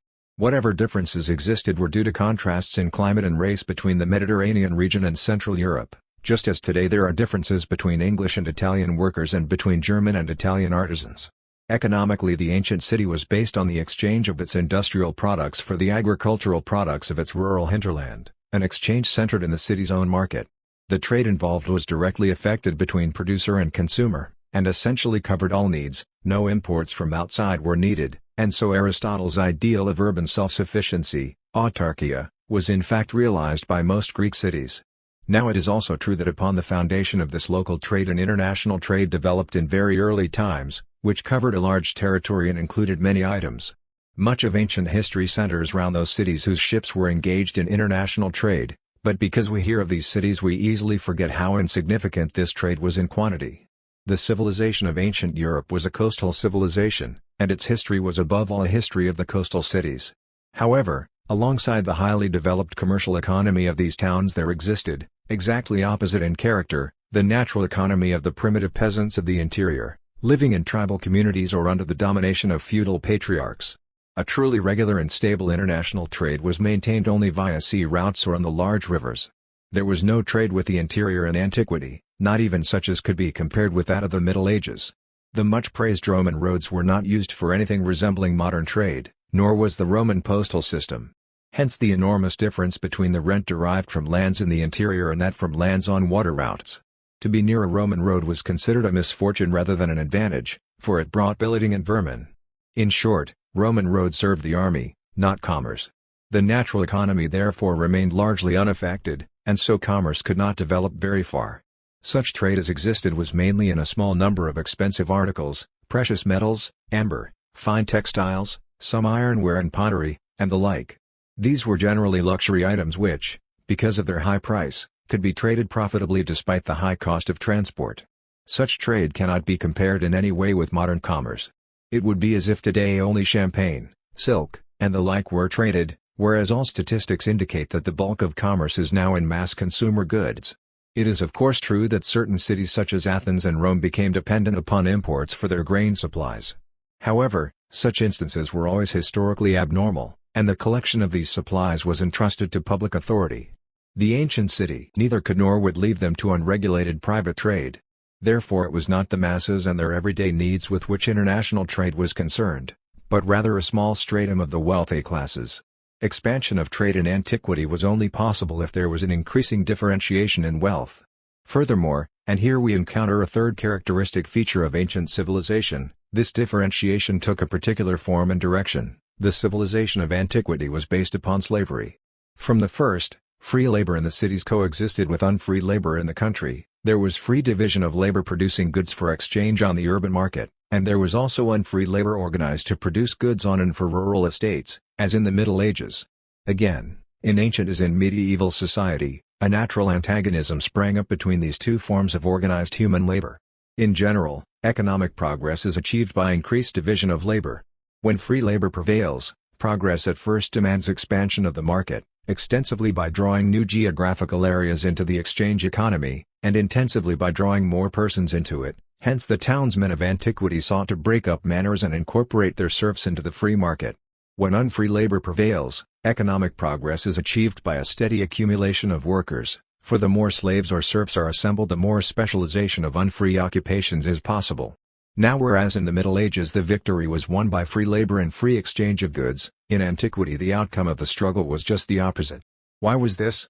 For the same reason that technological development in antiquity was limited, human beings could be bought cheaply, because of the character of the chronic warfare of ancient civilization. Ancient wars were also slave hunts, they constantly supplied the slave markets and so promoted to an extraordinary degree the unfree labor sector of the economy and the accumulation of labor power. The result of this was that the free sector ceased to expand, the crafts could not advance beyond the stage in which production was wage work done for customers by non-propertied artisans.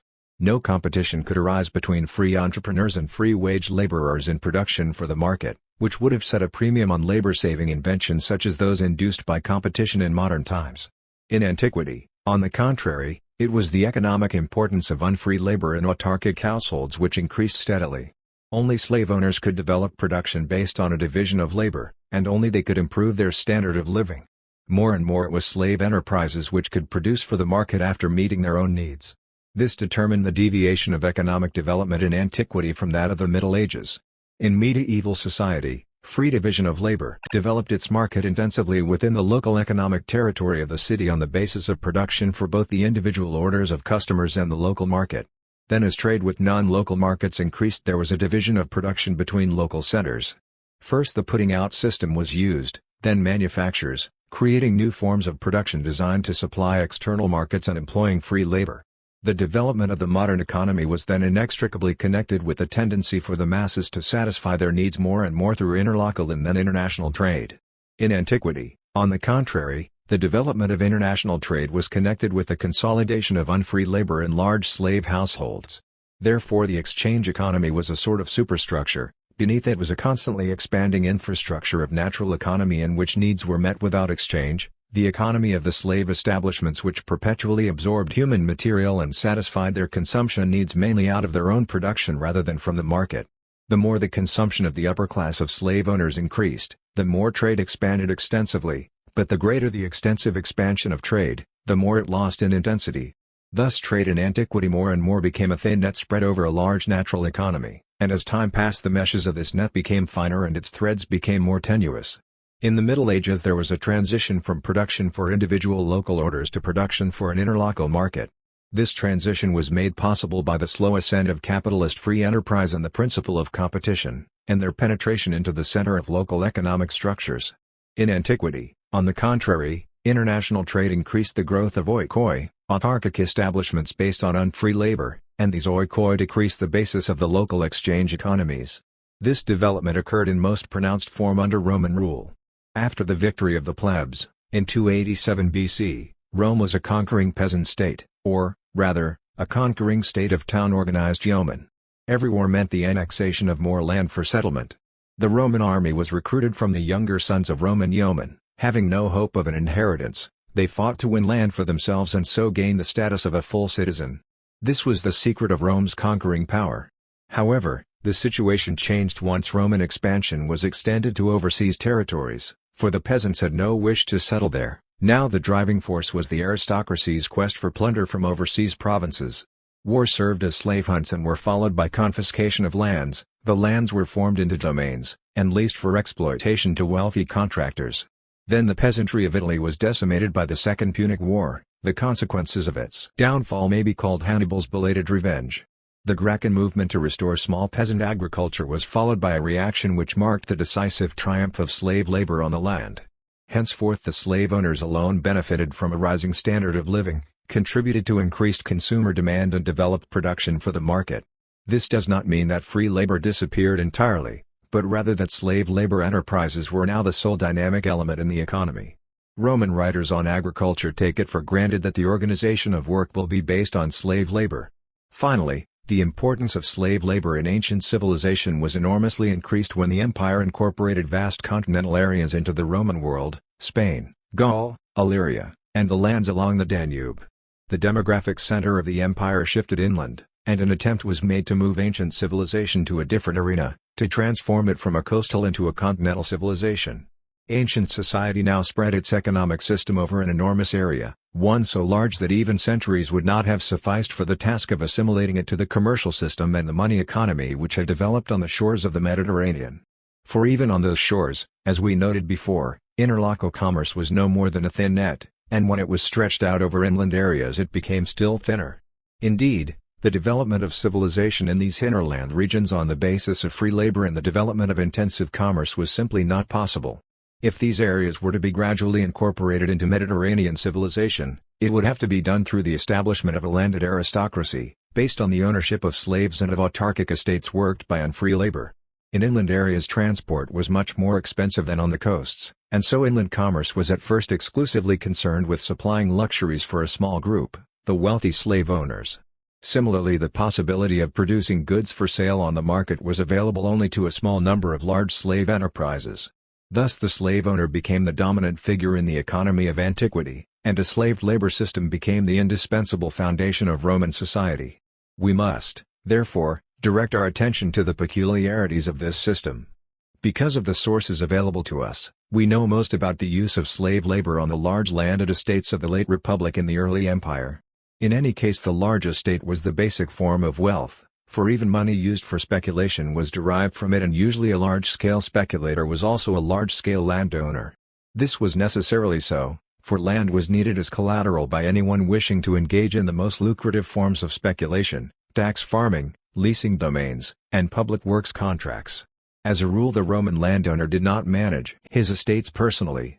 He was, rather, a city dweller, active in politics, and interested above all in cash rents.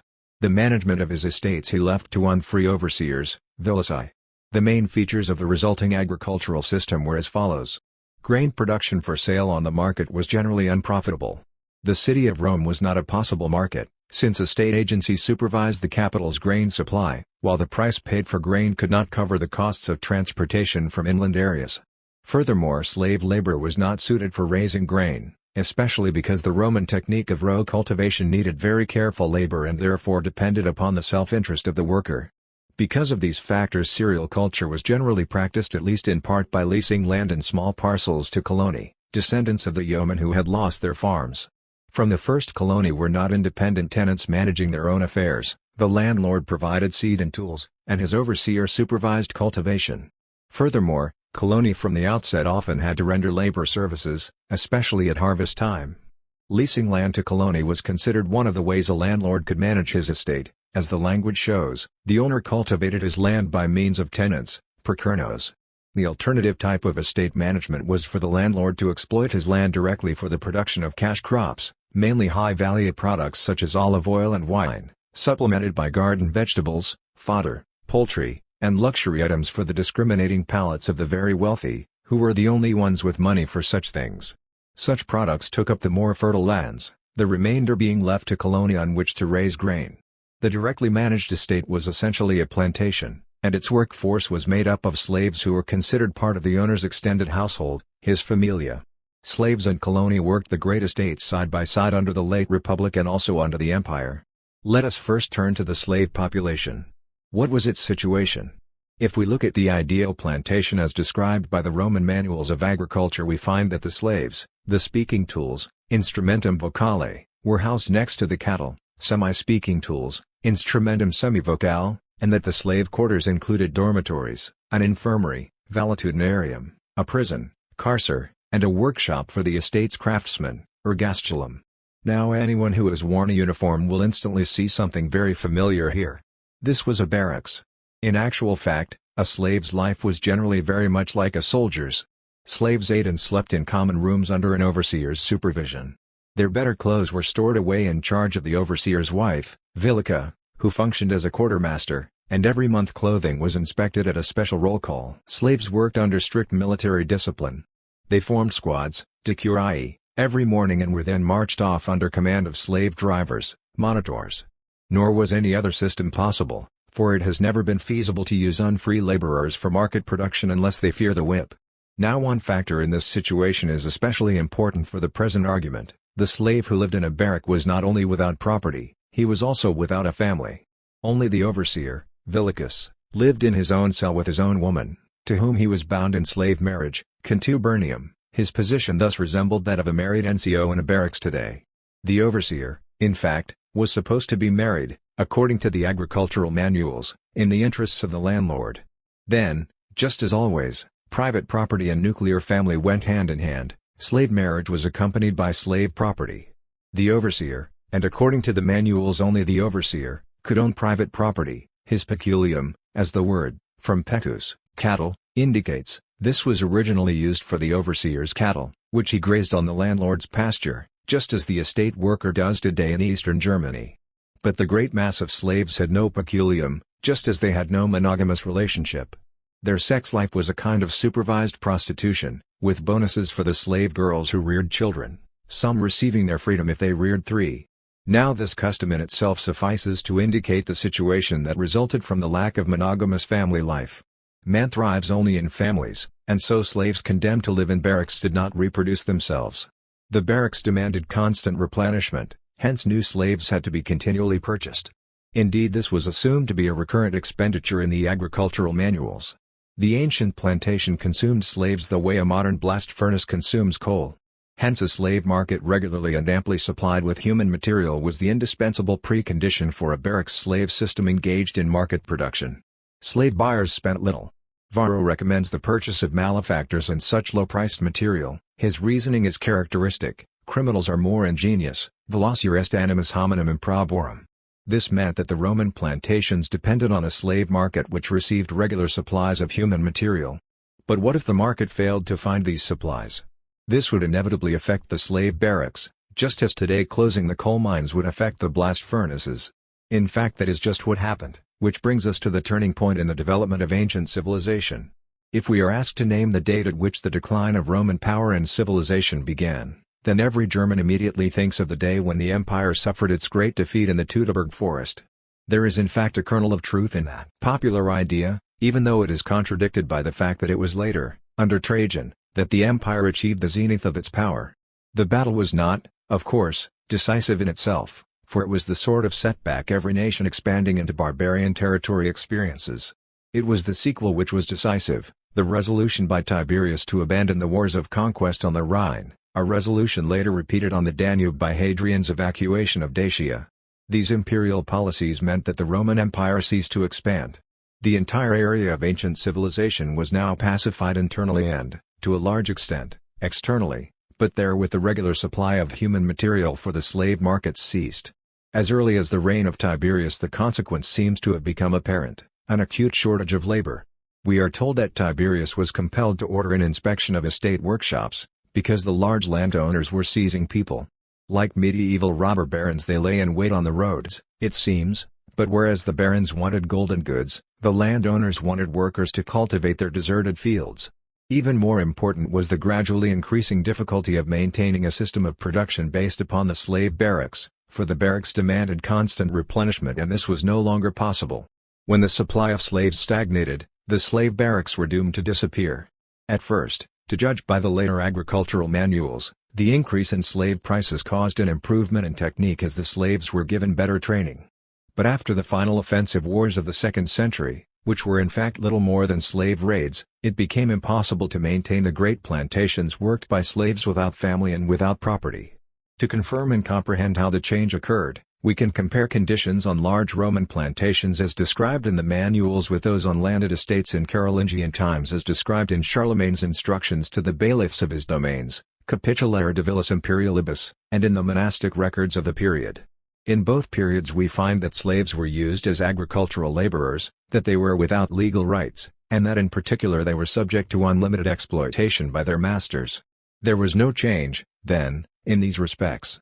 Likewise many aspects of the Roman manor, Grundherrschaft, were still alive in Carolingian times. They extended even to terminology. For example, the women's house of antiquity was called Gynekeion, and this survived in the form genitium.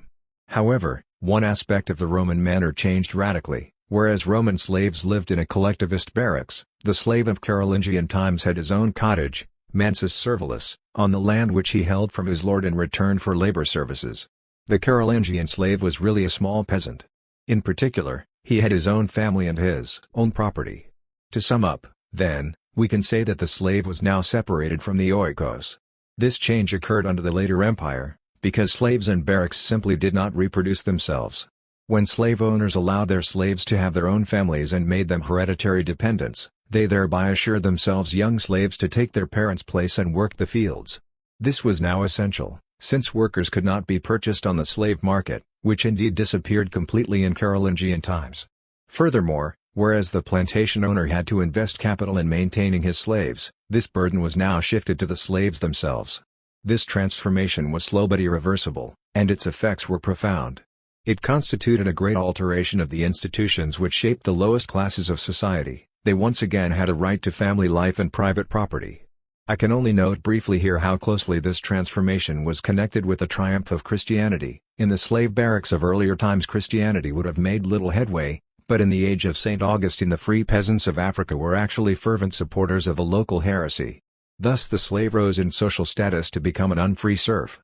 At the same time the colonus fell in status and became a serf too. This happened because the colonus' relation to his landlord became more and more closely tied to labor services. Originally the landlord was mainly interested in payment of money rent, although as mentioned labor on the estate was also exacted from the first. However, even under the early Roman Empire the agricultural manuals stressed the labor services rendered by the colonus, and the scarcer slave labor became the more this tendency increased. African inscriptions from the reign of Commodus, AD 161–92, show us that the colonus there was already a serf who held land from a lord in return for specified labor services. Thus an economic transformation of the position of the colonus had occurred, and then there followed a change in his legal position, Formally codifying his role as the basis of an estate's labor force, he was bound to the soil. To explain the origins of this rule we must review briefly certain matters connected with public administration. At the end of the Republic and at the beginning of the Empire, the basis of Roman public administration was the city, municipium, just as the economic basis of ancient civilization was also the city. As new areas were incorporated into the empire, they were systematically organized into urban units, in a wide variety of gradations of political dependence. Thus the administrative form of the municipium was spread throughout the Roman Empire, and the city was everywhere the lowest unit of administration. The city's magistrates were responsible to the state for raising taxes and supplying recruits. However, this system was gradually modified as social conditions evolved under the empire. The great estates successfully sought to escape incorporation into the urban system, and the more the demographic center of the empire moved inland, the more it was the agrarian population that supplied military recruits. Therewith, more and more influence on state policies was exercised by the junkers of antiquity, the great estate owners. Today junkers resist official incorporation of their Prussian estates into the administration of local communities. In the Roman Empire the reverse process occurred. Estates were removed from urban jurisdiction and the government offered very little resistance. Great numbers of rural properties, saltus, territoria, started to appear alongside the cities as administrative units, and in these the landowners were the source of local authority, just as the German owners of baronial estates are today in the manorial districts of Prussia. The Roman state depended on the landowner and gave him authority because it was he who collected the taxes levied on his territorium, sometimes advancing the money due from his tenants, then collecting from them. And it was also he who supplied the contingent of recruits from his manor. Supply of recruits therefore came to be regarded as another public assessment levied on an estate, an assessment, be it noted, which decimated its labor force. These developments in Roman public administration prepared the way for the legal provisions which bound the colonists to the land. Here it should be remembered that no general freedom of movement guaranteed by law ever existed under the Roman Empire. Let it suffice to recall the Gospel of St. Luke, in which it is taken for granted that for purposes of taking a census everyone could be ordered to return to his home community, his origo. That is why the family of Jesus had to return to the town of Bethlehem. In the country, however, the origo of a colonus was the manorial district of his lord. Very early, under the empire, we find in existence a legal process by which a person might be ordered to return to his home community to fulfill public duties. If a senator neglected to attend meetings of the Senate over a period of time he was merely fined. But if a member of a town council in the provinces, a decurio, neglected his duties, he was treated more summarily, and would be brought back to his town on request. That was frequently necessary, since the position of decurion in antiquity involved liability for the town's tax levy, and was therefore a burdensome honor. Later, when juristic formulas fell into decay and confusion, a town's request for the return of a decurio took the form of the ancient claim to ownership of property, vindicatio, so that in effect towns pursued their errant councillors the way a village pursued a runaway bull from the common herd. If this could be done to a decurio, the colonist could not expect any milder treatment. The labor services which he owed his lord were not distinguished from his public duties, since the lord was both estate owner and local authority, and so the colonist who fled his duties was returned to fulfill them. What this meant was that administrative practice demanded that the colonist remain in his home district and so made him subject to the manorial authority of the estate owner whom he served. The colonist had thus become a serf, bound to his land. Between the state and the colonist there was now interposed an intermediate authority, the landowner. The landowners themselves, the possessors, formed a class of magnates who obeyed no local or provincial authority, only the emperor himself. We find this class in the later Roman Empire, in Ostrogothic Italy, and in Merovingian Gaul. In short, the old simple distinction between free and unfree had been replaced by a division of society into orders, Ständische Gliederung. A series of changes, each in itself quite gradual, together constituted a development towards this new social structure, which economic conditions had made inevitable. Feudal society had already started to emerge in the later Roman Empire. Thus the manner of the later empire had two types of peasants owing labor services, unfree peasants, servi, with unlimited obligations, and personally free peasants, coloni, tributarii, who owed precisely defined payments in money, produce, and then, increasingly, a share of their crops, as well as, usually, though not always, specified labor services. Once this is understood, it is obvious that the landed estate of the later empire has all the characteristics of a medieval manor. Now it was impossible to maintain market production on the estates of the later empire with labor services of tenants, given ancient transportation. The disciplined slave labor of the barracks was indispensable for market production. Thus, as soon as slave barracks gave way to peasant cottages, especially in the interior, production for the market disappeared and the thin net of commerce, which had covered the natural economy of antiquity, frayed and then snapped. We can see this clearly in Palladius, the last important writer on agriculture. He recommends that the estate owner should arrange things so that his workers will supply all the estate's needs themselves, and so make purchases unnecessary. From ancient times the women of an estate had done the spinning, weaving, milling, and baking, but now craftsmen rendering labor service also did the work of smiths, cabinet makers, masons, and carpenters. Finally the estates became self-sufficient, and as a result the small class of free craftsmen in the cities, most of whom worked for wages and food, now lost even their relative importance in society. The economically dominant establishments of the landed magnates were able to supply their own needs. Thus the large estate became an oikos. More and more its main economic function was to supply its own needs with its own specialized labor. The great estates broke away from the city markets. Most of the medium and small towns lost their economic foundation, the exchange of labor and goods with their hinterlands. Thus the legal sources of the later empire reveal to us the decay of the cities. The emperors now constantly inveigh against flight from the cities, and complain that the possessors are giving up and tearing down their town houses, taking off wainscoting and furniture to their country mansions. The decline of the cities was hastened by the state's financial policies. The state too increasingly met its own increasing needs on a natural economy basis. The fiscus was run like an oikos, producing as much as possible what it needed and buying as little as possible on the market. The result was that it impeded the formation of monetary fortunes. Tax farming, a major form of speculation, was abolished. The state itself collected the taxes. A more rational method of transporting the public grain supply was found, using ships whose makers were rewarded with lands. A number of lucrative trades were made state monopolies, and the mines were also taken over, bringing great profit to the treasury. All these measures were beneficial from the subject's point of view, but their effect was to arrest private capital formation and check every tendency towards the emergence of a class corresponding to the bourgeoisie of modern times.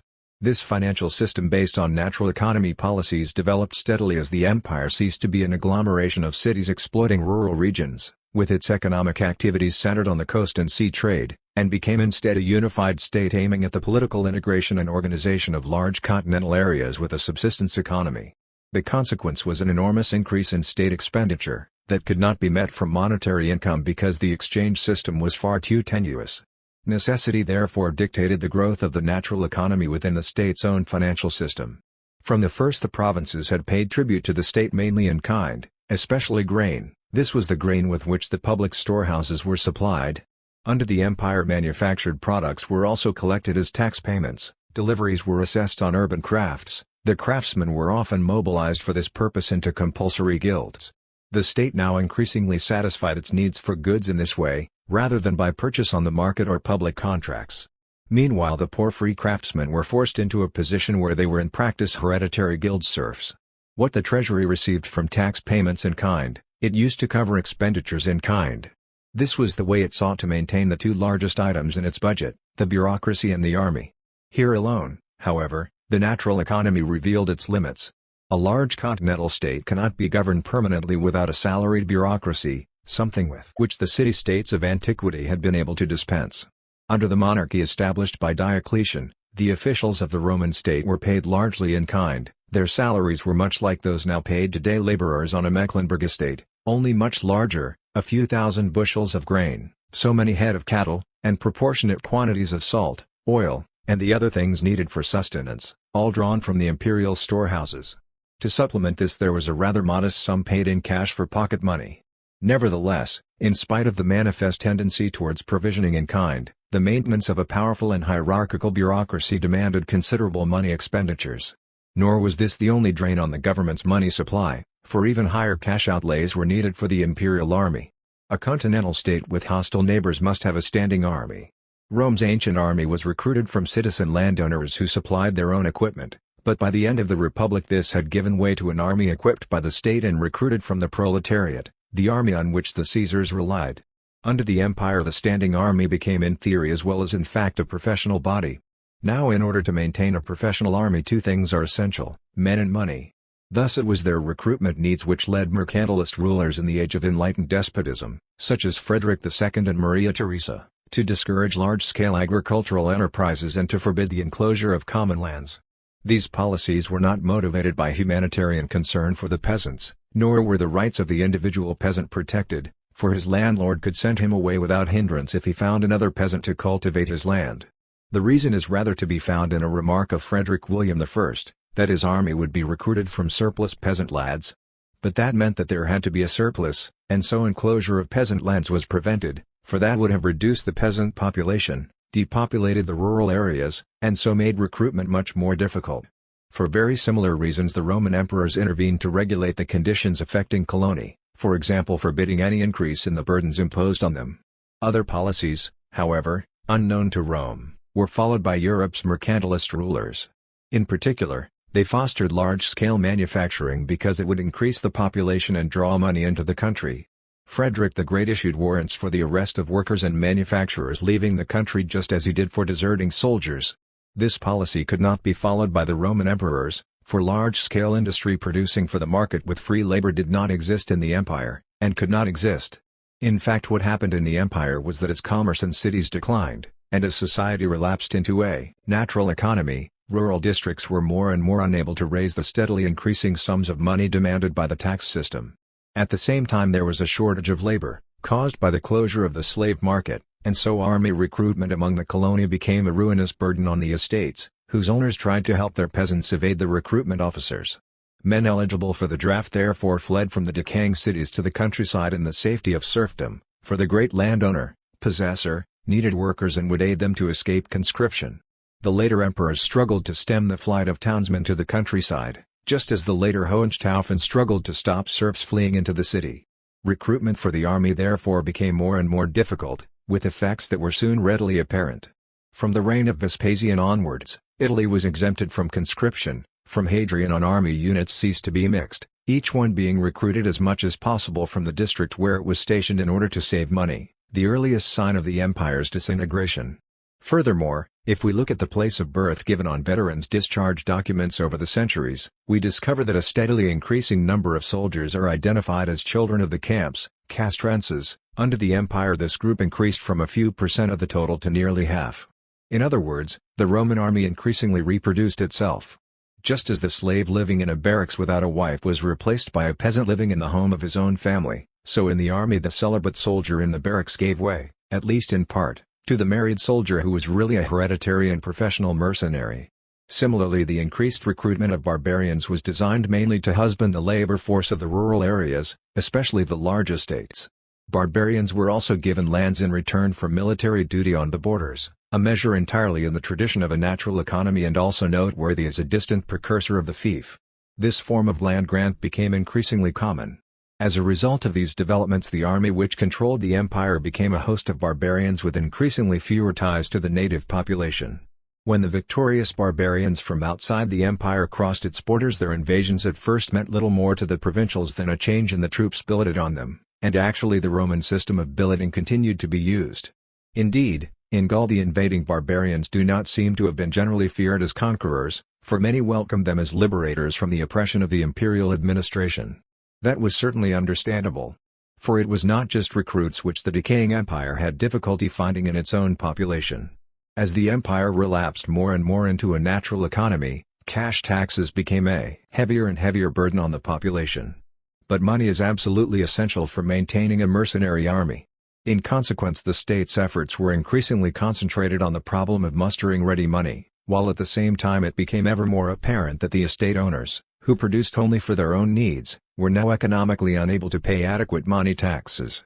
Of course, the problem would have been solved if the emperor had said to the estate owners, "Very well, have your colony make weapons for yourselves, then get on your horses, and together we shall defend our country." That would have been feasible for the estate owners. But such a program would have meant creating a feudal army. The Middle Ages would have started. In reality, a feudal social structure and a feudal military system were the natural conclusion towards which developments under the later Roman Empire tended.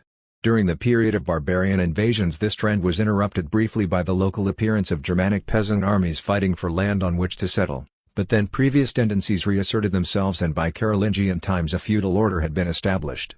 Now a feudal army can overthrow kingdoms and defend a march, But no feudal army has ever been able to maintain the unity of a great empire or stand guard against land-hungry invaders on frontiers stretching hundreds of miles. This explains why the Roman Empire could not shift to a feudal military system, of a type that would have corresponded to the empire's natural economy. It was on the basis of institutions which were adapted to a natural economy that the political unity of the West was re-established. This was accomplished by Charlemagne, who carried out Diocletian's will half a millennium later. The natural economy basis of his system is apparent to anyone who reads the instruction he sent to the bailiffs, vilici, of his domains. These instructions, the celebrated Capitulare de Villis, remind us by their homely knowledge and plain style of the edicts of Frederick William I. Note that in the Capitulare the Queen figures alongside the King, for as mistress of the royal household she was the King's Minister of Finance. Nor should this cause surprise, for Charlemagne's fiscal administration was mainly concerned with collecting food for his table and supplies for his household. The royal household's income and expenditures constituted the state's revenue system. Hence the bailiffs were instructed what to provide for the court: grain, meat, textiles, rather large quantities of soap, in other words, what the king needed for himself, for his courtiers, and for his servants, for example horses and transport vehicles for warfare. From the Capitulare it is clear what has disappeared: the standing army, the salaried bureaucracy, and therefore the taxes. Even the concept is gone, of the Roman Empire. The king feeds his officials at his own table or gives them land. An army recruited from men who supply their own arms, is about to become an army of cavalrymen, and thereby a military order of manor-owning knights. Interlocal commerce has also disappeared, the commercial ties connecting the self-sufficient cells of economic life have been cut, trade has relapsed to the level of peddling left to foreigners, Greeks and Jews. Above all else, the city has disappeared. Indeed, the Carolingian age does not know this word as a term of administrative law. The manors are the centers of civilization, and they also provide the support needed by monasteries. Manorial lords run the political system, and the greatest manorial lord is the king himself, a rural illiterate in his way of life. The king has his castles in the country, and he has no capital. He is a monarch who travels about for sustenance, even more than do the monarchs of today. He travels so much because he goes from castle to consume what has been stored up there for himself. In a word, then, the civilization of Western Europe has become completely rural. The economic development of the ancient world has come full circle. Looking back at the Carolingian age, one might imagine the cultural achievements of antiquity to have been entirely lost. Just as the commerce and the marble pomp of the ancient cities have disappeared, so too all the intellectual achievements and values of these cities seem sunk in darkness: their art, their literature, their science, and their sophisticated commercial law. Meanwhile, on the manors of the possessors and seigneurs the songs of the troubadours were not yet heard. It is impossible not to feel a certain sadness as we view this spectacle. A great civilization apparently approaches the heights of perfection, then loses its economic basis and crumbles away. Yet what did this mighty process really involve? What we have described was a transformation of the fundamental structures of society, a transformation which was necessary and which must be interpreted as a tremendous process of recovery. For the great masses of unfree people regained family life and private property, and they themselves were elevated from the status of speaking tools to the plane of humanity. Ascendant Christianity now surrounded their family life with firm moral guarantees. Indeed, even the laws of the later empire for the protection of peasants' rights acknowledged the unity of the unfree family to an unprecedented degree. It is of course also true that at the same time a part of the free population sank to a position equivalent to serfdom, and the civilized aristocracy of antiquity was barbarized. Furthermore, the natural economy now became dominant. It had always formed the infrastructure of ancient civilization, but the expansion of unfree labor had for a time relegated it to a subordinate position. Although the more slave property caused differentiation in wealth, the more it in turn grew. However, when the political center of the empire shifted from the coastal areas to the interior, and slave supplies dried up, then the natural economy imposed its pressures towards feudalism on the once commercialized superstructure of the ancient world. Thus the framework of ancient civilization weakened and then collapsed, and the intellectual life of Western Europe sank into a long darkness. Yet its fall was like that of Antæus, who drew new strength from Mother Earth each time he returned to it. Certainly, if one of the classic authors could have awoken from a manuscript in a monastery and looked out at the world of Carolingian times, he would have found it strange indeed. An odor of dung from the courtyard would have assailed his nostrils. But of course no Greek or Roman authors appeared. They slept in hibernation, as did all civilization, in an economic world that had once again become rural in character. Nor were the classics remembered when the troubadours and tournaments of feudal society appeared. It was only when the medieval city developed out of free division of labor and commercial exchange, when the transition to a natural economy made possible the development of burgher freedoms, and when the bonds imposed by outer and inner feudal authorities were cast off, that, like Antaeus, the classical giants regained a new power, and the cultural heritage of antiquity revived in the light of modern bourgeois.